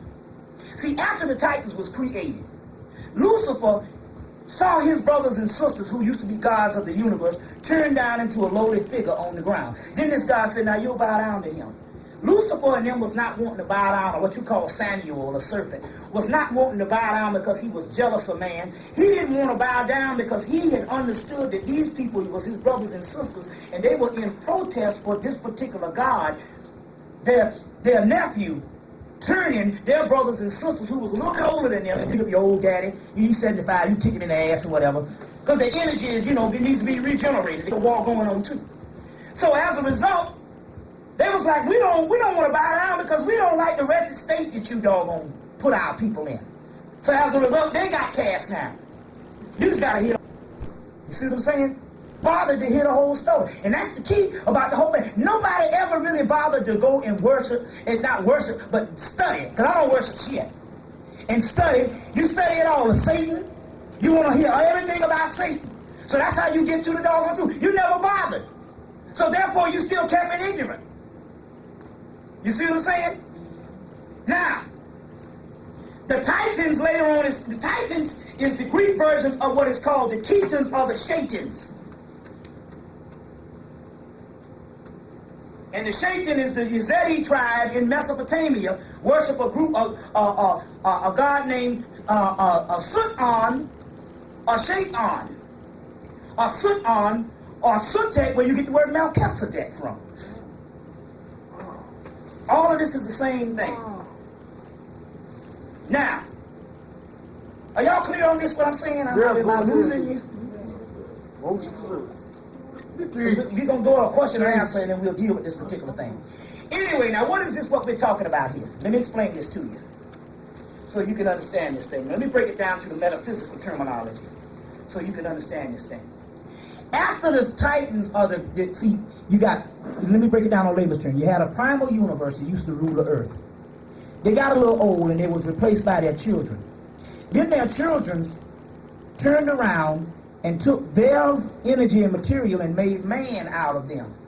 The physical man was a creation of the children, but the inner soul was their actual parents that they had in servitude. That's like your mama running the house.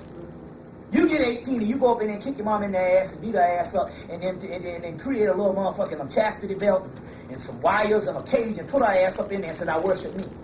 Then you knock in the damn head and she really be thinking in actuality that you are God and you created her. That's what happened. You see what I'm saying? That's the true story. It's in the Gnostic scripture. It's in Robert Graves' Greek myths. Robert Graves' Greek myths is in there. It's in Jeffrey Burton Russell's book, The Devil. You get it all in that book. That's an excellent book. Nobody ever reads the book. It's excellent. It's the definitive text. Oh, he gets a little Christianized in his later works. But he's a white man. But his first book, when he first dropped it, I guess somebody kicked him in the ass. They're going to kill his mama. But his first book, he dropped it up in there. Bentley Leighton's The Gnostic Scriptures. The scripture. Hans Jonas, The Gnostic Religion. It's all up in there. You just got to study. Quit going to different people and don't trust nobody where you can't go and check out nothing on your own. That's the problem. You bounce from leader to leader, and them leaders always will sell you out. But never trust nobody. Don't even trust me. Like I say, I got 2 eyes on my damn stove. So when I leave and shit, you got to check out the shit because you all alone. You see what I'm saying? I wouldn't let you follow me to the doggone chicken fight.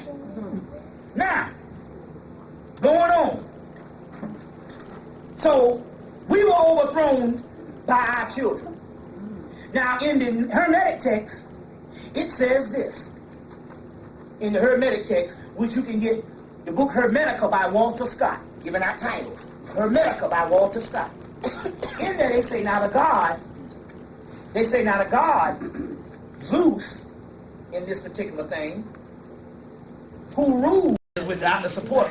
It's kind of hard for one person and 1 or 2 people to bring, because most people are used to be brought in by organization. So the mere fact that this brother has brought Delbert Blair and me and a couple other people in within the last couple of months is a great task.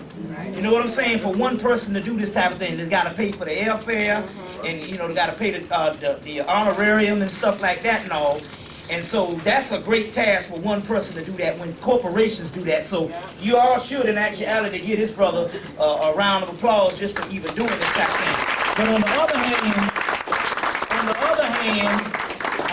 like Elaine, you can go broke doing this shit. You can be out there with your ass all out after a while and stuff. So what happens is you got to start supporting the people and stuff. So on the other hand, you got to drag niggas out. And even sometimes when you don't feel that you need to, but a mere fact, you need to come out anyway, so the simple fact you can keep this shit rolling because it dries up. That's right. You see what I'm saying? Ain't nothing that's no stone in the black community, no damn way.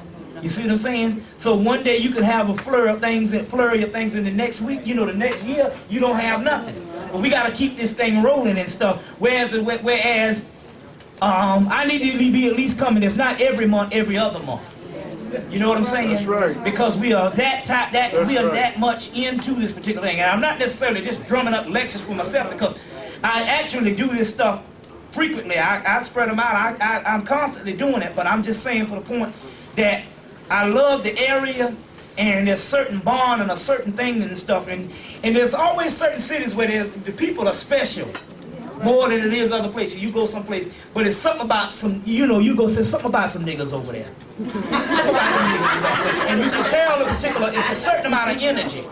It go with something and all. So therefore, you know, we need to doggone dwell in places where things are, because this place has a history of black consciousness in a certain aspect and all, as well as black trial and tribulation and ass whipping and every other thing and all. So therefore, this is the hub. They call it the wilderness. In the what you call it, but it's always out of the wilderness that the messianic energy comes from in any doggone world religion. So let's deal with some pictorial things right now, so you can understand some things also too that we're dealing with.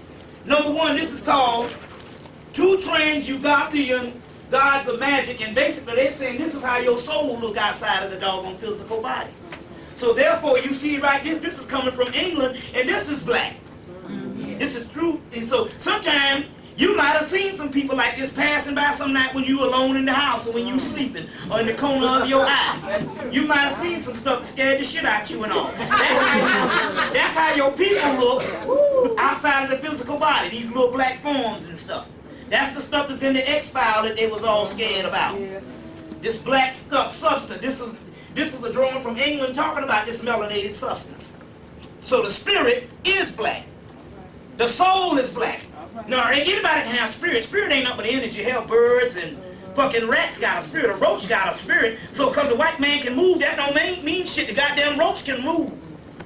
You see what I'm saying? Anybody can have, that's just an energy on a field, on a plane. But a soul is something primordial that goes all the way back to the universal thing. So white people have spirits, and you got to understand the difference between spirits and souls. Right. They don't have a soul. They are soulless. They have what is called a Mach nuclei with one ring of consciousness.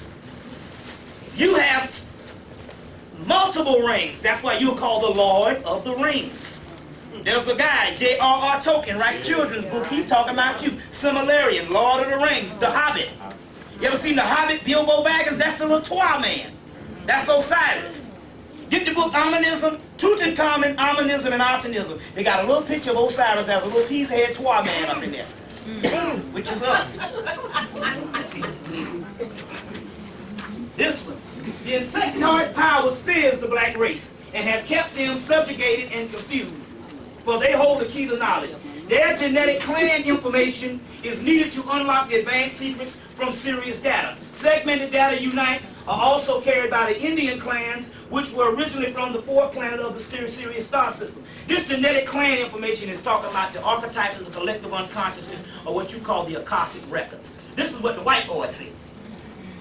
So the archetype of the collective unconsciousness is what you call the Akashic records. In the book of Revelation, it tells you that there will be books open. And there will be names written in the book of life. And those names are that is not written in the book of life, excuse me, will be cast into a fiery furnace or whatever. The book is talking about a record book, a hall of records. The hall of records is called the Akashic records or the Akashic records. The word Akash means black substance. And the cosmic computer or the memory bank of the records is talking about melanin. So the book that they're talking about in Revelations is melanin. And the names that is not written in the book because those people don't have books to be opened. Their name is not written in the book because they don't have the book itself. The melanin, the Akashic records, which is melanin, which comes from the word melanosis. That was the word from the alchemical term that Carl Jung introduced in 1958. After 1958, and the year after, Yale University came out with the word melanin. Comes from the word melanosis, which means black knowledge or black substance, or called the negrito, blackening substance, or the Saul nigger, or Niger. Saul Niger, which means Saul means sun. Niger means black. It means the black sun. Amen means hidden or black. Ra means sun. Amen Ra means the hidden sun. Ab means sun. Or it means Ab means hidden. Ra means sun. And Ham means black. Abraham or Abraham means the black sun. Sons and daughters of Abraham, which means the black son is in you. Your father is the black son, which is inside of you. Not no one motherfucking man having 4 million people. I want to know he got a set of balls on him to have a whole nation of people and shit. But it's metaphysical. Abraham, you get the word Abraxas in Persia. A Mithra, Abraxas, which means black son. Abraham, abrahadabra, magical terms. Abra means hidden son. Amin-Ra, hidden son. Saul means son. Amin means hidden. Solomon means hidden son. Solomon, the wisest king of all. It's talking about the son inside of you. There was never a physical Solomon. There was never a historical Solomon and Sheba. Solomon is Osiris, or Amin-Ra, and Sheba is Isis, or Set. The stories, the temple of Solomon is the black temple. The temple of the hidden son. The temple of Solomon is the black body. Saul Aman. Never a damn King Solomon, the wisest man.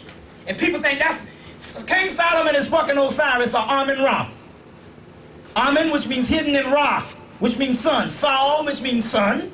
You get the word salt from that. Salt. It means this white substance. Taken from the sun. Sol, which means sun. Or solar, which means sun.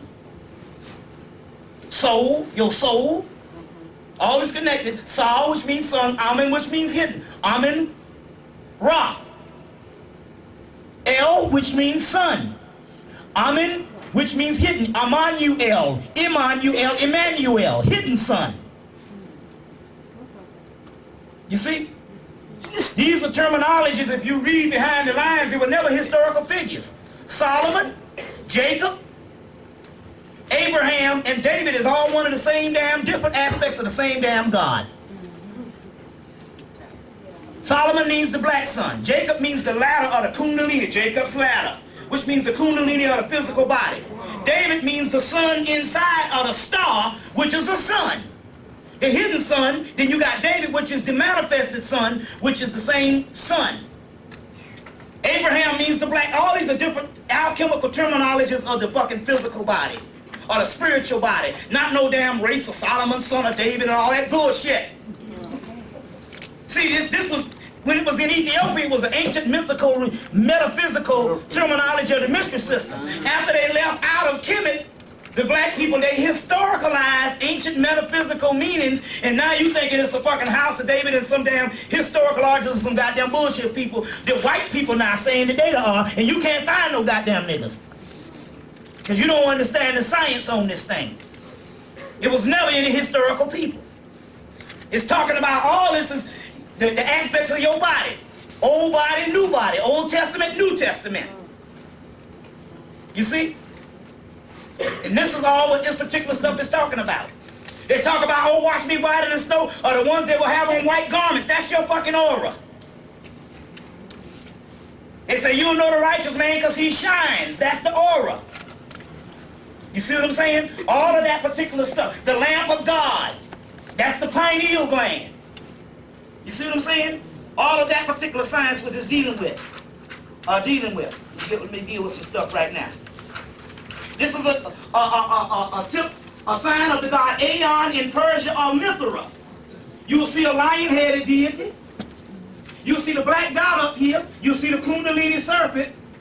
And you'll see a sword or a spear, which is the diamond, which also represents the pineal gland, called the jewels, where you get the word Jew from. The jewels, the stone. Anytime you hear the word stone, that's talking about melanin. The stone that the builders rejected will become the cornerstone. That's the philosopher's stone. The philosopher's stone, the most perfect stone in alchemy, is called lapis lazuli Christos. That lapis lazuli, Nostradamus saw the Antichrist was supposed to be a man in a blue turban. The blue turban was talking about the third eye, which is called lapis blue. It was a metaphysical term that everybody thinks some Antichrist is coming back, which is the Christ. They say, what are he going to do? He's going to destroy Christianity. Well, good riddance. That's a spiritual motherfucker going to come and destroy Christianity, Judaism, and fucking Islam. Because all of those are the exoteric meanings that keep people in slavery. Because each one has its esoteric counterpart. So esoteric for Islam is what? Sufism. You got Judaism, esoteric from that is Kabbalistic, Kabbalah. The exoteric is Judaism. The exoteric for Sufism is Islam. You got Christianity. The esoteric is Gnosticism. The exoteric is what you call Christianity. The exoteric is moral dogma, that's slavery. God has nothing to do with morality. Morality has nothing to do with it. Righteous ain't got shit to do with it. The righteous man is not talking about righteous based on the way you behave. Because guess what? You never existed down here. This is all an illusion. The physical realm is a series of events that never existed. They are the holographic universe. They are called emanations. An emanation is something emanating from someplace else. It's only a dream. When you wake up, the dream ceases to exist. In the Gospel of Thomas, the real teachers of the Christ, they say, what kind of diet you want us to go on, Jesus? He said, why do what the hell you hate? Blessed is the man who eats the fucking lion. Then the lion becomes part of the man. Cursed is the man who eats that gets eaten by the damn lion, and the man is a part of a fucking ass lion. Why do what you hate? Tell us when heaven is coming. He said, when is the end coming? They say, you'll know the end when you know the damn beginning. That's what you learning now, the beginning. He said, where is it? They say, heaven is all around you, but you just can't see it because he said, you'll never find it looking with these two eyes. These two eyes are holographic phenomenon that the brain is telling you that this shit exists. So you touch yourself, the brain say that exists. It doesn't exist. The physical realm is an illusion. A series of emanations that don't exist. It's the brain that is telling you, and you must override the brain, because this brain here is the enemy to man. The spiritual brain is the three gates of heaven, which is the pearly gates, the pearls, stones, which is the pineal, pituitary, and hypothalamus. That's the real brain. And once you tap into the real brain, you no longer need these two eyes, which is a cheat. They're giving you illusionary phenomenon. So all the bullshit going out in the street, you need to get away from that shit, because that ain't real no way. You never existed. You never existed. Years ago, a group of gods went to sleep. And a part of their dreams became known as reality. It's only an illusion. You are on the inside of your body sleeping. And but what had happened was, before you went to sleep, before you had the physical world, the spiritual world was visible. As the vibratory rate fell and you became more and more dense in the physical body, the physical world was dim at first, about like you see the spiritual world, which is a shadow. As you fell more and more, the physical world became more and more visible and the spiritual world disappeared. And as a result, you started thinking that the physical body was real you, and that was the illusionary phenomenon. And the more and more you went, you forgot the spiritual realm, and you started thinking that the dream was real and the dream was fake. When you go to sleep, you go back into the dream realm, which is the real realm. But when you wake up and you experience all this shit in the real shit, you get it on the plane. But once you wake up, what happened is the realm and the energy from that particular world, the earth does not have the physical material things to coincide with that realm. So therefore, your mind has to substitute. So 1 minute you riding a bicycle, next minute you eating ice cream on the bicycle, next minute you reading on the bicycle. And you don't realize this because the physical realm is trying to compensate for what you've seen. But every now and then you might have a lucid dream. That's the real world, where some of your parents might come back and visit you. Or they might give your motherfucking monkey ass a number and say, you need some goddamn money. That's how the whole lot of this shit was started. The universe was broken down on numbers because melanin has a numerical value. You see what I'm saying? That's what your whole Kabbalah thing is. So this particular world is an illusion. And the more and more you put validity into this particular world, the more and more you don't get to your spiritual self. So now I really don't live in this world. Motherfuckers, I say I don't give a fuck about this world. People say, yeah, well, where you want to go? Don't you want to go to Africa? Don't you want to go to Israel? I say, I don't want to go no place. I hate this goddamn earth. Fuck that shit. Fuck the pit, fuck all that shit in the spirit. I don't want to go no goddamn way. I want off this bitch. Don't you want, I don't want shit. I don't want none of that stuff. I'm tired of eating, I'm tired of pissing, I'm tired of shitting. I'm tired of this bullshit. I want out of this shit. If I'm a guy that, there's a time delay on the physical realm. That means everything that you think, you're supposed to think into existence. But there's a time delay, so it might take 20 years for you to achieve what it is. On the other realm, the realm we're supposed to be, I said, hell, I just want to think of myself as a planet. I'll be a whole planet with motherfuckers living on it. I said, I might want to have sex for 400 years. And can you imagine having a damn orgasm that lasts about a damn 200 years? That's some shit, ain't it? When they say, well, what is heaven like? That moment when you first have that orgasm is a bit of the spiritual energy of what the spiritual realm is like. Now, I want to get to that motherfucking realm. Shit.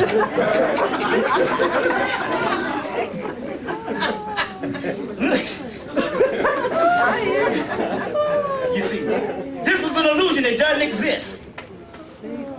So the whole thing and the plus is over. Listen, now you can take it from me. That's right. Now you can pay me now or pay me later. I'm telling you this. That life on this planet is never going to get any better for you. And it's not going to get better for you because your soul inside of you does not want it to get better. Your soul wants out of the dream.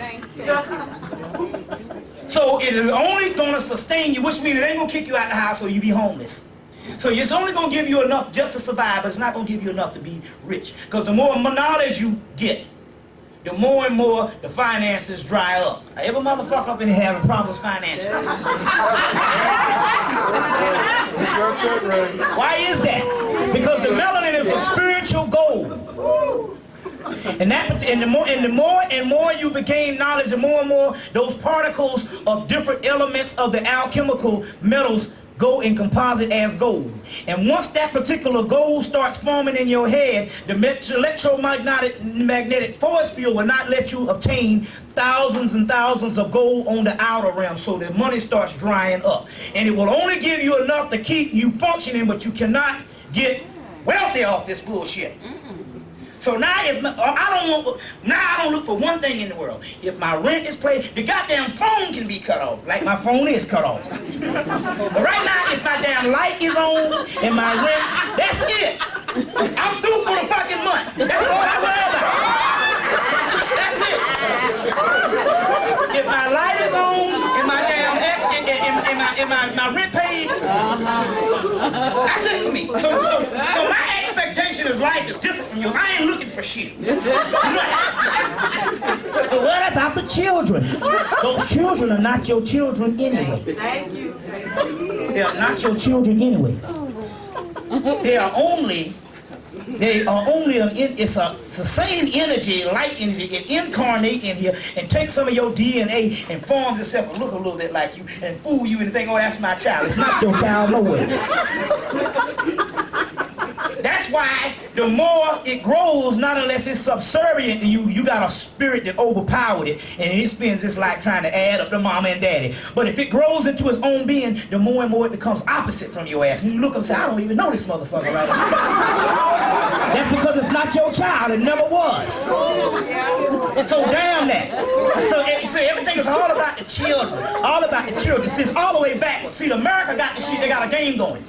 So they tell you it's all, see the first thing they do, we'll come up in here, and you know the talk shows. They'll be going in there, say, first thing anybody want to get somebody teary-eyed, they go, well, what about the children? That's already the food you at. It ain't about saving the child. It's about saving the adult. Let me show you something. They tell you to save the seed. They already got this shit hooked up. They know you destined to fail. Or they'll give your child everything they want. A child is a semi-retarded person until he gets some knowledge. That's what it is. It doesn't have the and damn Josephus and a other bunch of these motherfuckers and go and let them sit down at this conference and take the particular Gnostic scriptures that came out of Egypt, Alexandrian Egypt, and because it's similar to the Hebrew thing, and carve that stuff up and make us a religion. So once they made the religion, the Gnostic groups were still there saying that shit is fake. We got the real shit. They kill them off. Then you know they got the movie like you got an invention, the person get your shit and kill you off and claim it's yours. But he changed it. You see? So a lot of this, when you get it, the other Bible you're gonna find is the true stuff. It is the esoteric form of Christianity. So in there they got one called Apocalypse of Adam. And in there, he's talking to his son Set, the third son of Adam, which also be the Set in Egyptian mythology. And in the Gnostic scripture, the holy divine Set, or Sut, the most ancient Christ. And he says, in the papyrus, this is the stuff that the Genesis is made out of. This is how they carved it up. And he's talking to his son. And he's telling his son about Eve. He said, when we were made, Eve came up, and we realized that we were higher than the God that made us. Because we got to see that he didn't get, because he's a half a deity. And Eve took me all over the universe and taught me everything there is to know about the universe. That's what Adam telling his son. Say, Eve taught him everything that it is to know about the universe. So how the fuck that Eve is lesser than his ass if she's his damn mama teaching him every goddamn thing? So you get another story, but the Roman, they can't have that shit. They're world killers. They ain't never did but one thing, kill people. So they got to change that shit around to Eve being a subservient person.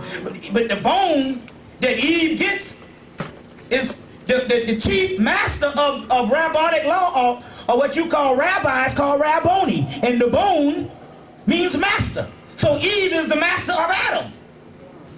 So he said Eve taught us everything, but we became higher than the God who created us. Now going back to this mythology, this God is mad because we got something higher than him. So he said, I must suppress them and make them bow down to me. Because as long as they bow down to me, and my little host of crew up here with me, they'll never realize that they're the gods of the universe. We are older than the gods that created us. Now let me give you another mythology. That's the Gnostic mythology. Let me give you another mythology. Let me give you the Babylonian one in the book Alexander Hagel's Babylonian Genesis. Alexander Hagel's Babylonian Genesis. Now let me give you another one. You got this god called Tiamat, the Great Mother. She ruled for billions and billions and billions and billions of years. But she's getting a little tired and sleepy. She has these other crew of children. They are acting up and behaving, and they're disrupting her sleep. See, had she, and I got some stuff about the gods of Pegana. You'll see it, some of the people that bought some of that stuff, that's a version of it in that stuff you bought. Had she had gotten a rest, she could have regenerated and we could have had another new utopian universe. But her little son, she had a son and they had a grandson named Marduk, and he overthrew her and killed the Great Mother and threw the Great Mother down to the earth and trapped her in the physical earth, and then burnt her, took her ashes and chopped her up and killed her and made man out of the leftover materials of the Great Mother. Well, if the Great Mother is all there is and we are made out of the ashes of the burnt up material of the Great Mother, that means we are higher than the gods that made us. And that Great Mother, the blood of Tiamat, is what you call melanin. I'll give you several versions of it. Let's give you the Greek version. The Greek version is, you got the Titans that rule.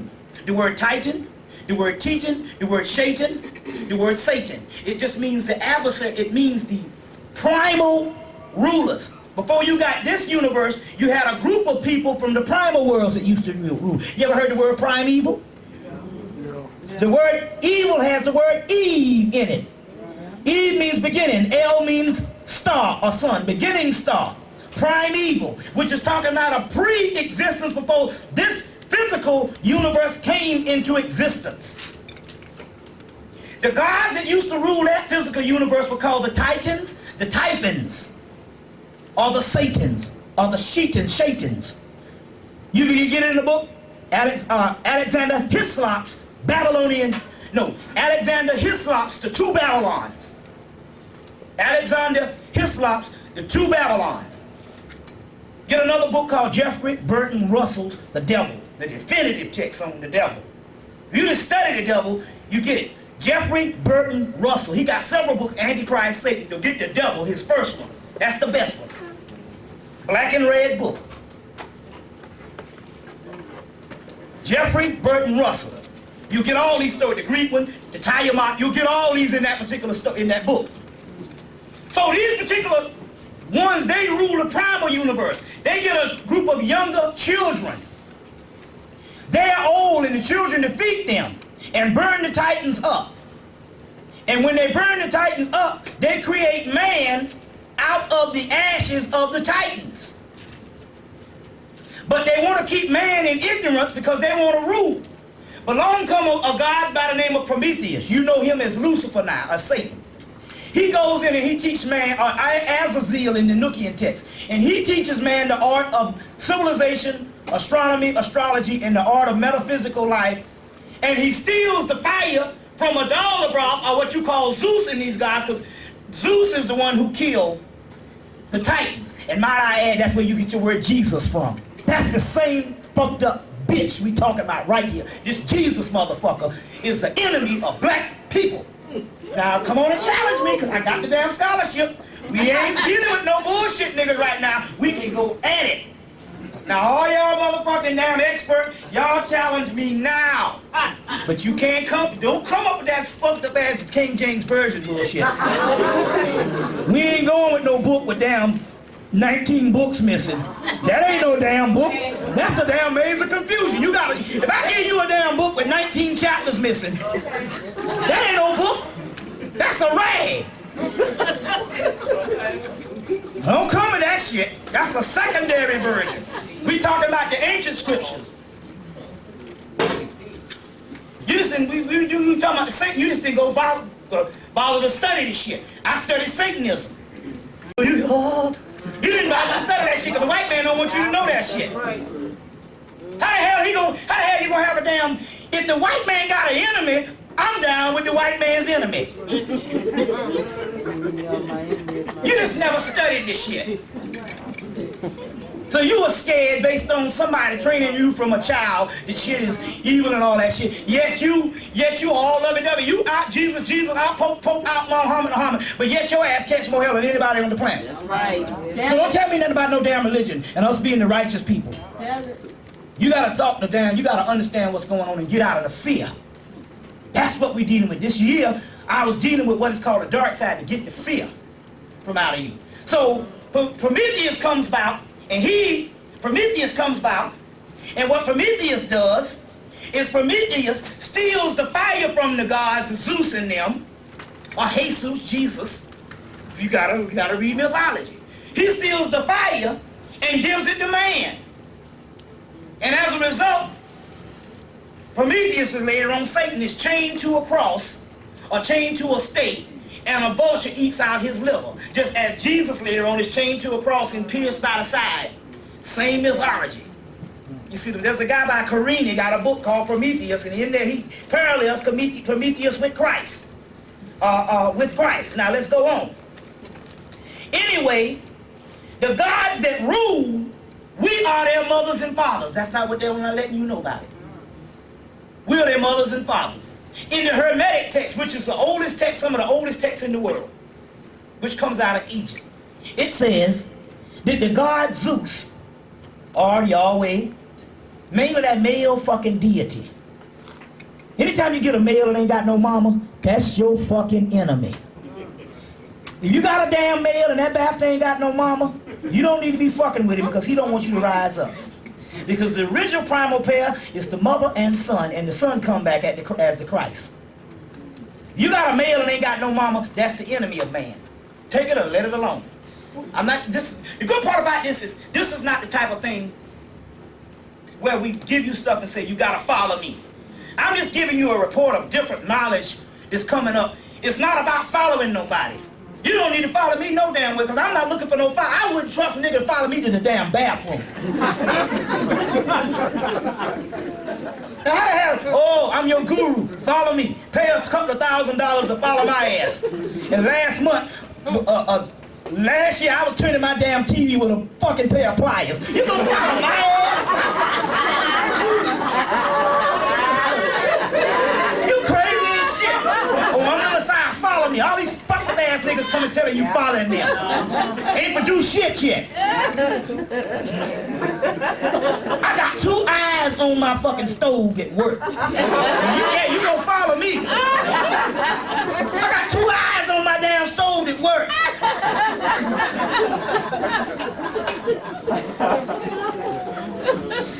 Two eyes.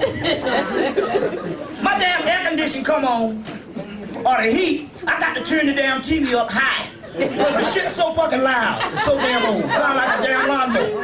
If that you gonna follow my ass. Y'all better get real. Anybody telling you to follow them, y'all need to say, okay, I'll tell you what, I'll follow you, but let me put these bullets up in your ass first. You survive this shit, and I'll follow you.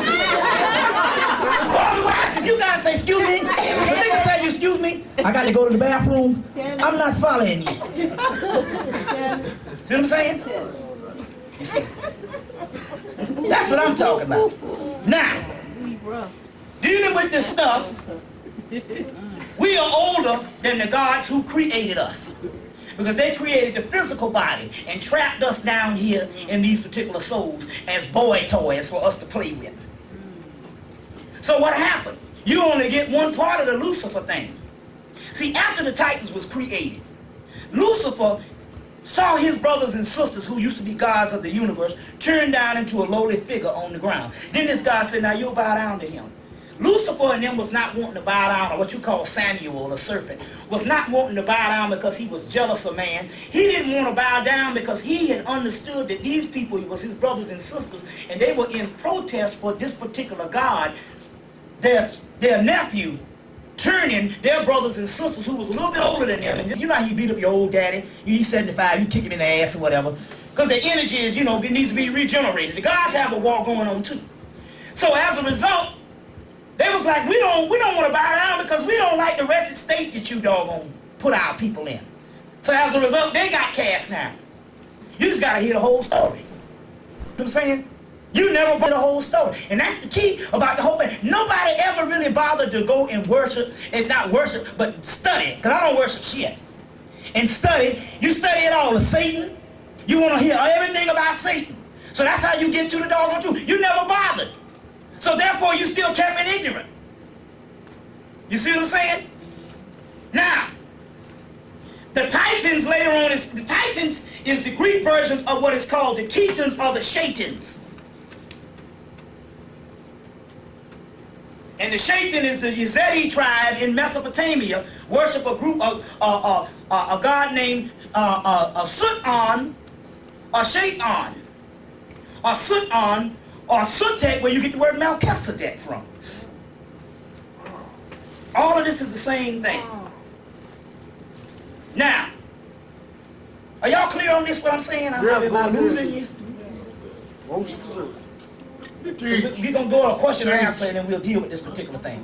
Anyway, now what is this what we're talking about here? Let me explain this to you so you can understand this thing. Let me break it down to the metaphysical terminology so you can understand this thing. After the Titans are see, you got, let me break it down on layman's terms. You had a primal universe that used to rule the earth.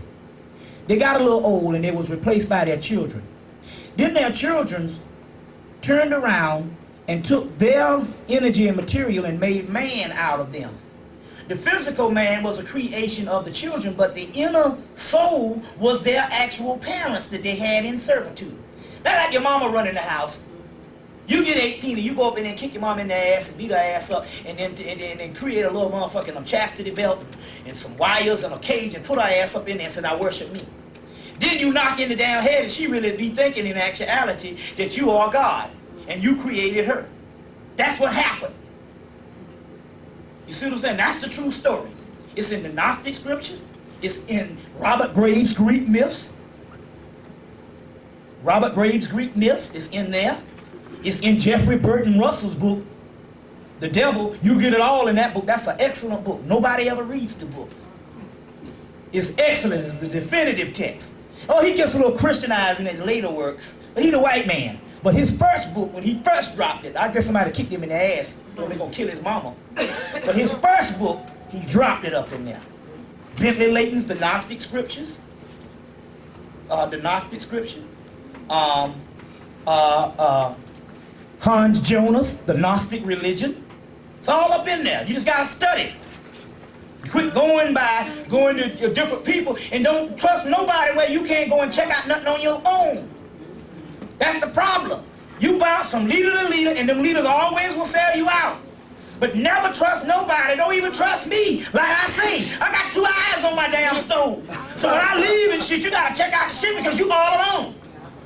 You see what I'm saying? I wouldn't let you follow me to the doggone chicken fight. Now, going on. So, we were overthrown by our children. Now, in the Hermetic text, it says this. In the Hermetic text, which you can get the book Hermetica by Walter Scott, giving out titles. Hermetica by Walter Scott. In there they say now the God, Zeus, in this particular thing, who rules, he rules and he nourishes the physical earth in so many words. But he does not have the nourishment to rule all that there is. He is somewhere midway point between heaven and hell. Don't the Bible tell you that heaven and the earth will pass away? You ever heard that in the Bible? See, you ever think about some shit? That's when it really got some stupefied, dumbified people. Here it is, you spend all your life talking about, will I get into heaven? Right there in the damn book, the Bible, it says heaven and earth will pass away. Well, damn now.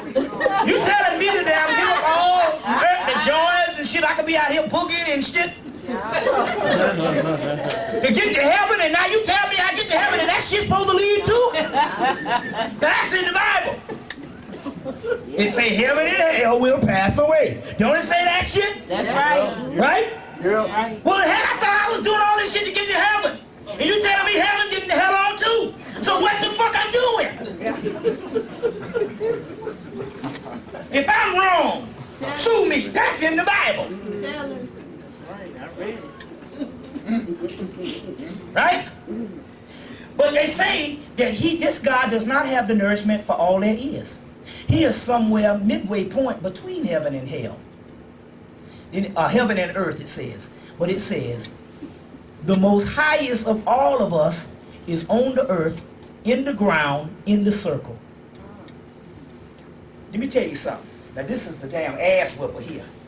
But it's all in scholarship. Do you know hell is the place that will produce the kingdom to come? Not in heaven. So you got to understand basic science of energy. What we're talking about here is changing of energy. If you produce something, that is an act of creation. And you have created to the highest degree of perfection. In order for you to get a new creation, it has to have a degeneration of that creation, has to degenerate, and it is the degenerative material that gives a new birth. You take shit, and shit gives you what? Fertilizer. And from the fertilizer, you get a new offspring. It's from the putrefaction that life is born. That's called a cycle of regeneration. So that which is has to fall. So heaven and the gods that's ruling got to get the fuck on. It is the gods in hell that's been stuck in hell for so long that it gives the Christ. Just think about it for a minute. In order for the Christ to rise, he got to rise with something. You hear what the fuck I'm saying? Think about it. You ask me how we the fallen deities. Well, if Christ hadn't fallen, how the fuck is he rising? For the mere fact that he rising mean the bastard fell. Think about it. But you gotta study and quit letting these goddamn preachers holler that same bullshit. Because the church is owned and operated by the government. 501c3 law. The biggest idiot and the enemy of the black people is the black preacher. Fuck the dumb shit. Yeah, that's right. And I don't give a damn if you a goddamn preacher up in here tonight. The damn Bible is a fucking lie if you preaching it the way it is. And if you teaching a goddamn lie, we ain't saying it. Oh, it's all beautiful. Fuck you too. Damn that shit. The preacher is the white man's nigger. That's right. And the enemy of the black people and all that bullshit. Hollering at you for 10 minutes, taking your damn money. But if you raise a person from a child with that bullshit, how would you know? That's right. Now let's go into the science on this thing. I told you that there's first of all, the Christianity thing, if you go into the Bible, it's all there in the Bible. Go to the Bible and look in Revelation. I don't know where it is. I got it in my notes. It says that the ones that is going to rise up was slain or defeated at the foundation of the earth. You hear that shit? Who was slain? Wait a minute, hold on. The Bible tells you about how they defeated these fallen angels and cast them down. You heard that before, right? But the Bible right in Revelation tells you that the ones that's supposed to rise up was slain at the foundation of the earth. That means Satan's kingdom is the one that's going to rise. Do you understand the word rise it to himself? For you to rise, that means you got to be in a lowly point. How can heaven rise? And we're still down here. That means the motherfuckers even further to get to. We really fucked up. Look.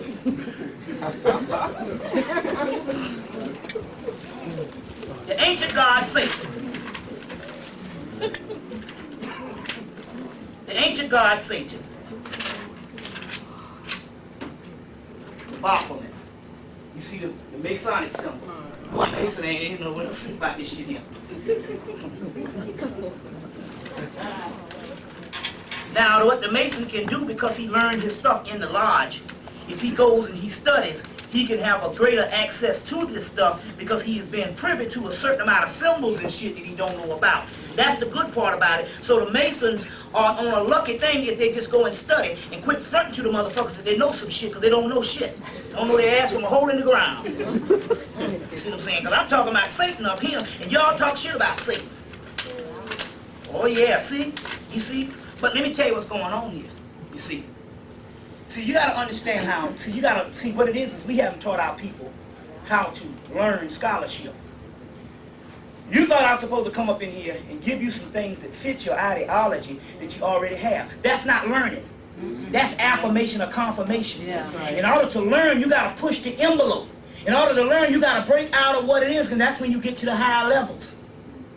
Now I'm explaining, it's real easy, because we're not really even talking about good and evil or the Satan thing. When I get that word, I know that scares the hell out of you. Look, let me show you what's going on here before I deal with this thing here.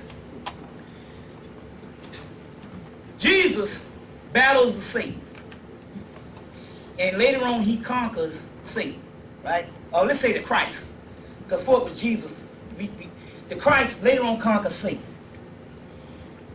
If you give me mathematics before me, and I don't know mathematics, whenever I battle with it, whenever I conquer it, mathematics becomes a part of me. Okay? Let me break this thing down. You can get the tape back and study this. Very key that you get the tape. Because a lot of times you can't get what I'm saying in the heat of things. If I give you mathematics, and you battle with mathematics, once you defeat mathematics, you say, I conquered it. That means you literally become mathematics. Okay? If there's a primal world that now you call the dark realm, you see what I'm saying? Or prime evil, and you're coming in and you're trying to actually battle with this means that in actuality, the role of Jesus is to become the primal world that once was so he can bring it back again, and that's the process of generation. Regeneration. You get where I'm coming from here? Yeah. So the mystery to the Bible of God and Satan is two aspects of the same entity battling for supremacy. And once the darkness is conquered into light, it means the kingdom of the darkness is risen up again. You see what I'm saying? You see what happened was, is this. You would know all of this particular stuff if you study the ancient mythologies. And mythology is physics. Mythology comes from the word mutu, and it means ancient, real wisdom. Not some old story that doesn't exist. You see, you've been trained in mythology as some little stories. Ancient mythology is an advanced archetype of science. To know. And you know by putting a story form in your head. In all mythologies, you have what is called the day world and you have the underworld. And the divine hero, which is the Christ, Heru. He's born, and he's born in an enchanted forest, away from civilization. Then because that makes him innocent and humble. Then he goes in, and when he gets grown, he goes in, and he goes to go and get the crown, his Christhood. And in order to get his Christhood, in all the mythology, he got to go to the underworld and battle all the little dragons and the demons and all that kind of shit. What he's literally doing is he go into the underworld and he battles all the dreamers, which means that there's 12 titans, there's 12 beasts in the zodiac. He's getting on type of the primal nature, and he coming into his own being. It's just that most of the chematologists up here don't know that the greatest, if you want to get the greatest Horus story, Heru's story, the Horus thing is he give you a later mythology which is fragmented. If you want to get a greater Horus story, you got to go to the Greek myths and read Hercules. Hercules is the greatest. Heru, Achilles. Hercules. Achilles is slain, that's Osiris. Heru is the son. Hercules. Hercules. Hercules, that's Heru. Let me change the tape. Change the tape, yeah.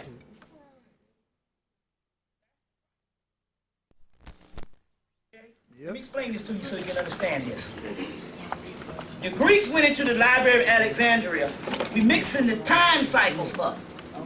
You had the Typhonian Egyptians, which is your Ophidian, Typhonian, or Draconian Egyptians. They later on get thrown out by a later dynasty, the dynastic Egyptians. Those other Typhonian, older Ethiopian type Egyptians travel into Mesopotamia, Babylonia, Chaldea, and they also become a group of people called the Phoenicians. The Phoenicians travel and also become the Etruscans, or the Turanians, or the Etruscans, later on the Trojans. Black, all These black. are all black. They come and they take the great Hesiod's Theogonies, which is your Greek mythology, and take it into Greece, and this is their black mythology before the Indo-Europeans come in and learn it.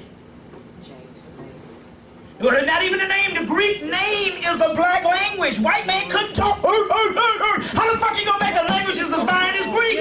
Think about it. It's contradictory. The Greek language is a language by a group of people called the Etruscans. The Etruscans came to Greece and they invented Latin and Rome. Latin and Greek. Excuse me. The Etruscans.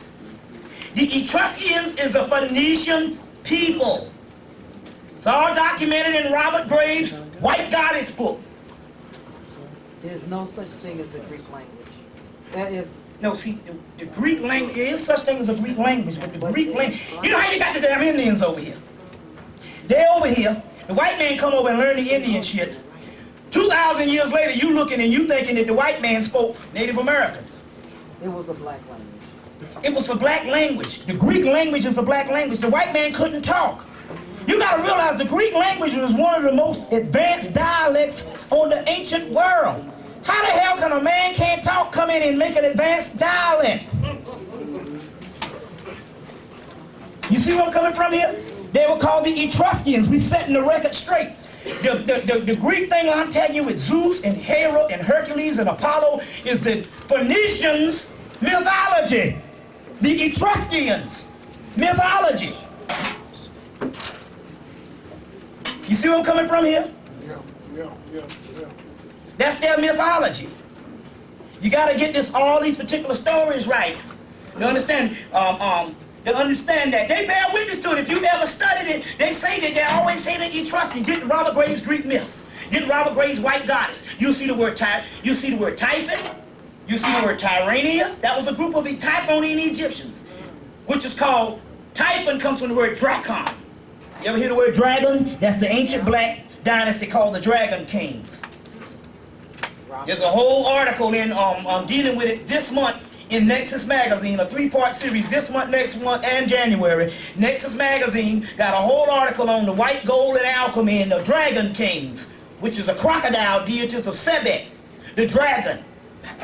What are those two authors, those two books Was by Robert Robert Graves? The White Goddess and Greek myths. Robert who? Graves. You see what I'm saying? So we're talking about, we're setting the record straight on a lot of this. So what you call, there was not a white version of it. I'm going to tell you something else too. the Greeks could not translate all the stuff that they so-called stole. The Greeks could not translate that. Even if, let's say, if they learned the language, they wouldn't be able to translate it to understand it. Guess who translated that shit for them? The Egyptian priests. Now, how the hell I know? Because I got a 5,000-year-old papyrus where the Egyptians knew that we were going into slavery. So the Egyptians, knowing prophecy, when the Greeks started ruling, they translated all the shit for them because they understood that the Greek stuff would get to Europe and we would get it by way of that. They understand prophecy. We're looking back into past with futuristic eyes. But we don't understand the Egyptian priests translated all that shit for them. The slave story is also prophesied in the book Jason and the Argonauts by Apollonius. Apollonius was the director of the doggone Library of Alexandria. Go see Jason and the Argonauts where they take the best of Greece, which is the best of Africa, because the story came out of Egypt. And they put them in a boat and they sailed to the ends of the world, which is Caucasus, Caucasian Caucasus, to get the golden fleece, which is the Christ. I gave you a picture. Some of you people bought the golden fleece on the tree, which is the woolen fleece. The woolly hair is talking about melanin. And they take the best out of Africa, which they took the best slaves from Africa, and they planted them in the West and went through hell and to get the golden fleece. The slave narrative is 5,000 years old, and it's in Jason and the Argonauts. You can rent the damn movie, 1963. What's that again? Jason and the Argonauts. You see what I'm saying? Jason and the Argonauts. Your energy is called the summer solstice. That's when the lion rises on the Giza Plateau, the Sphinx. You are the people of the Sphinx. So Jason, J, July, A, August, S, September, O, October, and N, November. And you thinking that Halloween and all that bullshit is some old clown shit. That's some sacred shit that the white boys is dealing with. Santa Claus is the ultimate Christ figure. Oh, because all the Afrocentric people, most of the Afrocentric people never studied the occult. They're historians, so they can't put shit together ultimately. I'm an occultist. There's a difference between metaphysicians. Metaphysics just studies the science of life. I study the occult. That's the deep, dark grimoires. Let's check out Santa Claus. Santa Claus is the Christ. Go get the damn movie, The Santa Claus, that came out in 1990. They don't put these damn movies out because they want to make stuff with money. They put it out to teach people. The guy, the tool-time guy, Tim Allen, the suit somehow gets on his ass and he goes to the North Pole. Well, where's the goddamn North Pole? North Pole now. North Pole. Hold on. Bear with me. Let's deal with this thing. Hold on 1 minute. Hold up. Let me deal with this thing. Hold up. Bear with me. We got a lot more. Or either we're going to go to a good, serious question and answer, so we can really get the ball going, because you know your questions are actually answers. You didn't know that. Now, what is the North Pole? Hold on. Bear with me 1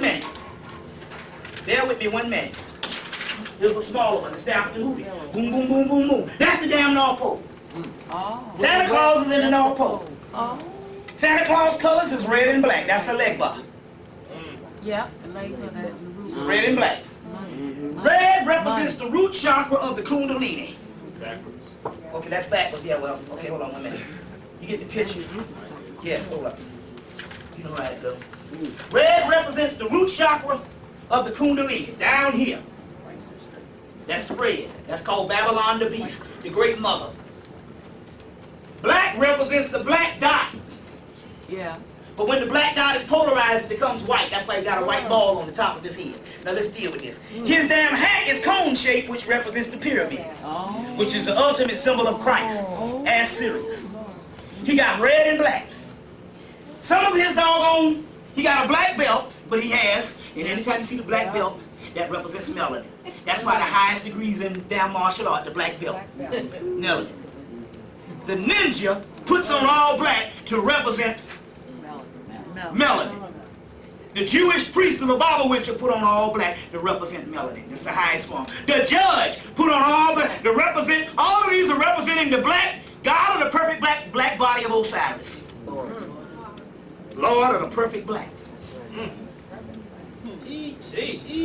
Okay? So, you all thought, yeah, that's Santa Claus and all that shit, because see, you're going by niggas that don't study no their cult. They scared of it. They think it's the devil. Red, he has, some of his suit, he has little white balls going up. That represents the damn chakra systems. Okay? He got black boots, because black, when you standing on the black, that's the foundation. It's called the black seat of the stone. You came from blackness, and you'll go back to blackness before you get to the white, which will become a star in the heavens. So the star at the top of the head on the cone represents the Christ symbol. His beard that hang down also represents the white light that glows off of the actual chakras. He's fat because he's representing Buddha. Where does shit come from? The Buddha, which is Osiris. Fat also represents jolly, which is talking about humbleness. You see what I'm saying? His wife is fat, which represents humbleness. He lives in the North Pole. His helpers is the elves, which is the Twaban, because they was the beginning of the goddamn earth, the pygmies. That's right. Right. You get it? The North Pole is ice, represents light. You go see the X-Files movie. When they that shit, they say an ancient substance that was here before man, a black substance was here before man that will replace man by using man as the host. That's the melanin. But they ended up in the damn North Pole. In the movie, Tim Allen say, he got the suit jumped on him. He came up, he said, who's in charge? They say, you in charge. He said, hold on, wait a minute, hold on. There's some adults up here. Who's in charge? Who's running this thing? They said, wait a minute, do you read the label of the suit? Whoever wears the suit is in charge. This is the suit, which is the chakra systems of the autonomy of the body of God, which is the temple of God is actually on the inside, which is your chakra systems, the third eye. Whoever wears the suit is in charge. You in charge of your own shit, because you the damn gods. So you in charge. He drives a chariot, a ship, a sled. The reindeers represent not a man-made energy, but a natural nature energy from the cosmos. The same energy in the damn reindeers is inside of you. You get it? He slides down a tube, the chimney, but the chimney has what in it? Soot. What is soot? Carbon, melanin. That's right. Profound.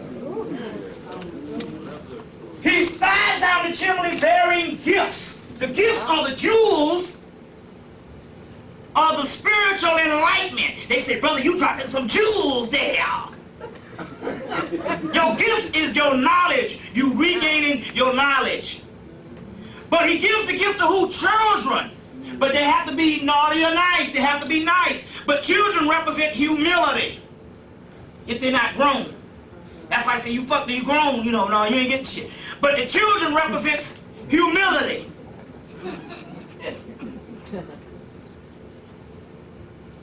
See, children are generally humble. It's only when they go to high school. And the high school fucks you up. You're never the same after goddamn high school. You start worrying about what you gotta wear. And then all the goddamn shit that's gonna make you an asshole for the rest of your life, they do this shit in damn high school. That's right. You used to believe in all the mystical shit. Cartoons, niggas flying in the air, you believe in all the shit. But it's not cool to believe it in high school. That's right. High school is the most cruel time That's right. if you ain't one of the damn elite or one of the ones in the in crowd. That's right. That's why they frown against individuality. That's what the nerd is doing. He don't fit the stereotype. Come on. So most of the time, the nerd has to change his biological and physiological and mental makeup just to be a part of the dead crowd. So after puberty, you're never the same. Your adulthood come in and you suppress all things holy. And you stop believing in the dreams and the fairy tales, which is reality. In mythical stories handed down from generation to generation, because you're grown now, which means I'm a doggone adult idiot with a license. Fertilization. Ain't nothing down give out shit more than everything. Ain't shit born in the spring? Ain't shit born in the spring? Or fertilization. Reverend has a lot of You see what I'm saying? money. 8 reindeer? You got 7 chakras. The 8th chakra is the crown chakra, the illumination. Plus 8 is infinity. That's right. You see what I'm saying? As above, so below. 2 balls. You see what I'm saying? The golden apples, they call it.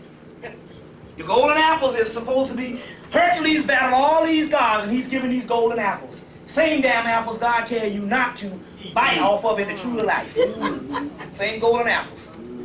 The golden apples represent, you cut an apple open, it turns brown. Representing what? Melanin. The golden apples is melanin. When you give your golden apples, you get your 3rd eye. The golden apples is 2 round balls with a dot in the middle. The golden apples are seen in the physical realm. Only by one person carries the golden apples you can see in the physical realm.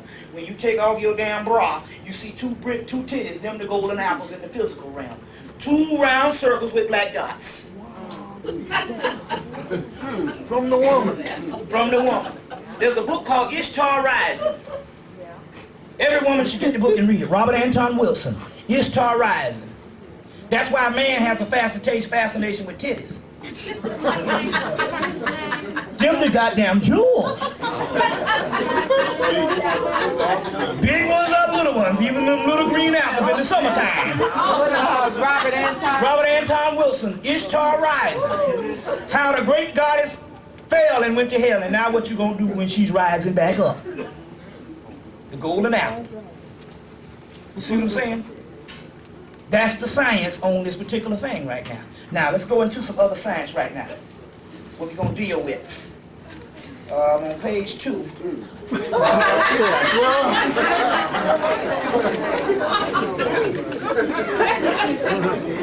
I'm gonna try to.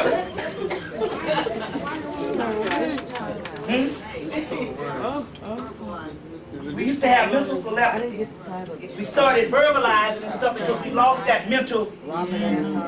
Robert Anton Wilson. We lost that mental ability to communicate. Now I want to show you something right here. We're going to jump all around all kind of stuff. I want to show you something right here, which is the document to put back in slavery. I want to show you this thing here. Show you this one. This is talking about patenting indigenous peoples' human genetic diversity. It's called the Human Genome Project. The Human Genome Project is an informal consortium of universities and scientists in North America and Europe. So all of your universities is in on this shit. That's why I don't give a damn what city you go into, there's a major white university near some black ghetto.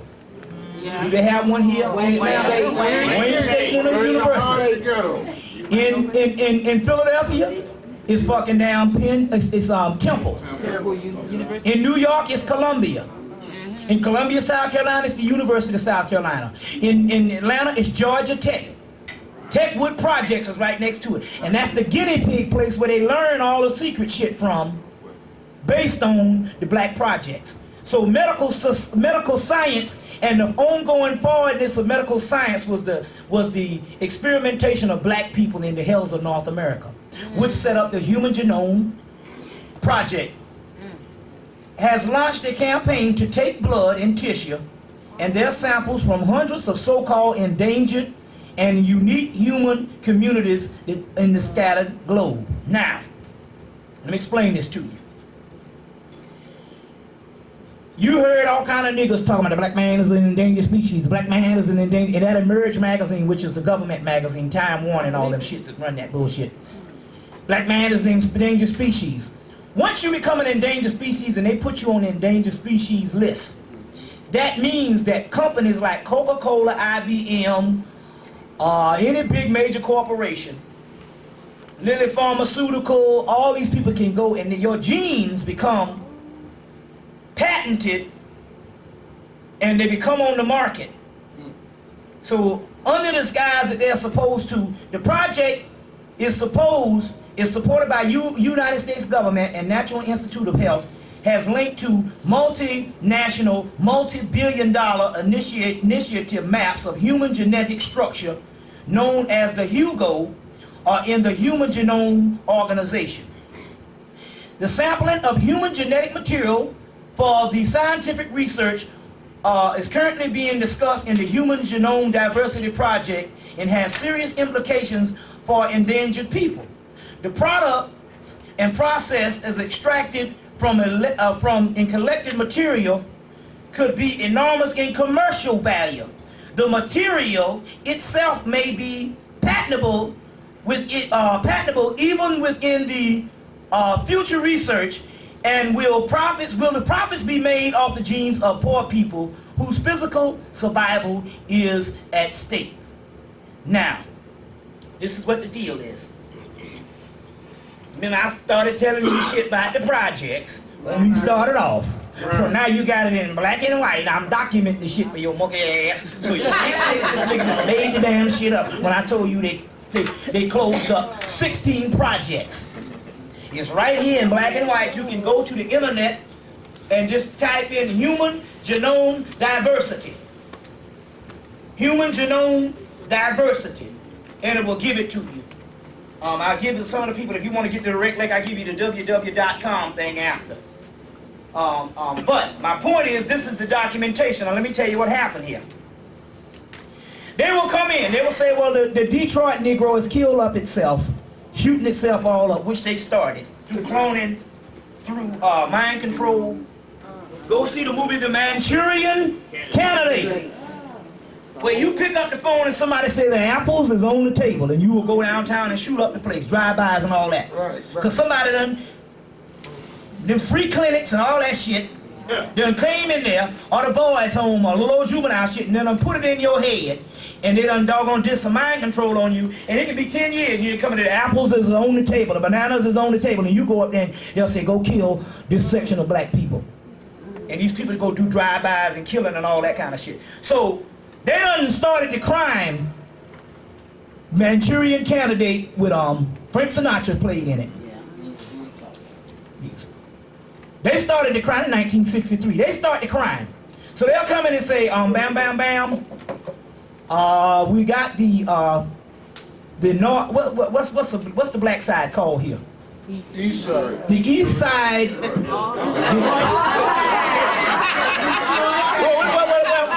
Well, it's all side, but right now, right now we'll say the east side, because they gotta split it up anyway, because they can't have a monopoly now. So they'll say, well, the east side Negro is up for sale because he's killing up each other. So that's now been declared an endangered species by the CDC, Center of Disease Control, in Atlanta, Georgia. So right now his genes are for sale. So give me all about so let's say Coca-Cola buys the genes. Okay. That means you be in the east side walking around voting and shit and talking about I'm free, and as long as they get your education, they can't take it from you. If my mind can achieve my body, all that old bullshit. You 3/5 of a goddamn human being, which makes the bitch legal. You cattle. Yeah. So they'll come in and go, his genes are up for sale. And Coca-Cola buy your gene, and you running around thinking you free, and you owned by some people, they just haven't collected yet.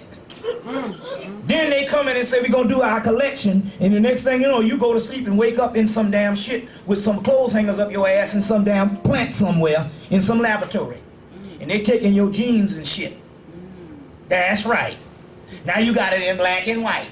And now you see what's happening with the damn projects. Now let me tell you what else is happening in the projects. For the ones that they don't kill, they give an aptitude test.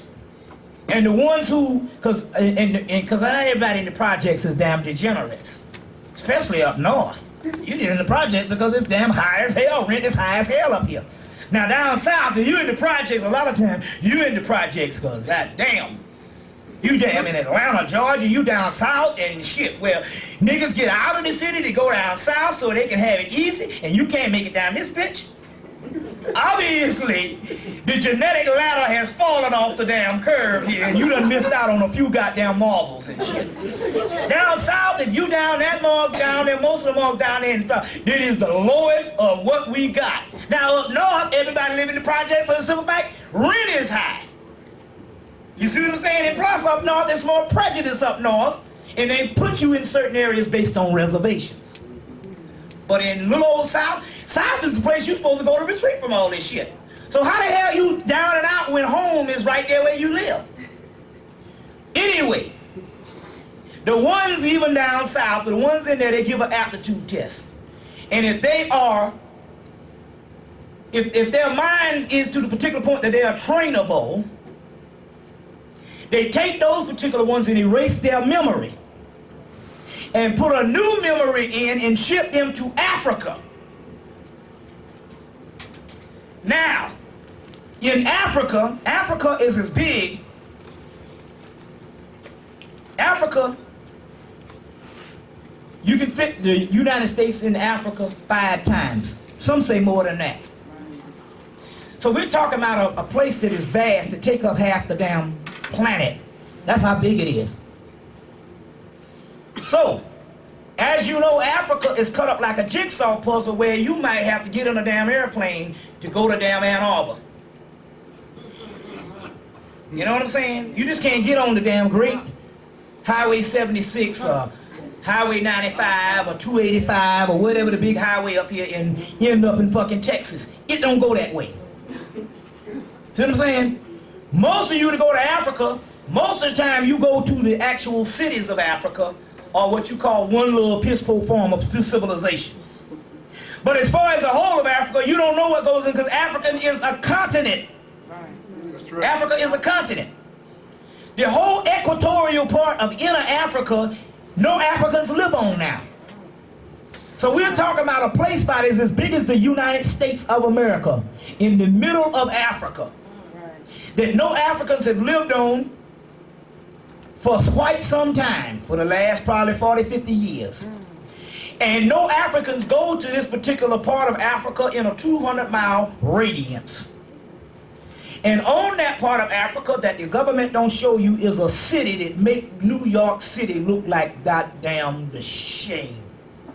And it's Glass Palace, Crystal City, the most state-of-the-art city on the planet.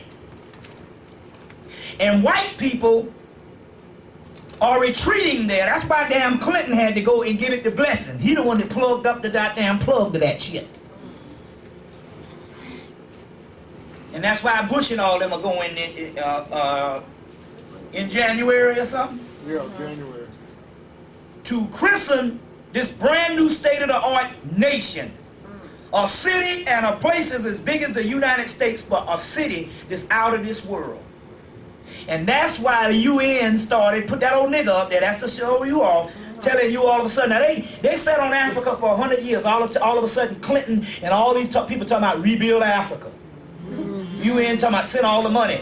Then Ted all the money, we're going to rebuild Africa. And then Ted Turner goes and give them $1 billion. You haven't even seen this city. I saw it in a vision when I was in Philadelphia and the Million Woman March came. The energy was so strong until I saw this shit in a vision. And it is bad. Ain't nothing like it on the planet. It is the earth equivalent of what you can get to heaven. See, the white boy figured if the shit is going down and he's going to die, he feels that he's safe if he goes to the Garden of Eden. So around the part of the region of Lake Kilimanjaro and all that kind of thing. Remember now, Uganda had about 80,000 people died from AIDS. Right.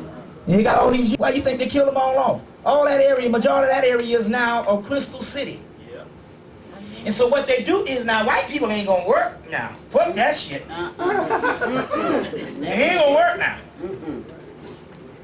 So what they doing is they going in projects. They get a person. They take that particular person and they erase his memory. They all did it on the movie Total Recall, 1990, where he was in America working, but he was from Mars, and he thought he was from America until the damn implant got messed up. They got a movie called Disturbing Behavior. Yeah. Disturbing Behavior. It'll be on video soon. You better go get it. If it's in, they got dollar flicks around here, it might be gone if they do have them. Disturbing Behavior. All with an implant. But anyway, they go in and they erase these people's memory. And they put a new memory up in there. And when they put that new memory up in there, these people can be from down the projects right here in Detroit, born and raised, but now they living in Africa thinking that they was born in this new city. And they are the servants for these white people. They do all the legwork, the service, and they're cleaning in beds and all that kind of shit. We talk about slavery, and they snatching motherfuckers all over the planet. They even got niggas from the continent on another part of the continent and never heard of the place that they were born in 200 miles away.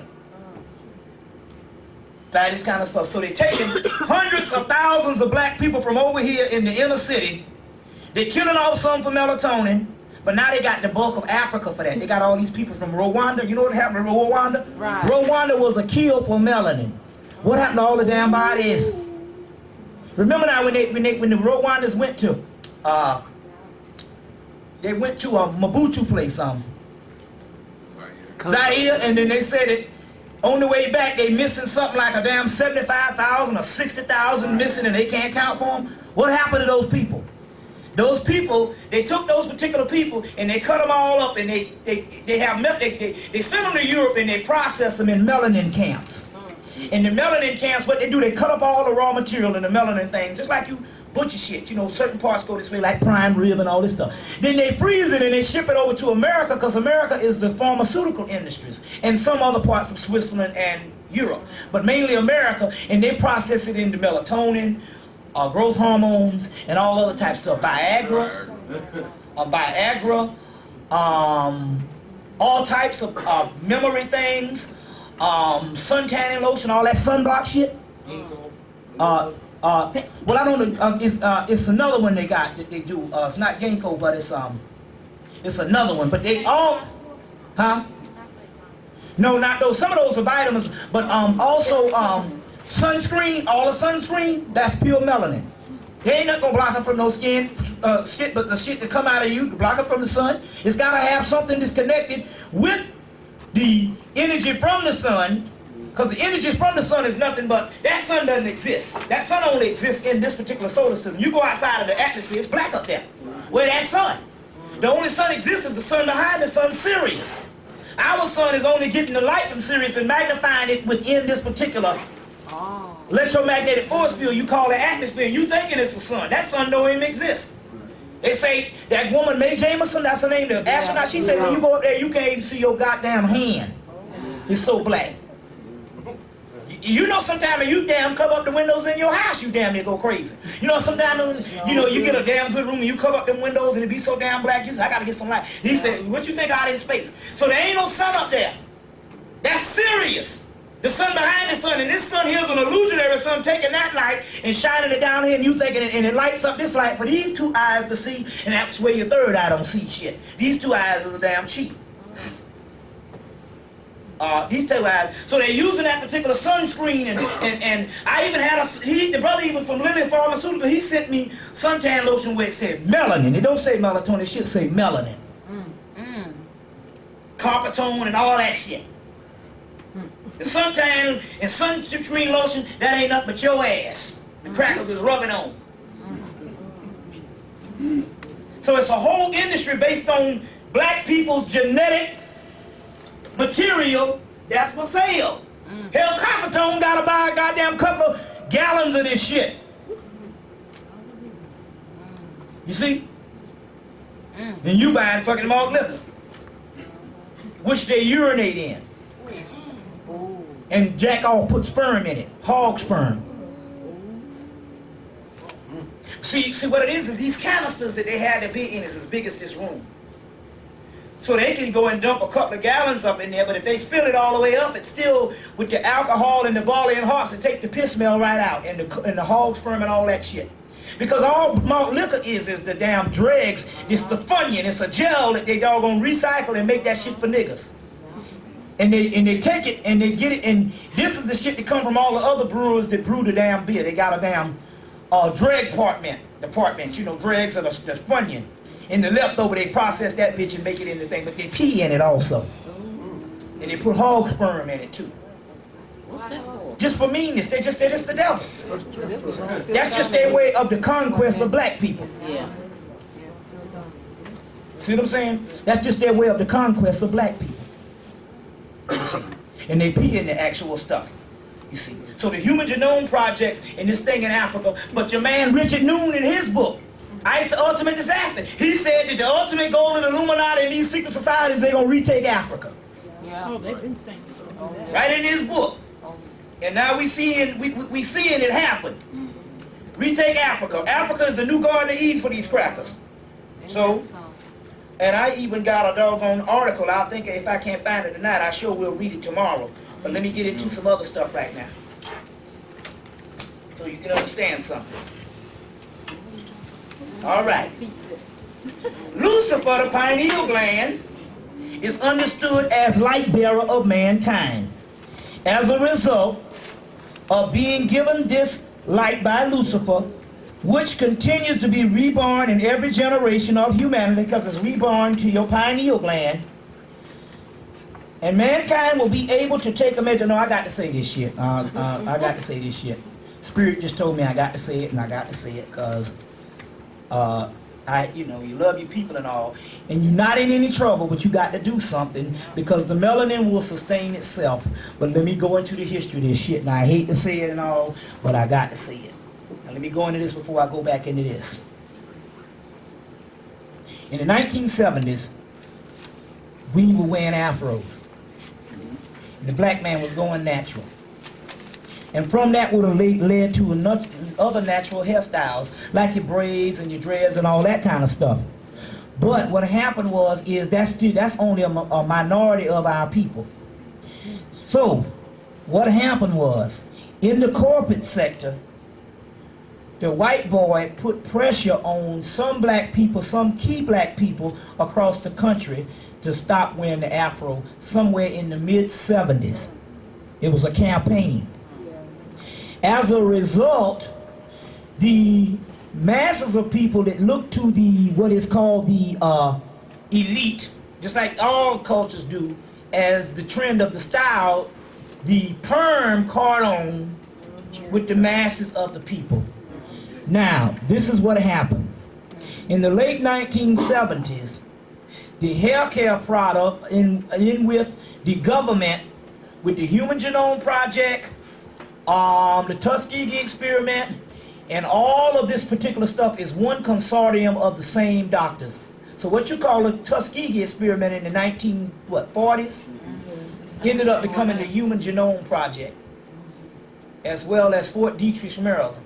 And they studied around the clock because they wanted to find out a way to calcify the pineal gland. And so they put pressure on the actual brothers and sisters that was in the corporate world at that particular time, which is, we became bigger in numbers in the 80s, but basically we came into the corporate world in the 70s as a very small few people, and it gained steam over the 70s, but the corporate world gained steam. By the 80s, you had a lot of people, but in its inception in the mid-70s, they put pressure, and then what happened is most of the corporate world, or a few particular people, started dealing with it, because in actuality, somewhere in the early 70s to mid-70s, the hair care product people, and mostly the ones they perfected the perm for black women. But what they was not telling you, in the lie or what that, no lie, it's all the same shit, because it ain't about that shit. The chemical, the stuff that they put in the chemical calcifies the pineal gland. And so what happens is it calcifies the pineal gland, because the pineal gland is not as big as nothing but a grain of corn, a grain of corn. That's how big it is. And it calcifies the pineal gland, so therefore, as the cycle, they understood that as the cycle would be going to a certain evolutionary cycle, and as the 90s would approach, more black women would have more and more third eye insight, or what you call foresight. But as a result, we still remain regular as the niggas in the 70s. But it was supposed to be that, it's even prophesized that all women would get to a certain psychic level. Well, what happened was, because that's the right brain energy, left brain energy. But as a result, they reduced the level of that based on the perms, because they was able to shut down the pineal gland. Now, because we have the melanin and it is a regenerative force, it's not as if that they can't kill that which is spiritual. For the mere fact the seed is right in there, it don't take nothing but just for you to get the damn perm out your head for the shit to start working again, and don't put the application of that shit back in your head, because it goes straight to the scalp. Now, the reason why I know this also because a chemist came to Spelman College speaking about 3 years ago. And he said what happened was, it was a black chemist.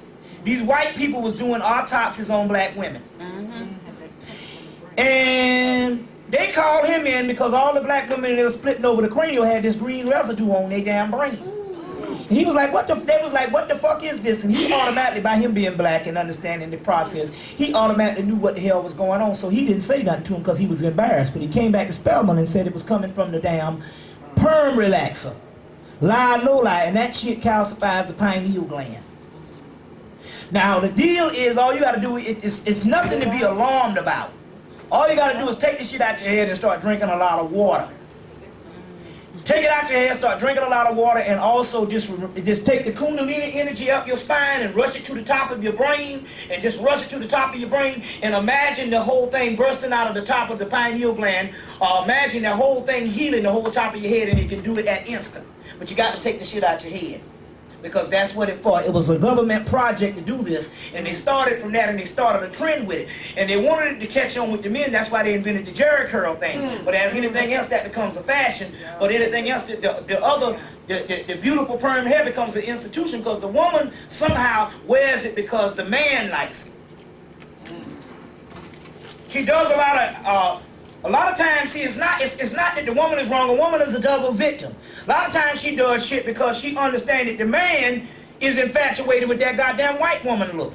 So a lot of times subconsciously she'll go through painstaking things to do shit because she feels in actuality the man would not accept her with her regular shit. And that's a form of double oppression, because a woman is always doubly oppressed. So this is not something to look down on. This is a form of victimization. So that's why subconsciously she does it. But it was a thing that started all the way back with Madam C.J. Walker and all that bullshit. But it became a tradition. But we got away from it briefly in the 70s, and they got scared. Just briefly. Right. And they got scared. You see. With the guys, after the Jerry curl shit went out, they had to have other means. Like prison and all other kind of bullshit. But you got to understand this particular part. And I wanted to give that particular thing to you, that in actuality, in order to get the stuff and all, you got to take it out, because your pineal gland is damaged while it's in there. It's not really damaged, it's just inactive. It's not...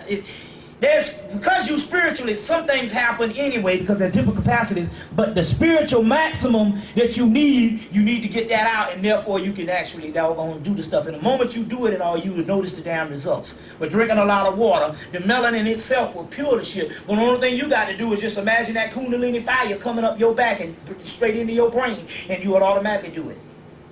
But this is that's what actually had to happen. Now, what time? How many hours have been here? How much is it? Been 5 hours. Okay, 6 hours. Okay, what I'm gonna do is we're gonna go into elaborate question and answer in a minute, and that way we can really get the ball rolling. You know what I'm saying? Okay. But I want to get this. I want to get this first so you can understand something. Are you showing the video tape too? Yeah, no. Yeah, you get it right here. Atiba's selling it. You can get it tonight. Lucifer is understood as the light bearer of mankind. That's the pineal gland. Prometheus stole the fire from the gods and put it in a tube. That's your torch that you're running with in the Olympics. That's the pineal gland. That's the lamp of God in a tube. But also the tube was also called, in Robert Graves, it was also called a charcoal that he took from the fire disk of the sun god. So that charcoal is melanin. So it's all dealing with the alchemical process of that particular part. Mm-hmm. Is that what Dogons talk about when they talk about the smithy taking the fire? Yeah. The what? The smithy. They call him the smithy. And he came, smithy. He came down with the fire. It's some of this. It's the same mythology. It's different mythologies all over, and all that type of stuff. Now, okay. So Lucifer, the bearer of light kind. Lucifer is understood as the light bearer of mankind. As a result, being given the light of Lucifer, which continues to be reborn in every generation of humanity, mankind will be able to take a measurable egocentric power of the solar logos. Now, this is what it is. In the way Lucifer is the savior of mankind, at least for part of humanity, that's us, that has been able to understand the principle. Now, the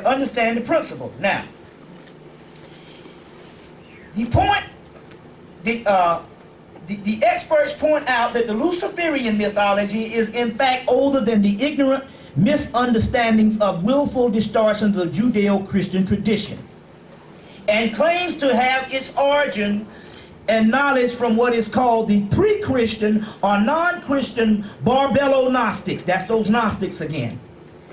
In the FS Lucifer, which is a fraternity that actually teaches this thing in Germany, Lucifer is the embodiment because they got a hold to a lot of shit that was left behind by the Moors, like your Rosicrucians and all that.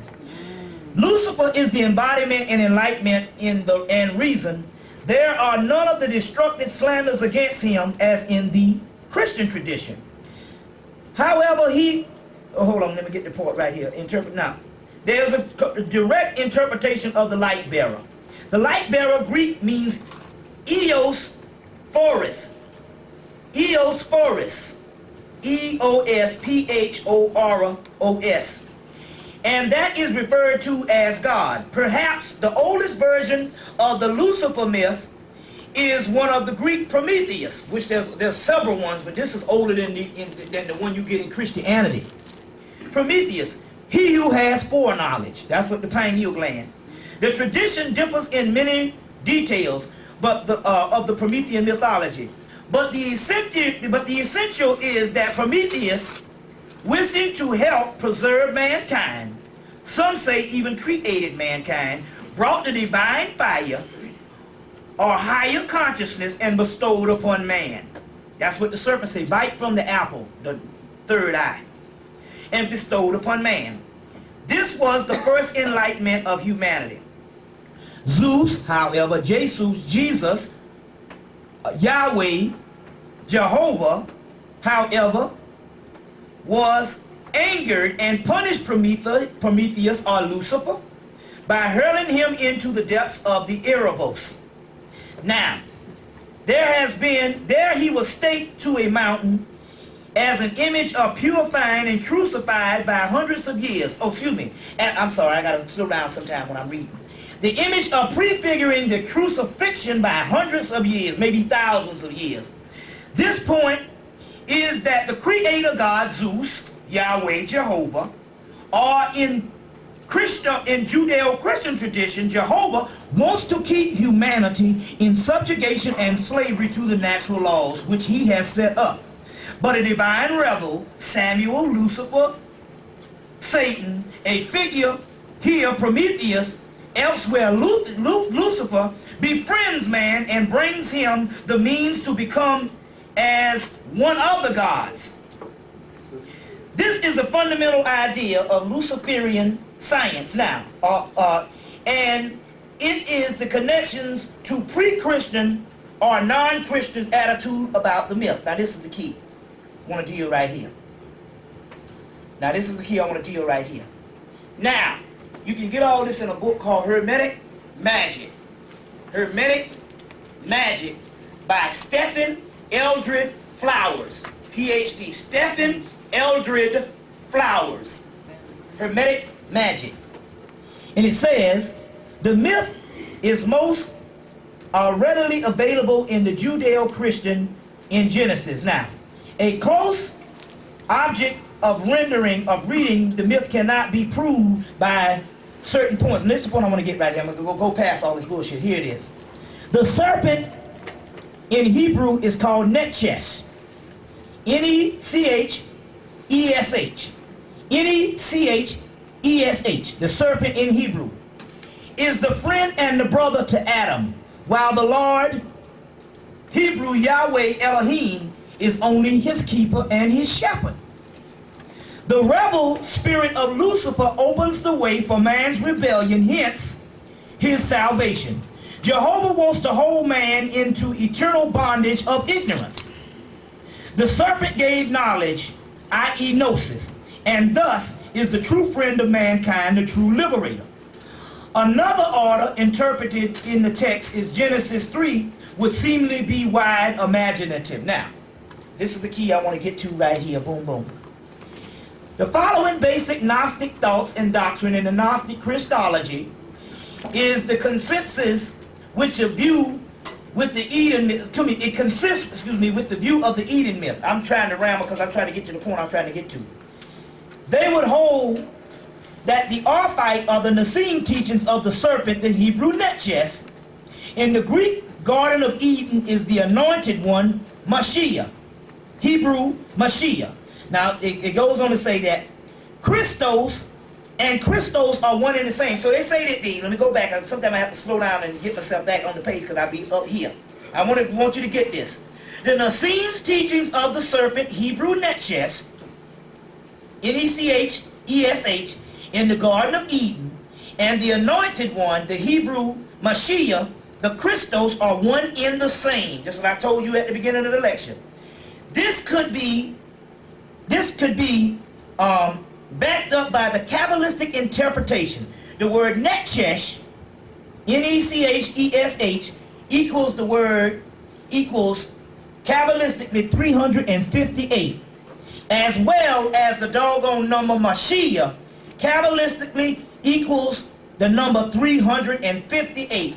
That both, according to the esoteric laws of geometry, render the sum 358 demonstrates their essential unity.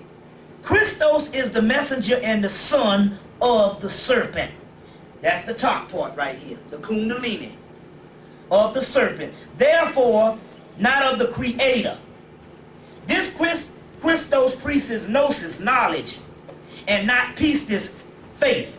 The serpent of Eden is further identified with the brazen serpent of Exodus. Remember, Moses lifted up the serpent in the wilderness. That's the kundalini. That's Satan, Samuel. You see, in the wilderness, intertwined with the staff of Hermes, the Cadusa. According to the teachings, the serpent of Eden may be identical with that of Satana. You get the word Satana, or the feminine Saturnus. So you also get that Santa with the same thing. It's talking about that serpent.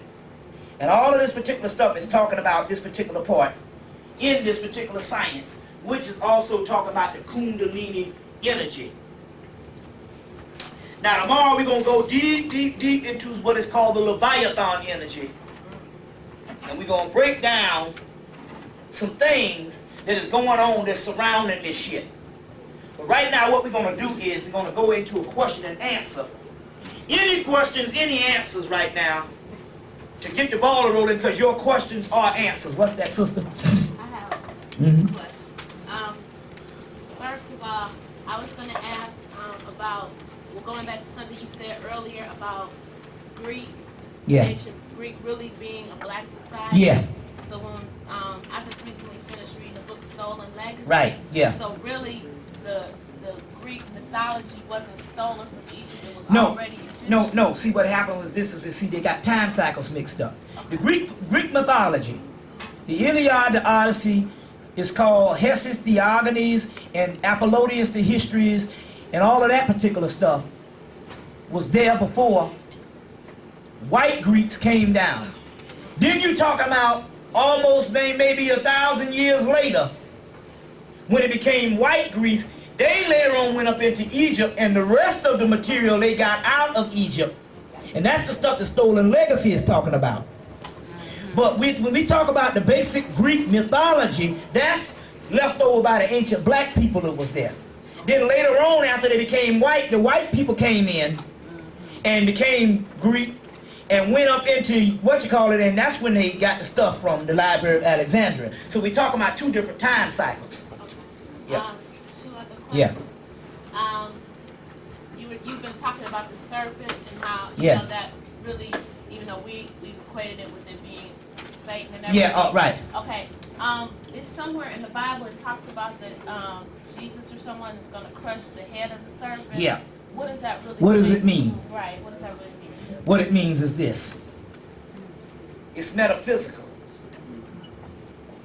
If you got a damn bottle of nitroglycerin, when you break the seal or you crush the head, it's talking about seals. This is ancient mythology that people are trying to weave into later shit based on mundane thought.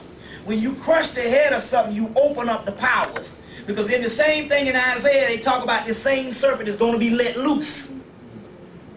And that's talking about that old energy from the primal things letting loose on the doggone earth. But it is Jesus that comes along with the knowledge, the Christ energy, that comes along with the knowledge and lights up the darkness. When he lights up the darkness, in the context of lighting up the darkness, it is the darkness given away to the light. In actuality, the darkness, the light is, he's not lighting up like he's coming from heaven. He's born out of the darkness. It's like the scarab hangs around shit, dung beetle, and then it rises up. The phoenix rises up from the ashes. You get it? So it is from the darkness that you get a new birth of light. So when he says he's going to crush the head of the serpent, it's a metaphysical thing of breaking the seal, or in actuality, it's also talking about the Kundalini energy going up like this. When it gets to the third eye crushes the head of the physical body, and you be reborn into the Christ realm. So a lot of this shit is metaphysical when you're dealing with that type of thing. I got you next, brother. Okay, last question. You said earlier on in the conversation, and I meant to remind you about talking about shit being the oldest god or something. Yeah. My last question was, you said that we could go ahead and get a six-pack and a Hennessy and all and rejoice. What did you do? Listen. Let me explain what this thing is. And you can take this to the bank, and I'm ready to battle anybody up in here. Because I know half the people that deal with spirituality, they haven't studied the cult. They haven't studied the occult. I'm one of the only occultists that's black. There's a difference between basic metaphysics and the occult. When Jesus said, blessed is the man who eats the lion, because the lion becomes a part of the man.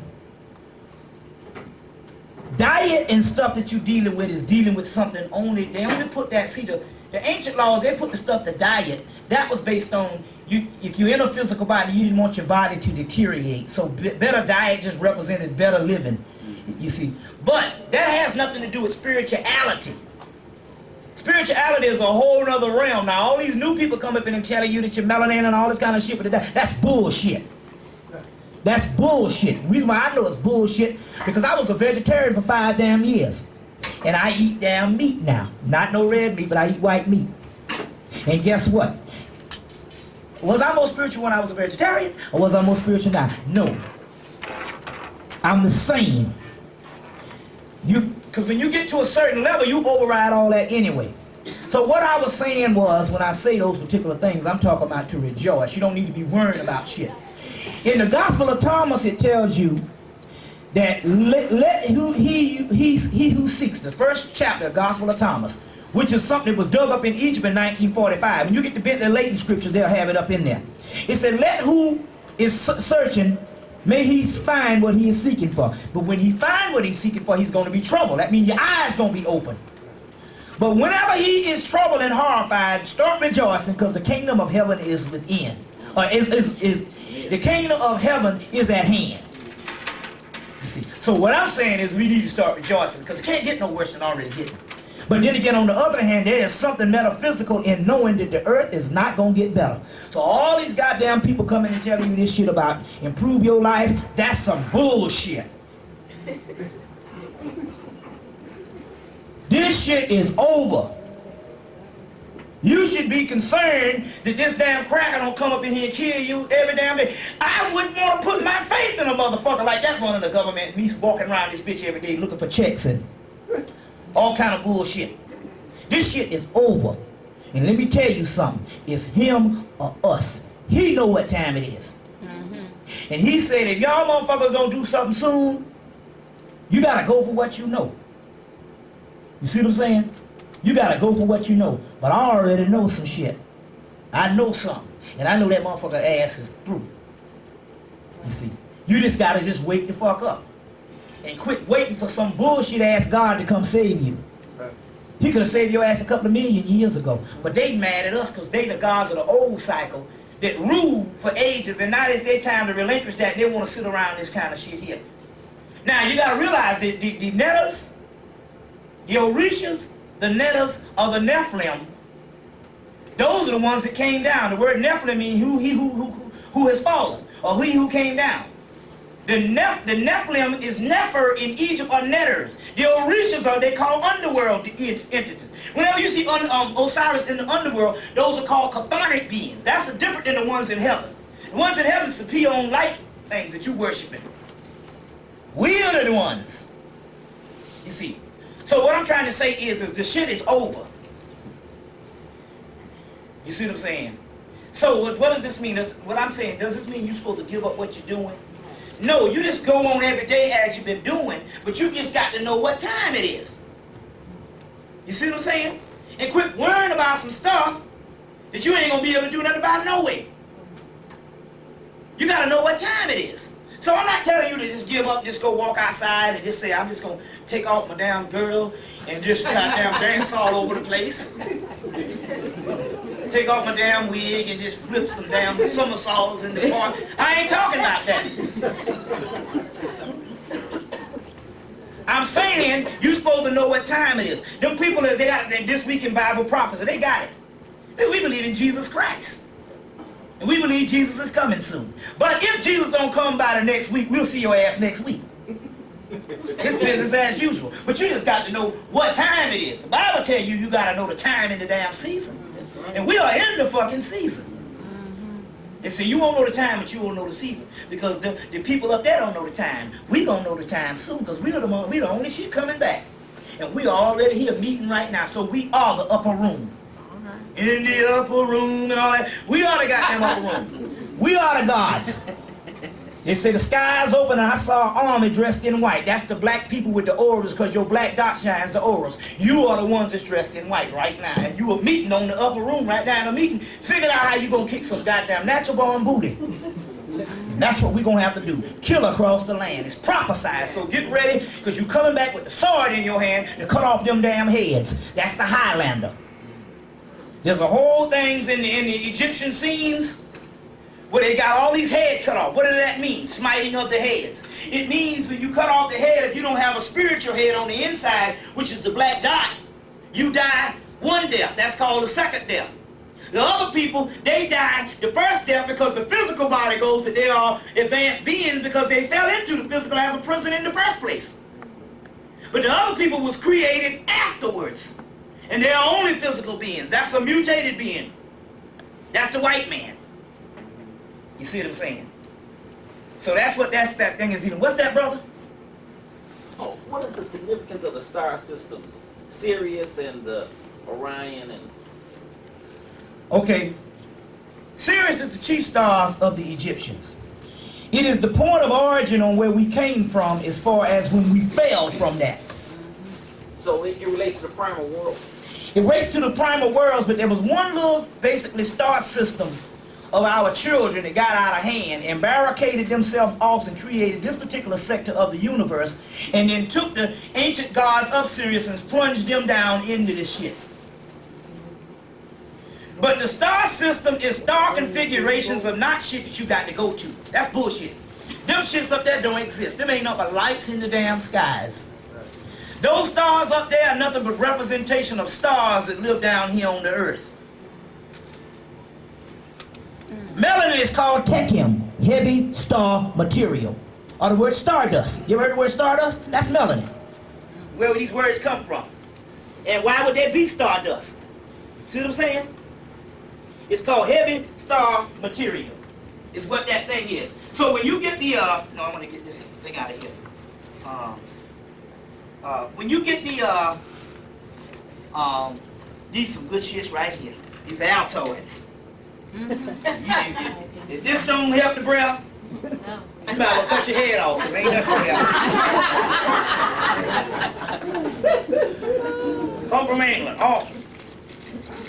But that is called the holographic universe. Get the book, Michael Talbert's book, Holographic Universe.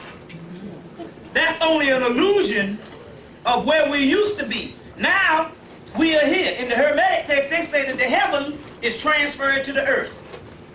It fell.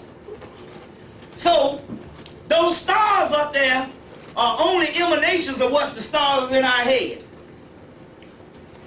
You see what I'm saying? They don't exist. It's just lights in the damn sky. We don't relate to what's up there. Up there relates to what's down here. Up there relates with what's down here. We are moving that shit. So UFO? So the thing about UFOs? Most of the shit you getting on UFOs is government shit. All your physics, I got the article in the book there. I really treat it with some care in that book and break it down. Most of the stuff you're getting with the physical UFOs is government. You see what I'm saying? And they created those shits, man-made UFOs from 1947 to 1994. You mean the ones in the desert, the bodies? All that stuff there, and all the damn abductions and all that shit is done by the government. It's all abductions. Yeah, all that shit is done by the government. That's why they're putting all that stuff, and that's to throw you off, because we are the real UFOs. This particular part up here is called the Ark of the Covenant. See if I can find one. See if I can find something with the Ark. It's called the Celestial Ship of the North. Celestial Ship of the North. It's the Ark of the Covenant. You see what I'm saying? Or it's also called the Winged Disc. The Winged Disc. Celestial Ship of the North. The Ark. You'll see the guys flying in an ark boat, but you'll see also the ark on top of Heru's head. Sometimes you'll see it with a lunar moon disc. That's talking about your own spirit. The guy Thompson wrote a book, Angels and Aliens. Our extraterrestrials is angelic shit. Even Pat Robertson came on and said, you're getting off the hand with this extraterrestrial shit. Because they study all, he said, we're talking about angels. So all the little green men and all that shit, that's all government. And that's to throw off the real extraterrestrial. Who is the real extraterrestrial? The word terrestrial just means earth dweller.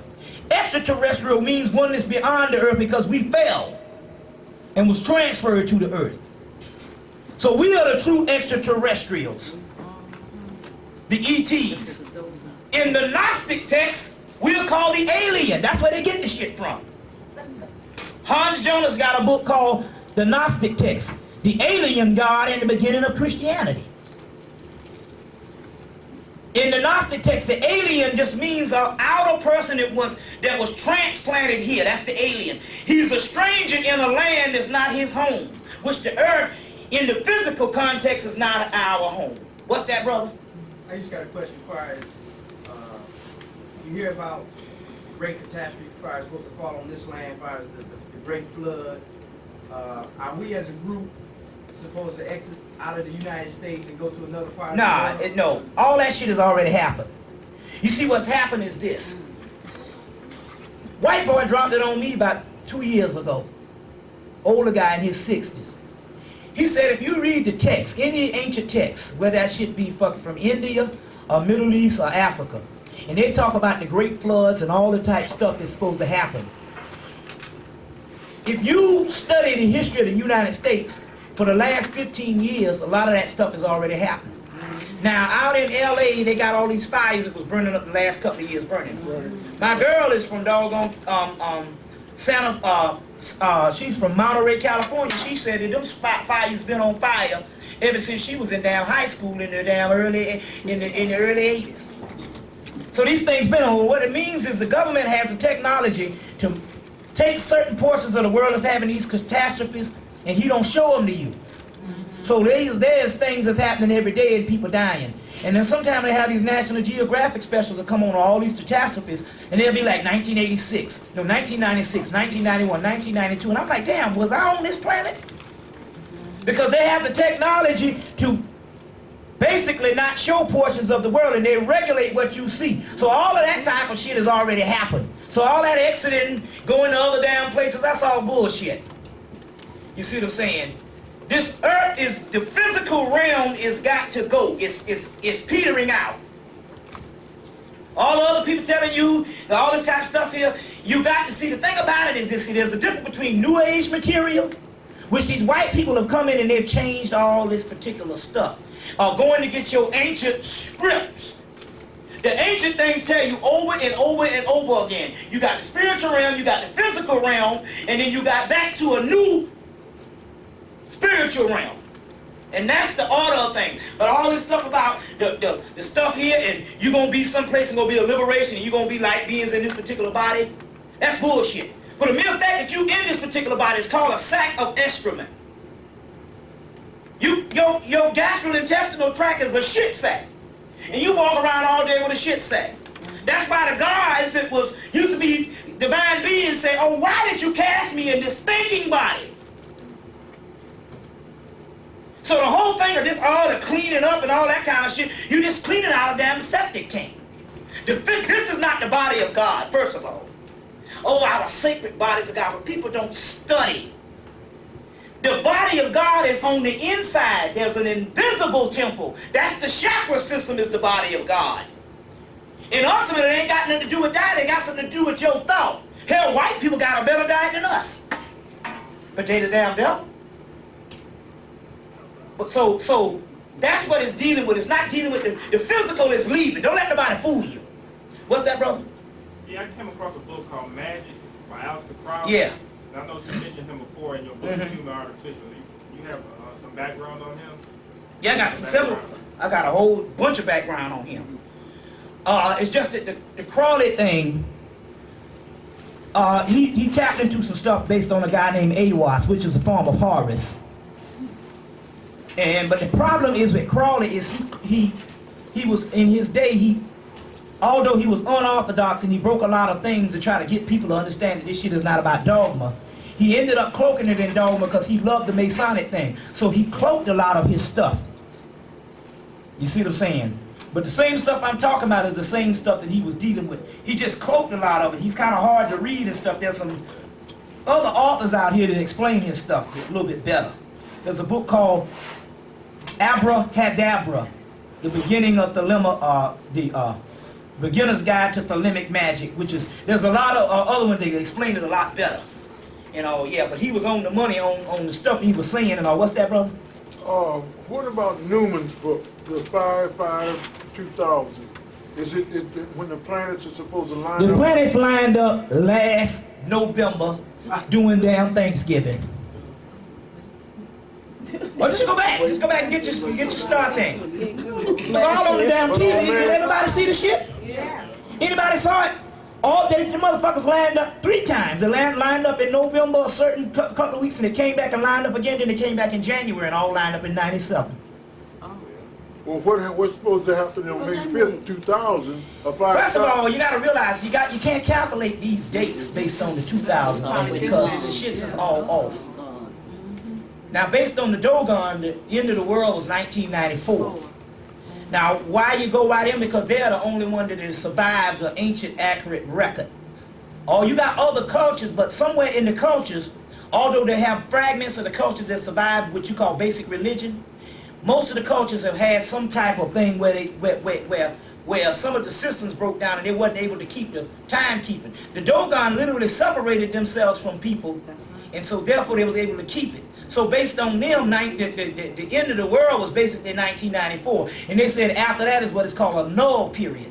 It's a leftover residue because this thing has been here so long, and when anything has been here so long, it takes you a while. Even when you wake up in the morning, it takes you a while to get fully woke up. But he says that the yeah, I know all ice about, at the bottom of the earth yeah, all that is kind supposed of, to be yeah. 4 miles thick, and that when these planets line up, All that already done happened and stuff.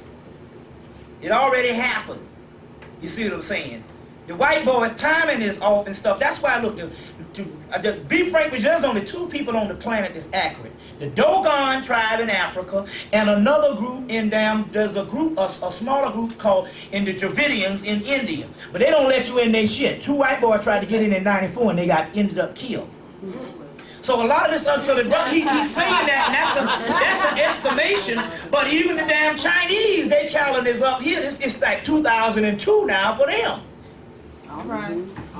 Although this shit is a little bit off, but it's still based on an ancient culture. But the Gregorian calendar we talking about, it's been off.